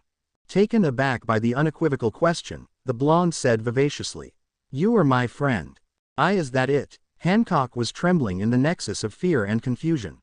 Unexpectedly, Naruto embraced Hancock warmly and stroked her cascading hair as he whispered soothingly into the girl's ear. I cherish you as one of my precious people, Hancock-chan. And I know you want us to be a couple. But I don't know you much. We only just met a few days ago. A relationship will never be everlasting if we are impulsive with our feelings. I do like you, Hancock-chan, but you must give us some time. The blonde gently pushed the girl away and caressed her soft cheeks delicately, their fingers intertwined with each other. Who knows? Maybe one day, I might marry you and we'll start a little family in a small village. Hancock blushed as she motioned in a tiptoe and eyed the astonished Naruto. The blonde was initially stunned by the girl's initiative, but gradually engulfed himself in a passionate with Hancock. The former slave moaned lasciviously when Naruto won the dominance of their heated tongue battle and started to explore the entirety of her mouth.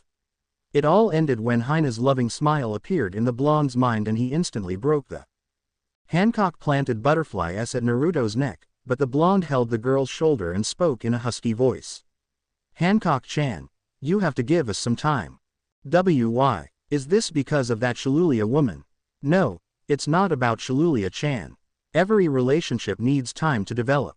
I want to get stronger so I can protect those I loved. I can't protect you if I am still weak. You're strong, Naruto-kun. You mustn't say such things. Hancock encircled Naruto's waist with her slender arms and leaned her head onto the blonde's chest, listening attentively to her lover's heartbeat. I love you, Naruto-kun. I'm not perfect, Hancock-chan. I just need some time for us to build a steady relationship. Please. Hancock sighed. I understand. The couple stood there, enjoying each other's company and warmth. Every second passed by seemed to be an eternity for Hancock. She wished she could forever be in Naruto's embrace. Admiral Aokiji stood on one of the branches of the Colossus mangrove tree, his arms folded and his expression aloof after witnessing his apprenticing the girl. Naruto Bozu, I always thought you're dense. I guess I'm wrong. Like teacher, like student. You might grow up to be a pimp one day. Hey, I should be wondering why I didn't arrest those pirates. Damn, Naruto Bozu sure knows how to change people. Ah, this preaching is so tiring. I'm gonna catch a nap first. Kuzan chuckled and situated his sleep mask on his eyes before falling asleep.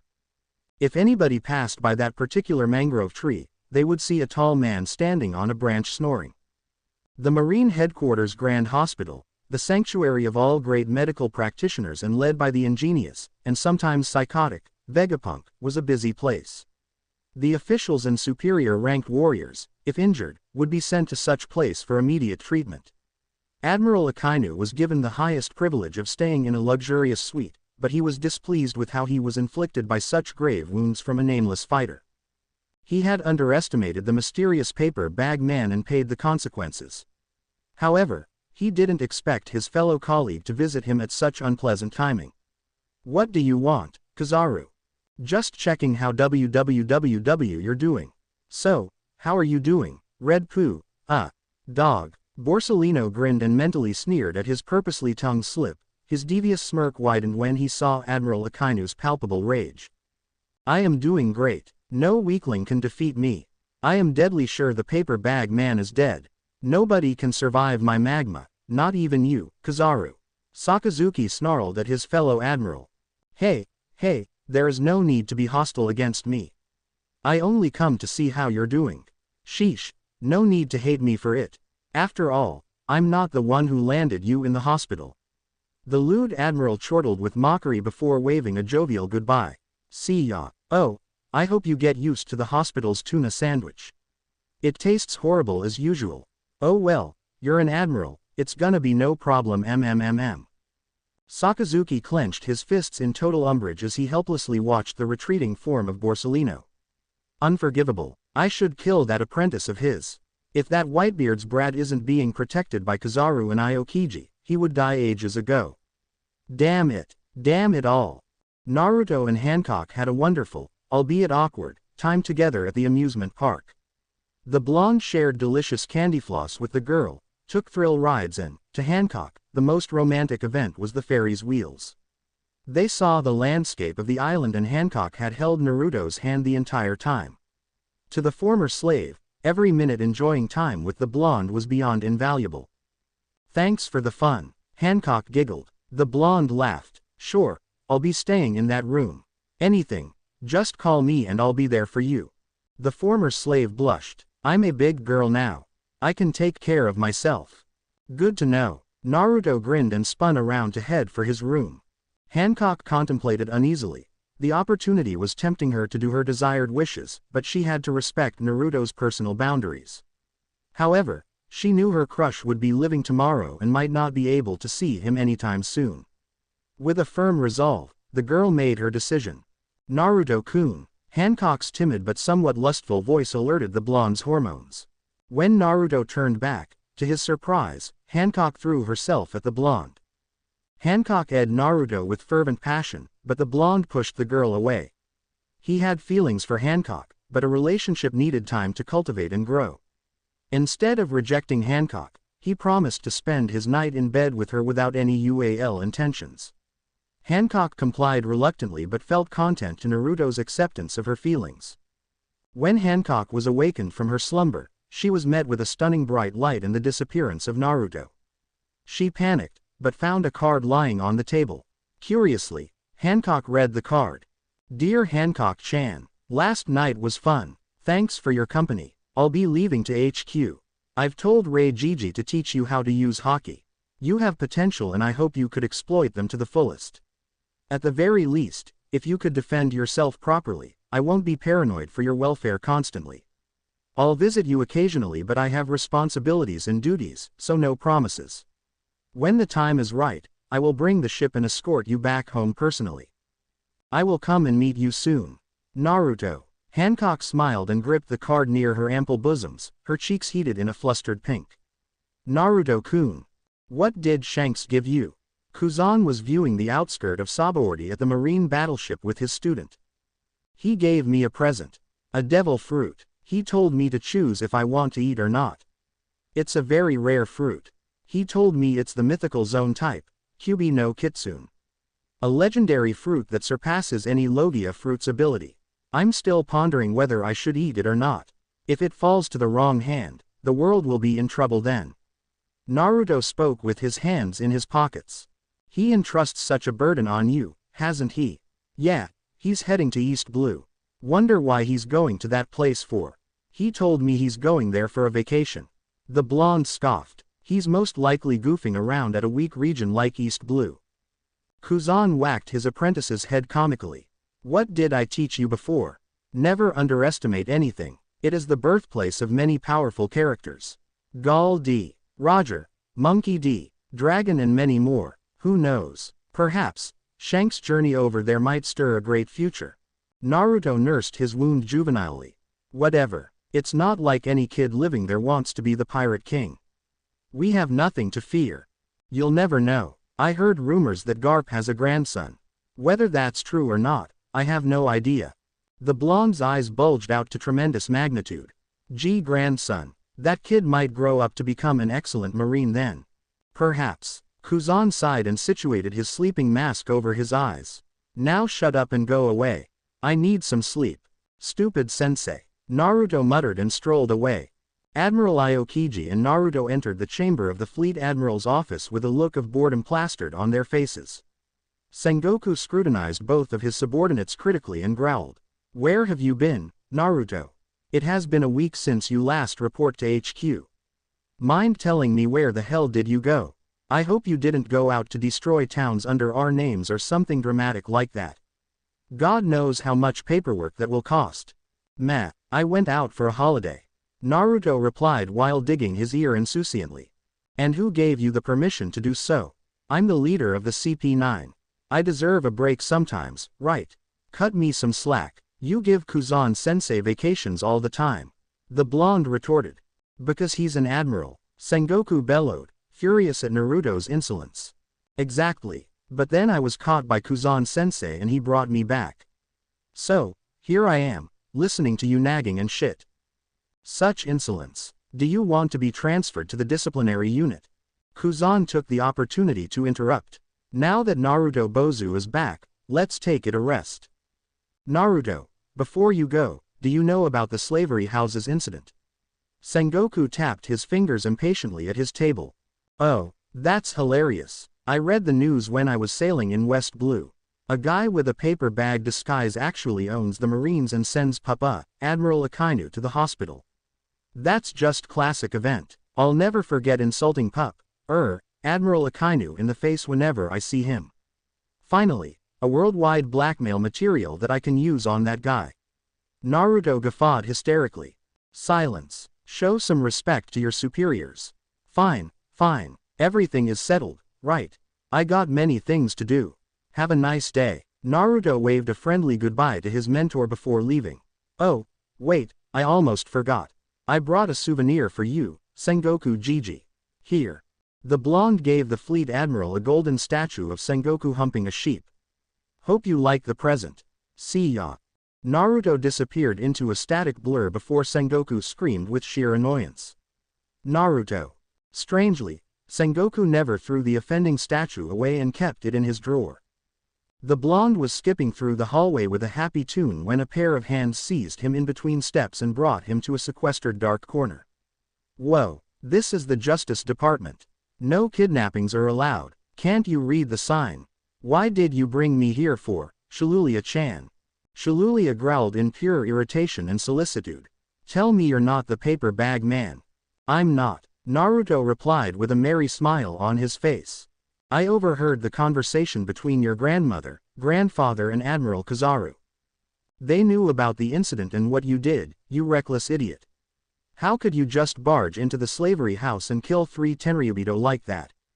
Do you know if people disclose this news to the world, the Marines will be forced to capture you and execute you immediately. Killing a Tenryubito is a crime beyond all crimes. Shalulia hugged Naruto in a tight embrace. Don't do that again, I don't want to lose you. The blonde softened his gazes and returned the hug. Calm down, Shalulia-chan. They didn't know who I am. As long as Puppy didn't see me fight, he won't know it was me who landed him in the hospital. Anyway, why are you here? I thought you're at North Blue preparing for the campaign. I hurried back when I saw your wanted poster all over the island. Naruto arched a confused brow. I don't have any wanted posters. That's paper bag man, I'm very innocent. Shut up, you troublemaker. Shalulia sighed in defeat and pinched the blonde's cheeks. Tell me what I should do with you. Tie you down and demand some answers. Oh, sounds kinky. The blonde grin widened. When are we going to start? You're gonna be the death of me. Anyway, I'm leaving soon, so I was thinking of dropping by to punch you in the face. And I told you that the bubble helmet looks cool and I'm gonna get one the next time I see you. Truth be told, Shalulia was an anomalous amongst her family. She didn't wear the typical Tenryubito outfit, she claimed it wasn't trendy to her exquisite taste. Beneath the embellished deception, Shalulia deemed the dress code of the Tenryubito distasteful and despicable to the world. She was a member of the royal family, her duty was to serve her world. Her quest was to save poverty and corruption. Because of her relations with Naruto, CP9 worked under Shalulia occasionally. I heard your friend, Vegapunk, invented a bubble helmet that has fragrance smells within the thingy. You should ask him about it. Shalulia placed a hand on her curvy hip. Yeah, I have to go and give him this devil fruit anyway. Naruto studied Shalulia as his eyes whipped up and down. The princess was wearing a purple dress and her amber-colored hair was cascading down her exotic body. It had been years and the blonde suddenly realized that Shalulia had changed drastically. She had grew to become a very influencing woman with various authorities under her command, not to mention that she was adroit with the laws and a dynamic drama queen if the exigent situations demanded. You really become very beautiful, Shalulia-chan. Naruto smiled. Shalulia blushed and gave the blonde a quick peck on his cheeks before running away. I'll see you in a few months' time. Try not to cause any trouble or I'll come back and make you give me a spanking. The blonde shook his head as he watched Shalulia's distancing frame. Ah, if there is one thing Shalulia-chan never changes, is her fetish with spanking. God knows why she's a masochist. Naruto keyed in several codes on the keypad and the metallic door slid sideways automatically. The blonde strolled in and threw his bag at the morgue before resting on a couch, which earned him angry yells. Naruto, what did I tell you about throwing stuffs on my dissection table? Shanks gave me a devil fruit. Digesting the invaluable information, Vegapunk's head perked up with newfound interest. Any specifics? Mythical zone type. Kyubi no Kitsune. Naruto grinned. I knew there is a reason why I like you. Vegapunk rummaged the bag and found the fruit. Quickly, the doctor placed the fruit on a scanner and performed the procedures to analyze the fruit. Reading the data, Vegapunk scratched his chins, confounded by the information. Interesting. This fruit surpasses my expectation. It does live up its name as a fruit rarer than any Logia fruit.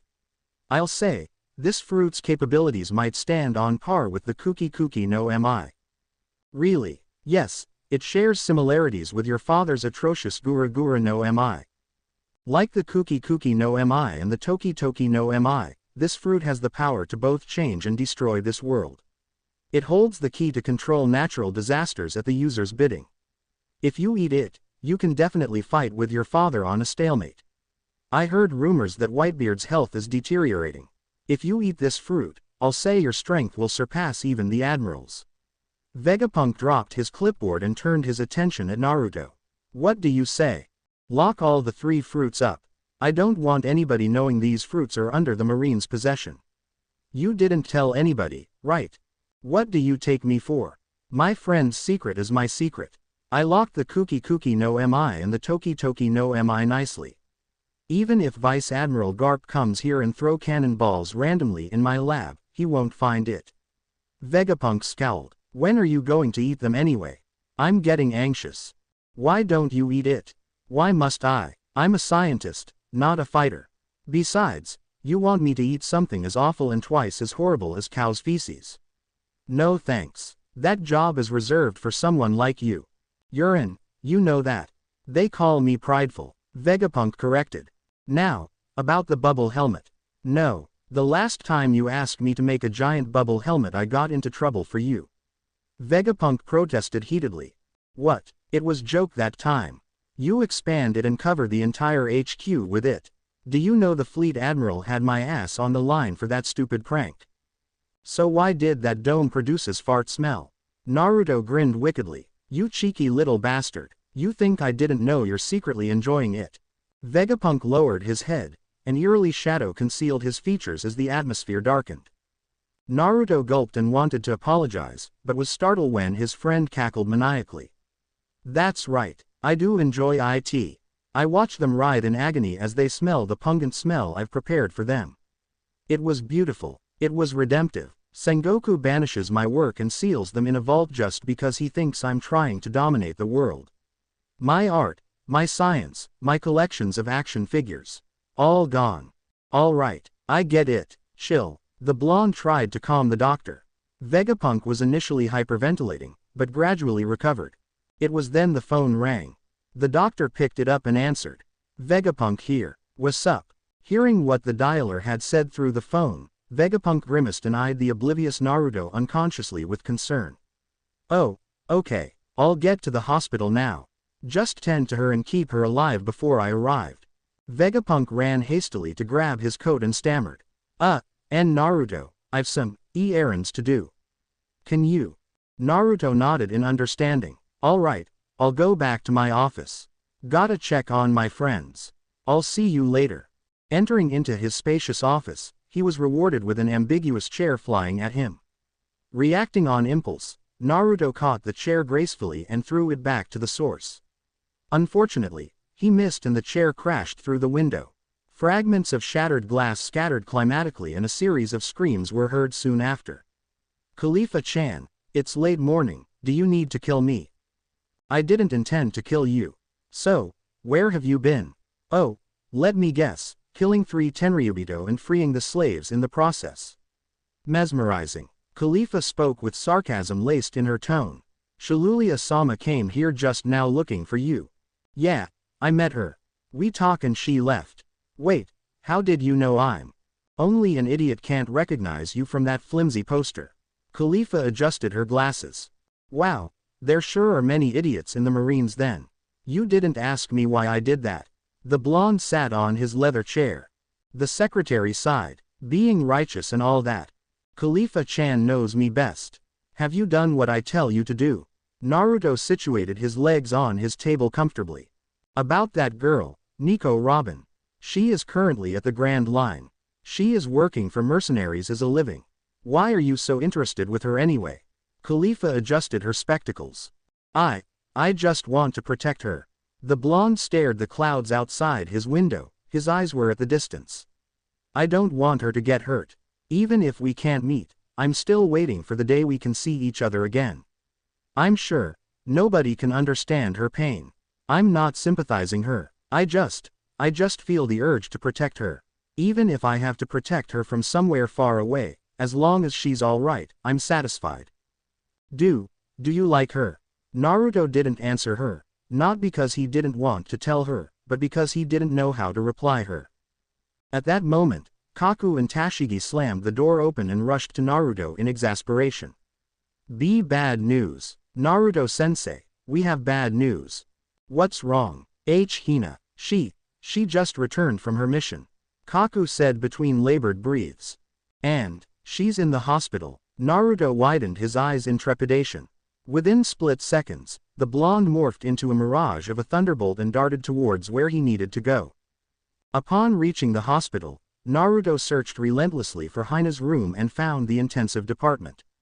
Hina was lying on the bed with various needles injected into her veins through IV therapy, and Vegapunk's solemn expression perturbed the blonde. Vegapunk, what's wrong? How did this shit happen? I'm sorry, Naruto, but Hina. What's wrong? Tell me. The blonde clutched onto Vegapunk's shoulder with pleading eyes. Vegapunk, please.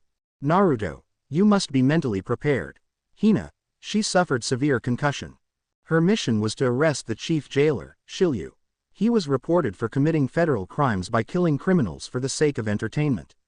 Navy's HQ is afraid that this issue might spread to the world and deploys Hina to apprehend Shiryu before things get out of hand. But it went wrong and Hina was defeated. She suffered various broken bones as well and a punctured lung. The problem comes to her arteries. Naruto's hands were shaking in fear. What's with her arteries? Shiryu is a swordsman. During their battle, he cuts her arteries. It's a miracle she is still living till now. Her will is strong. I still remember that she was barely conscious when she's sent here. She might live, but if she survives this ordeal, she might forever be crippled in the future. Worst case scenario, she will never wake up from her coma and see the light ever again. I'm sorry, Naruto. Naruto broke down to tears. His grip tightened and he yelled, "You're Vegapunk. You're the miracle doctor. You build so many things that exceed anybody's expectation. Why can't you save Hina's life? Vegapunk, save her for me, please." Enough. Naruto, look at yourself now. Vegapunk frowned. Hina now needs you the most. She's an orphan. She has no relative and no people she can depend on. She was born in the era of the war.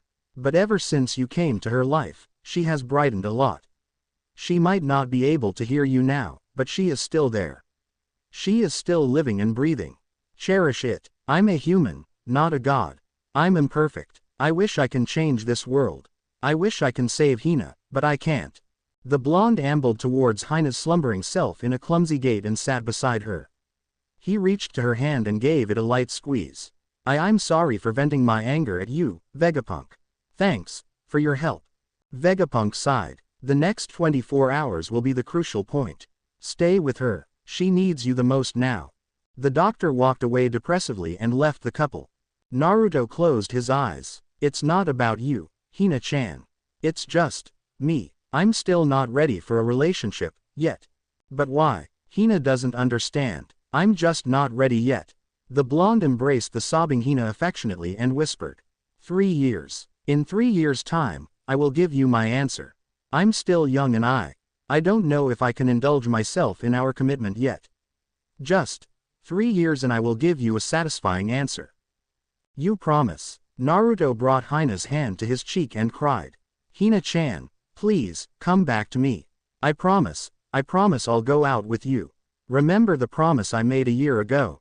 Hina-chan, I'm confessing it to you now. Hina-chan, will you go out with me? Will you be my girlfriend? Please, Hina-chan, just wake up. I'll do anything. Just please, don't leave me, Hina-chan, Hina-chan. The blonde gritted his teeth in frustration. I concede defeat, Hina-chan. Just don't play this game anymore. I'll stay by your side forever, just wake up. Please, I'm willing to do anything for you. Just. Typically, Hina had always kept a tough demeanor to hide her emotions and only exposed them in front of Naruto. Hina was the blonde's crush and Naruto had always cherished her as more than a just precious friend. He knew he shouldn't have delayed his confession to Hina. After all, he doubted that he could protect anyone based on his caliber. He wasn't being modest, but stating the facts. He wanted to become stronger so he could accept Hina's love. Now, that opportunity might never come again. He hated himself for not telling Hina his true feelings. He loathed himself for not protecting Hina when she needed him. He scorned himself for not loving Hina more than enough. He just didn't realize losing someone could be this painful. No, that guy who makes Hina-chan to such state must pay. Naruto's demonic eyes were flaring with anger. For once in a lifetime, the blonde felt the urge to kill. Naruto sailed the sea personally to Impel down. Originally, the blonde was refused by such orders, but at the climax of rage, Naruto relied on his mentor's status to gain permit. He knew he shouldn't do such things, but his emotions clouded his judgment. When he reached the gates of Impel down, he received an unwelcome gaze by the newly appointed chief warden, Magellan. You must be Admiral Aokiji and Admiral Kizaru's apprentice, as well as Garp's foster grandson and Whitebeard's son, the notorious prodigious marine, Naruto Newgate, right? Cut the bullshit. Where's Shiryu? Naruto snarled. Magellan was sweating. I'm sorry, but Shiryu is. I won't repeat again. Where is Shiryu? Are you aware of his sins? Naruto interrogated. This is personal. The blonde's glare intensified to a patronizing fury. Do you know what happened to Hina-chan? Hina. Who? Magellan was nervous. He had heard countless rumors of the blonde ever since his battle with Hawkeye Mihawk, as well as his battle with the infamous red-haired Shanks, and still survived to tell the tale. The Marine who came here a few days ago. What about her? Explain to me, why is she in the hospital, almost dying? Naruto delivered a devastating punch to Magellan's gut and the chief warden crashed onto the wall upon impact. This is for Hina-chan. You, who know what Shiryu did, yet do nothing to stop him. You are just as sinful as that trash. If you didn't stop him earlier, Hina-chan won't be in the hospital. Don't forget today and remember it well and clear. I'll settle my scores with you later. Quote. The blonde sped into the depth of the prison. Admiral Aokiji and Kizaru was chattering happily in the Marine's main hallway, drinking afternoon tea and enjoying the bright day until a Marine came to them, hyperventilating while speaking. Sir. Reports have it that Naruto abuses his rights to travel to Impel down under your jurisdiction. We try to stop him but he beats all the guards all by himself and steals the battleship so he can travel to Impel down. How did this happen? Kuzan queried. He said something about Captain Hina in the hospital. Something about vengeance. Shit. Borsellino muttered. I have a feeling tomorrow's headlines will be involving Naruto. Naruto was blitzing through the prison, screaming for Shiryu's audience. When he reached level 3 of the living hell, Naruto saw a tall man, with a cigar in his mouth, smirking disturbingly at him. Are you Shiryu? I am. What does a Marine want from me? Do you know who Hina-chan is? Hina, how familiar. I think I heard of that name before. Yes, that I cut down several days ago. Why? Shiryu's contemptible aura irked Naruto to the extremity that he just wanted to annihilate the vile creature standing before him. What's the matter? You seem so angry. You come to my Impel down and make a ruckus. Do you know who I am? Do you have the guts to even fight me, boy? Are you really here to avenge that nobody? Shiryu snarled with a malicious grin tugged at his lips. You two must be lovers then. I heard that. Now you're here to kill me. What now? Playing the vengeful hero now, are we? Don't get influenced by this bastard's word.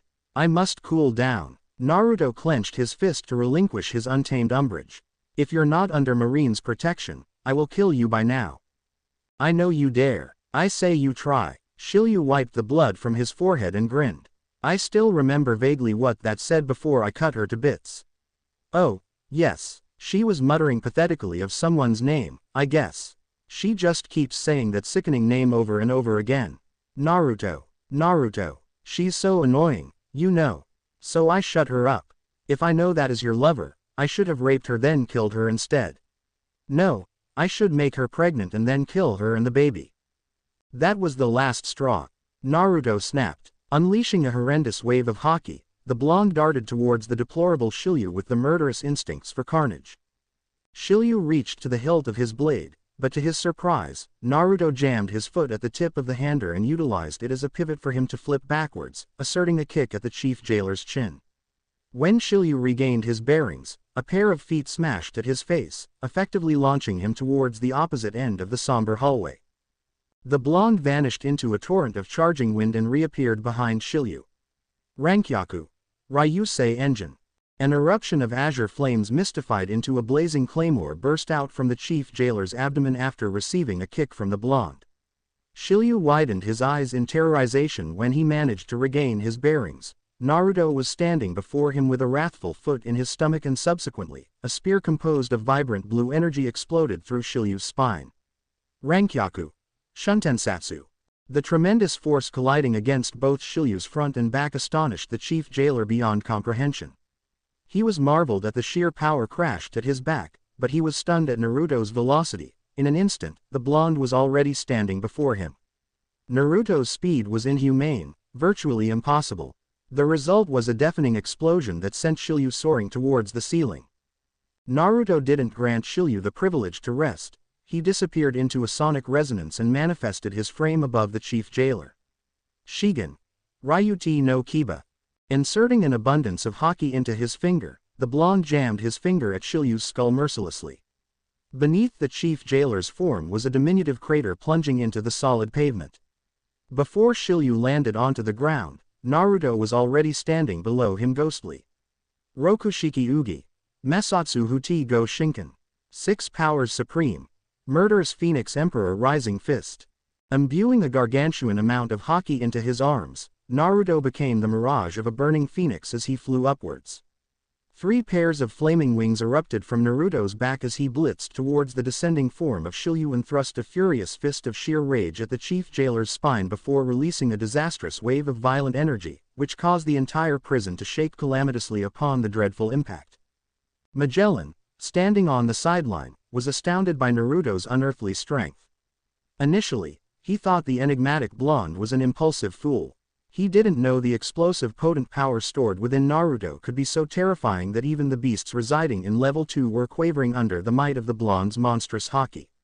If Magellan was to fight Shilyu, it would inevitably be a death match. But the blonde was destroying Shilyu with overwhelming tactics and ungodly power. This boy, he's like a tiger. When he's sleeping, amity resides to the land. When he's provoked, he slaughters anything standing on his path. He's like a war god. Magellan was shivering with the nexus of fear and admiration. Sadi-chan giggled in delight. I can't wait to dominate him and make him my love slave. He came all the way here to avenge his lover. How romantic. All the more reason I should strip him and make him mine. Naruto was standing beside the barely unconscious frame of Shilyu. His unforgiving fists were dripping black blood, his white jacket was stained with fresh crimson and his eyes were glowing with wicked desires. He had completely and utterly crushed Shilyu and avenged Hina. This is the end for you. The world is better off without garbage like you. I will spare no mercy to you. I will show no conscience to you because you deserve none. Naruto's expression was the epitome of melancholy and inscrutable. His eyes were blankly cold and his tone was as frosty as the devilish freezing hell. Besides, you have committed treason for killing a marine officer. May this be a lesson to the world. Justice will be served and vengeance is mine. The next action would change Naruto's life forever. He stormed onto Shilyu's head and left a bloody gore of gruesome mess. Magellan and the rest of the jailers, except the squealing Sadi-chan, gasped in horror. Snatching the corpse's leg, Naruto dragged the body towards his own designated destination and walked past Magellan. The blonde paused and eyed the chief warden impassively. If you ever let this shit happens again, trust me, the next one will be you. Mark my words, the next time I come here will be the day I arrange your funeral. Naruto continued dragging the body away. Rumors speculated to the world as an aftermath. Impel Down was reported of a revolting scheme claiming that a corrupted chief jailer massacred criminals and was killed ruthlessly by a marine. His unrecognizable, headless corpse was hung on the forefront of Impel Down's gate solely by Naruto as evidence that such a day had happened. It was a message sent to the entire world, a message that dictated that any evils residing in this world shall be cleansed by the hands of a walking nightmare. That particular marine was titled as the fearsome Gunshin, the war god of the navy. And so, a legend was born. What have you done, Naruto? Sengoku yelled as he slammed his fist at his own desk, breaking it into half in the process. The fleet admiral gasped and pointed an accusing finger at the blonde. It's all your fault my antique desk is in this state. What do you want me to do? Naruto's ominous tone irked Sengoku. Garp was awfully silent as he sat at the couch, silently examining Naruto's unstable state. Explain to me, why did you kill an officer? Officer. I killed an officer. Naruto's golden bangs concealed his features and casted a sinister shadow over his eyes. I didn't kill a marine officer. Stop playing games, Naruto. Shilyu. I killed a scumbag. He is not a marine. He isn't fit to be one. Be grateful that I didn't kill Magellan as well. Sengoku growled. Don't you dare raise your tone at me. I'll raise it whenever I want. Do you know that Hina-chan is in a coma thanks to that bastard? Naruto yelled. That is what happens when you become a marine, brat. Sengoku regained his bearings and nursed his temples. She fights like an honorable warrior and she falls with pride. It is her duty to arrest Shilyu. But she fails. Under these circumstances, all we can do is to cover the expenses for her hospital fees. Still, That doesn't mean Shiryu doesn't deserve a fair trial. Have you read this morning's newspaper? News have broken out that you killed an immoral officer. The image of the world government is in jeopardy. I don't give a shit about some half-assed image. Shiryu is evil. Naruto clenched his fist. An eye for an eye, a tooth for a tooth, an evil to be obliterated in the face of justice. If you're not happy with me, then you can arrest me. Enough. I have enough of this insolence. One more word from you and I'll summon a buster call to destroy the CP9 once and for all. Try it. Naruto twirled around, but his eyes remained fixated furiously at Sengoku. I dare you. The blonde left the office, leaving a hyperventilating Sengoku and a sighing Garp. That brat. One of these days.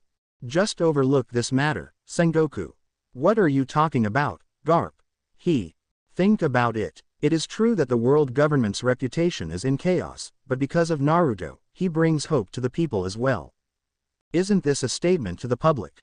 That we, the righteous Marines, will not tolerate immorality amongst our people and will justify any improper conducts with the adequate judgment. I believe Naruto has done a good job in displaying that image. Garp took a long sip from his tea. That boy sure has his father's righteousness and love for his precious people, and his mother's attitude.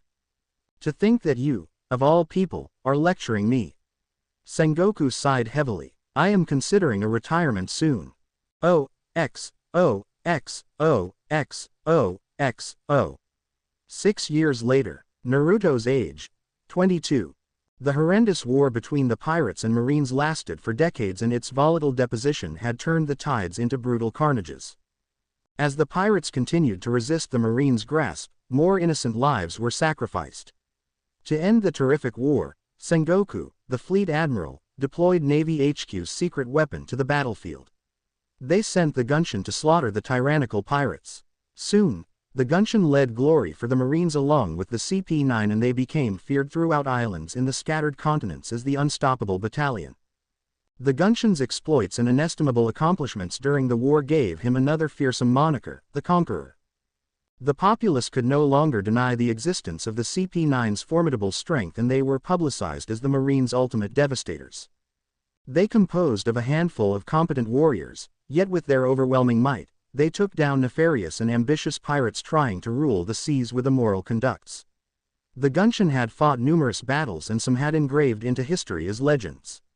The battle at the New World with the notorious Yonko, red-haired Shanks, became one of the most climatic events that had occurred in the world. Soon, the Gunshin was promoted as a vice admiral and was marked as the youngest Marine ever to have achieved the supreme status that many had dreamed of. Subsequently, the Gunshin became reputable amongst many paramount pirates. The Yonko had unofficially acknowledged the Gunshin's strength and though Whitebeard was proud of his son's extraordinary feats, he felt annoyed that Garp unwittingly made his son an imminent nemesis. Still, Whitebeard was proud and he knew his wife in heaven would be as well. Hell, he called for a grandiose celebration for the rise of the Gunshin, much to his subordinates' chagrin and confusion. The Gunshin was a treasure to the Marines. The fact that the Gunshin defeated the indomitable Gecko Moria and forced him to join the ranks of a Shichibukai was an icing of the cake. Not to mention, with the Gunshin's connection and relentless persuasion, the world's strongest swordsman, Hawkeye Mihawk, agreed to become a Shichibukai. The Gursei noted that the Gunshin must never defect from the Marines, he was too much of a brilliant warrior for the Marines to let him go. However, he was untouchable.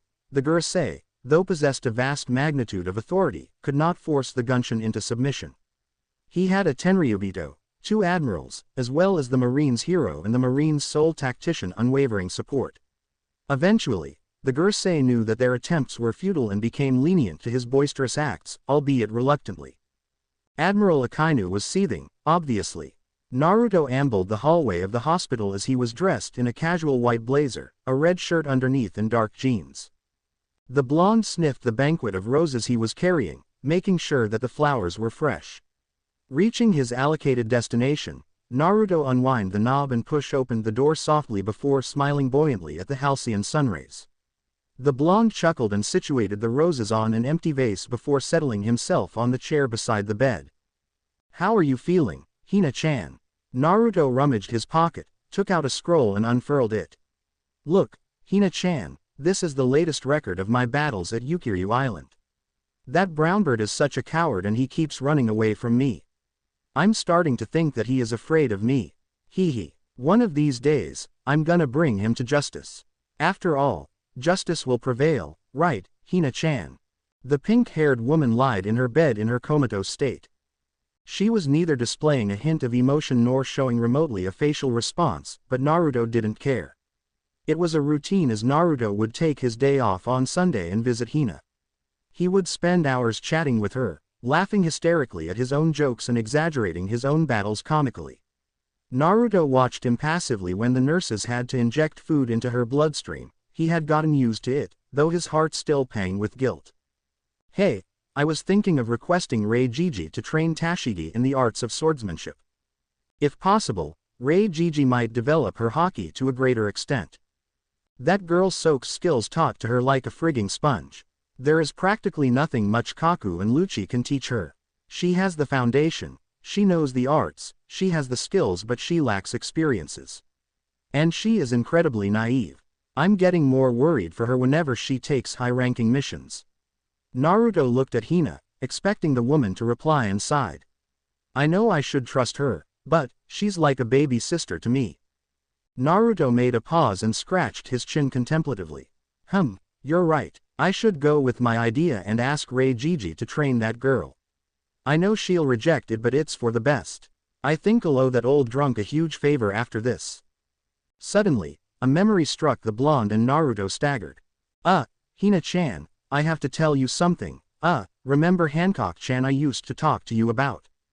Yes, her. She is becoming rather infamous in the new world. The government wants me to ask her out. No. Not like asking her out for a date. God, Hina-chan, what are you thinking? No, it's just that the government is getting all paranoid at Hancock-chan's potential threat to them. Since I tell those old farts that she's an acquaintance of mine, they are sending me to offer her a proposal. Better me than that puppy, if you know what I'm saying. Immediately, Naruto raised a hand in a surrendering fashion. No, don't get any ideas in your head, Hina-chan. Not a proposal for marriage. They want me to ask her to become a Shichibukai. You see, Amazon Lily is once a place where no pirates can venture into and not get killed by the Sea Kings. However, Vegapunk is too smart and invented those badass battleships that can actually cruise into the dangerous ocean and not get detected by those sea monsters. I actually volunteer to handle this mission. Hancock-chan has an unhealthy hatred for men and no one else can go except me. Naruto paused again. No, I won't. I mean, I like Hancock-chan, but I like you too. It just isn't right if I, take advantage of her love for me too. Naruto blushed and shook his head. Anyway, I'll just talk to her and hope she can comply with it. Last I heard they called her the Pirate Empress for her campaign and her method of instilling fear in the hearts of her enemies. They said that she single-handedly took down an entire fleet of Marines all by herself and came out of the battle unscratched. The blonde chuckled benignly. And she became very beautiful as well. No, don't get jealous, Hina-chan. You are very beautiful too. Shalulia-chan is like a little sister to me. Fine, I know she likes me, but, well, arg. Whatever, I gotta go, Hina-chan. I hope you like those roses. Leaning forward, Naruto placed it at the unconscious Hina's forehead and smiled. You look like an angel, Hina-chan. Wake up soon. There are many things I want to show you. The blonde stood up, gave Hina a last glance and left. He didn't notice the slight twitch from Hina's finger. It was a well-known fact that amongst the vice admirals, Garp was the strongest and had refused promotions for unexplained absurdity. When Naruto was promoted, Garp had immediately regarded his surrogate grandson as his protege, and his heir to succeed him. Rumors circulated throughout Navy's HQ and the Gunshin was famed as the second strongest amongst the vice admirals and the next candidate to climb the highest echelon of the hierarchy ladder for superiority. When he arrived to the harbor, an army of organized troops stood in utmost respect before the conqueror as they stationed themselves in two parallel rows. Naruto grinned haughtily as he walked the red carpet laid before him. His presence was intimidating enough to cause the officers to sweat anxiously before him. Many officers who hadn't seen the Gunshin didn't approve to the news that a boy, barely 20, laid waste to many iniquitous pirates. When they greeted him, they were genuinely petrified by Naruto's youthfulness. After ascending the stairs to his prestigious battleship constructed specifically for him, courtesy to his friendship with Vegapunk, Naruto spun around melodramatically and waved farewell. Goodbye, my loyal subjects. May the wind blow before your pansy-ass underwear. This is Naruto Newgate, signing out. He was arrogant, that's for sure. Lucci stood stoically behind Naruto, his hands behind his back, his typical stance. Leader, are you updated by Boa Hancock's latest act? The CP9's second in command and the Gunshin's invaluable friend, Lucci was known as the demon in the battlefield. Although his strength was incomparable to the Gunshin's, his overall battle stats stood on par with any vice admirals in the Marines. The Gurusei was wary of Lucci's true allegiance. The demon was, after all, considered as a trustworthy comrade to the conqueror and would stand unfazed by Naruto's side, fighting bravely for his commander till his last breath. There were reports with vague details of the demon who massacred more than 450 pirates just to protect an innocent bystander who happened to be a little girl. The CP9 composed of monsters. Yeah, she took down another battleship again. Someone has to stop her. Naruto leaned against a wall, his oversized coat draped over his shoulders and the word, Justice, imprinted proudly behind the back of the fabric. She has a devil fruit ability. I know. Naruto toyed with his hair absently. What are you going to do about it? Nothing. Lucci furrowed his brows. Her powers were capable enough to turn an army into statues. Enough motivations for the Marines to feel compelled that Hancock-chan is more than qualified to join the Shichibukai. What if she doesn't want to? Naruto patted a hand on Lucci's shoulder and smirked. I'm sure we will reach to an understanding. Don't worry, Lucci, everything will work out just fine. If it is as you say, then I shall take my leave. Excuse me. The demon strolled to the cabin and left the conqueror alone. Naruto was engulfed by the placid wind and sighed, digging into his pocket to search for a cigarette. After Hina's incident, Naruto developed a habit of smoking. It somewhat calmed him down and allowed him to prioritize his goals, and it reminded him of Hina. Lightening up his cancer stick, Naruto bit the tip of the cigarette and sighed. His little peace-seeking was interrupted when a girl snatched his cancer stick and broke it into half. The blonde growled in agitation. What the hell are you doing, Tashigi-chan? The girl fumed in exasperation. Sensei, do you know what this will do to your lungs? I know what I'm doing. Damn it, those are expensive. Sensei, it is bad for your health. Can't you read the packet? It promotes lung failures and many undesirable diseases. Tashigi hugged her favorite twin swords, the Nadai Kidetsu and the Shigure. As a Rokushiki practitioner, it was crucial for her to learn the arts of the Notoryu, two-swords style, and the fabled Yontoryu, the four-swords style. The Shigure was given to her by her mentor, Kaku. The Nadai Kidetsu was given to her from Naruto as a Christmas present, who was initially unaware of its curse. How Tashigi overpowered the curse was something nobody knew. Kaku seemed to know the girl's method but refused to say when interrogated. Geez, thanks a lot, Mom. Naruto attempted to ransack his pocket for another cigarette, but Tashigi adroitly grabbed her master's hand and pouted. No, stop smoking. Why not? I need to relieve my stress, you know. I mean, my way of relieving stress is way better than Lucci's. The blonde protested. No way, Lucci-senpai cares for Hattori-chan. Exactly. Who names their pigeon? Hattori, and what the? That avian has been alive for years. It's not dead yet, and it talks sometimes. Pigeon doesn't talk, parrot does. Stop insulting Hattori-chan behind Lucci-senpai's back. I think it is a very sweet thing to do for Lucci-senpai to care for Hattori-chan. And Hattori-chan is cute. Smoking isn't. Tashigi narrowed her eyes. What's wrong with the women in my life? All so bossy and frustrating. When I eat too much ramen, Khalifa-chan scolds me. When I destroy a bunch of buildings, Shalulia-chan scolds me. And now when I smoke, you want to participate in their fun, huh? God save my soul. At this rate, I won't be able to understand any of you. Naruto rolled his eyes and crossed his arms childishly. Sometimes I wonder whether this is my karma or what. You men, without a woman's delicate touch, will degrade into idiots. Be grateful. Besides, Khalifa-sensei instructs me to restrict you from smoking. Tashigi held her head high. I am fulfilling my duty. With a sick pleasure. Naruto wrinkled his nose and sighed. How's your training anyway? Upon registering the question, the girl emitted a sulky ambience.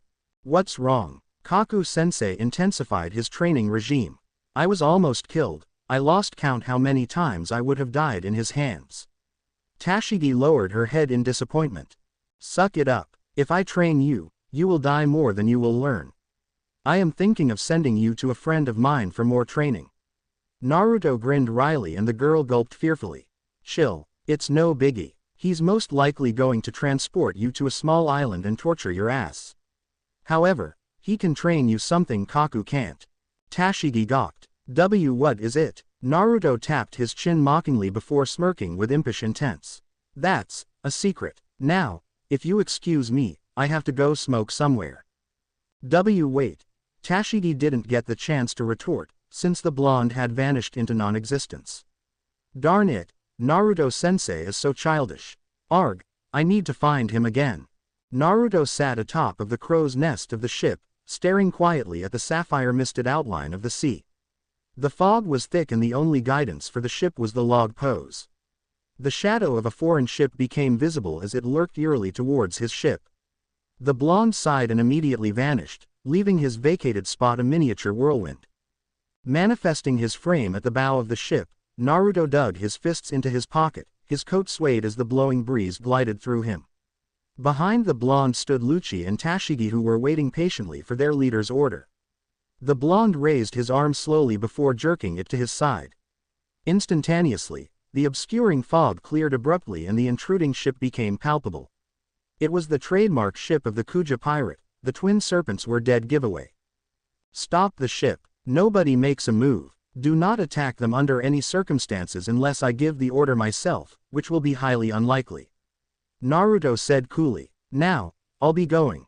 Lucci, Tashigi and the rest of the troops saluted.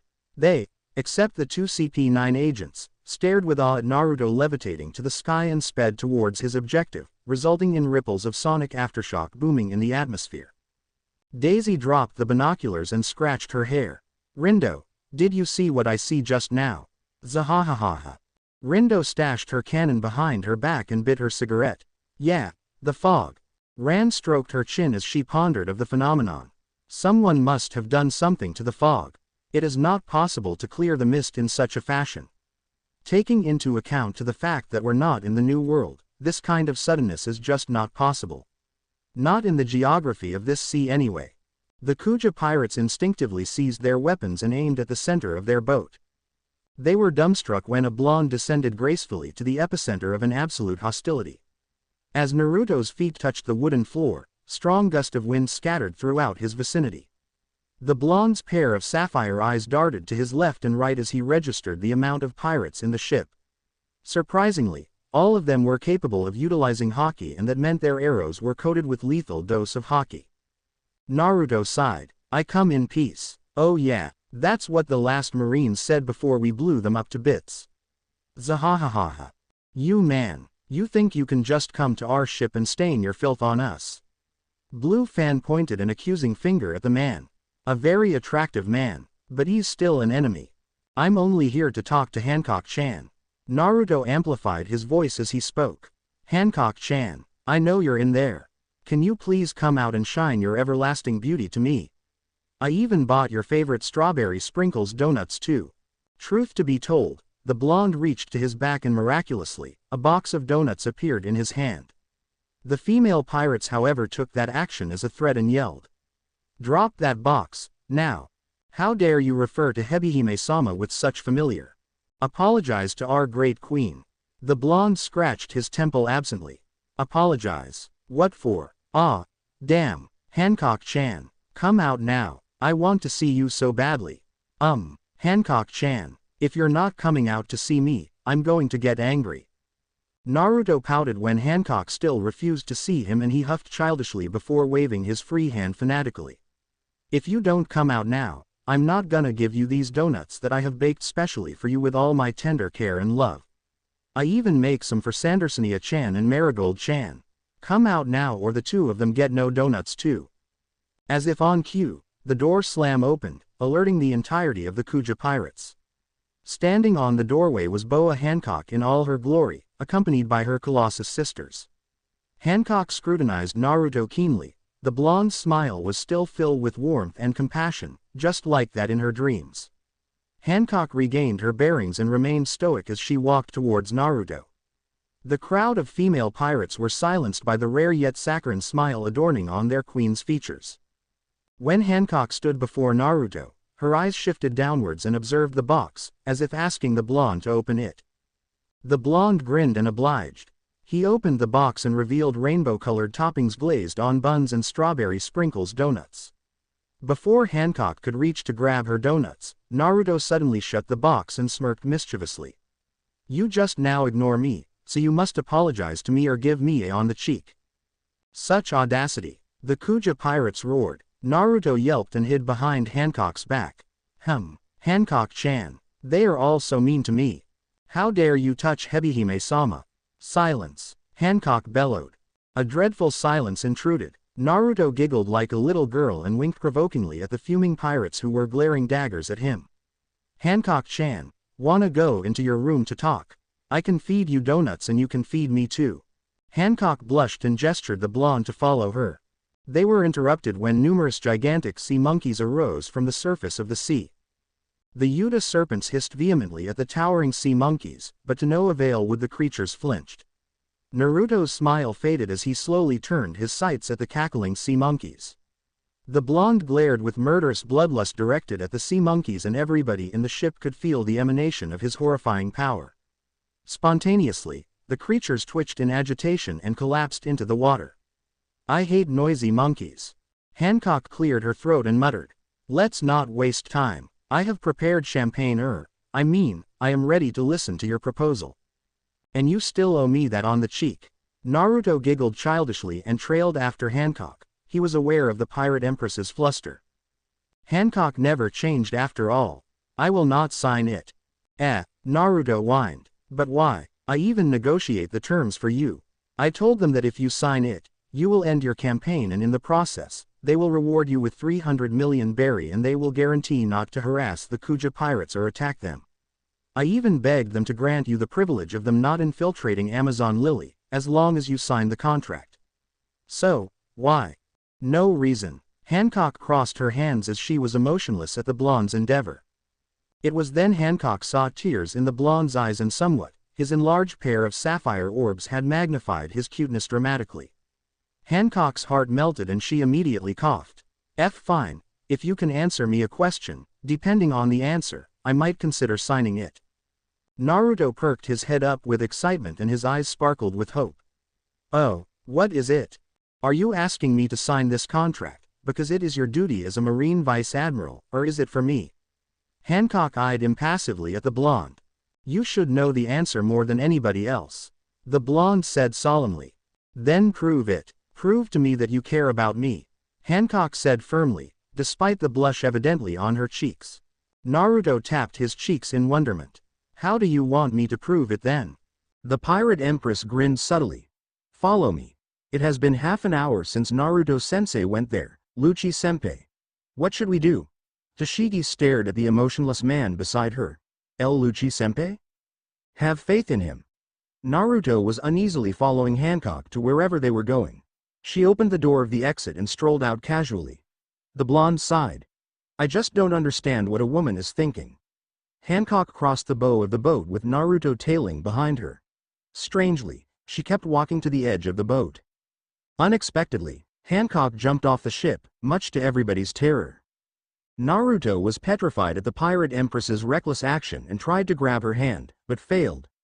Hancock fell into the ocean and was drowning. Without hesitation, Naruto threw his coat and blazer away and jumped into the ocean. Lucci and Tashigi blanched in horror when they saw Naruto dived into the ocean to rescue the pirate empress. What in the living hell is Naruto-sensei doing? He ate a devil fruit. If he jumps into the ocean, he will sink and die. "I can't swim." Lucci balled his fist in frustration. Tashigi ran forward, but Lucci raised an arm to halt her. "Just watch." "But Lucci-senpai, have faith in him," Lucci yelled. Tashigi widened her eyes in trepidation. "This is the first time I see Lucci-senpai shaking, and he never yells, Darn it. Sensei. What are you thinking? Why did you save that pirate? I mean, even if it is your duty as a Marine officer, you don't need to risk your life to save a mere pirate. If she doesn't wish to sign the contract, there is no need for you to go this far. Men are so hard to understand. Naruto felt a sudden crash of pressure slamming upon his body, forcing him to submit to nature's strength. He had always assumed that a devil fruit user would sink into the ocean, just like that. He didn't know it meant every part of his body would be squashed. Naruto gritted his teeth and ignored the pain. He had only one priority, and that was to save Hancock. Naruto scanned the ocean, desperately trying to remain calm at his predicament, and saw an unconscious Hancock descending further into the abyssal pit of darkness beneath them. The blonde had no choice. He had almost lost Hina. He would not let history repeat itself. Rummaging his pocket, Naruto took out a cylindrical bottle filled with yellow pills. O, X, O, X, O, X, O, X, O. A few years ago, I am aware of a devil fruit user's weakness. That is why I invent these pills for people like you to consume, so you can survive in case you trip and fall into the ocean. Vegapunk smiled with creepy intentions lurking in his shadow. Naruto deadpanned.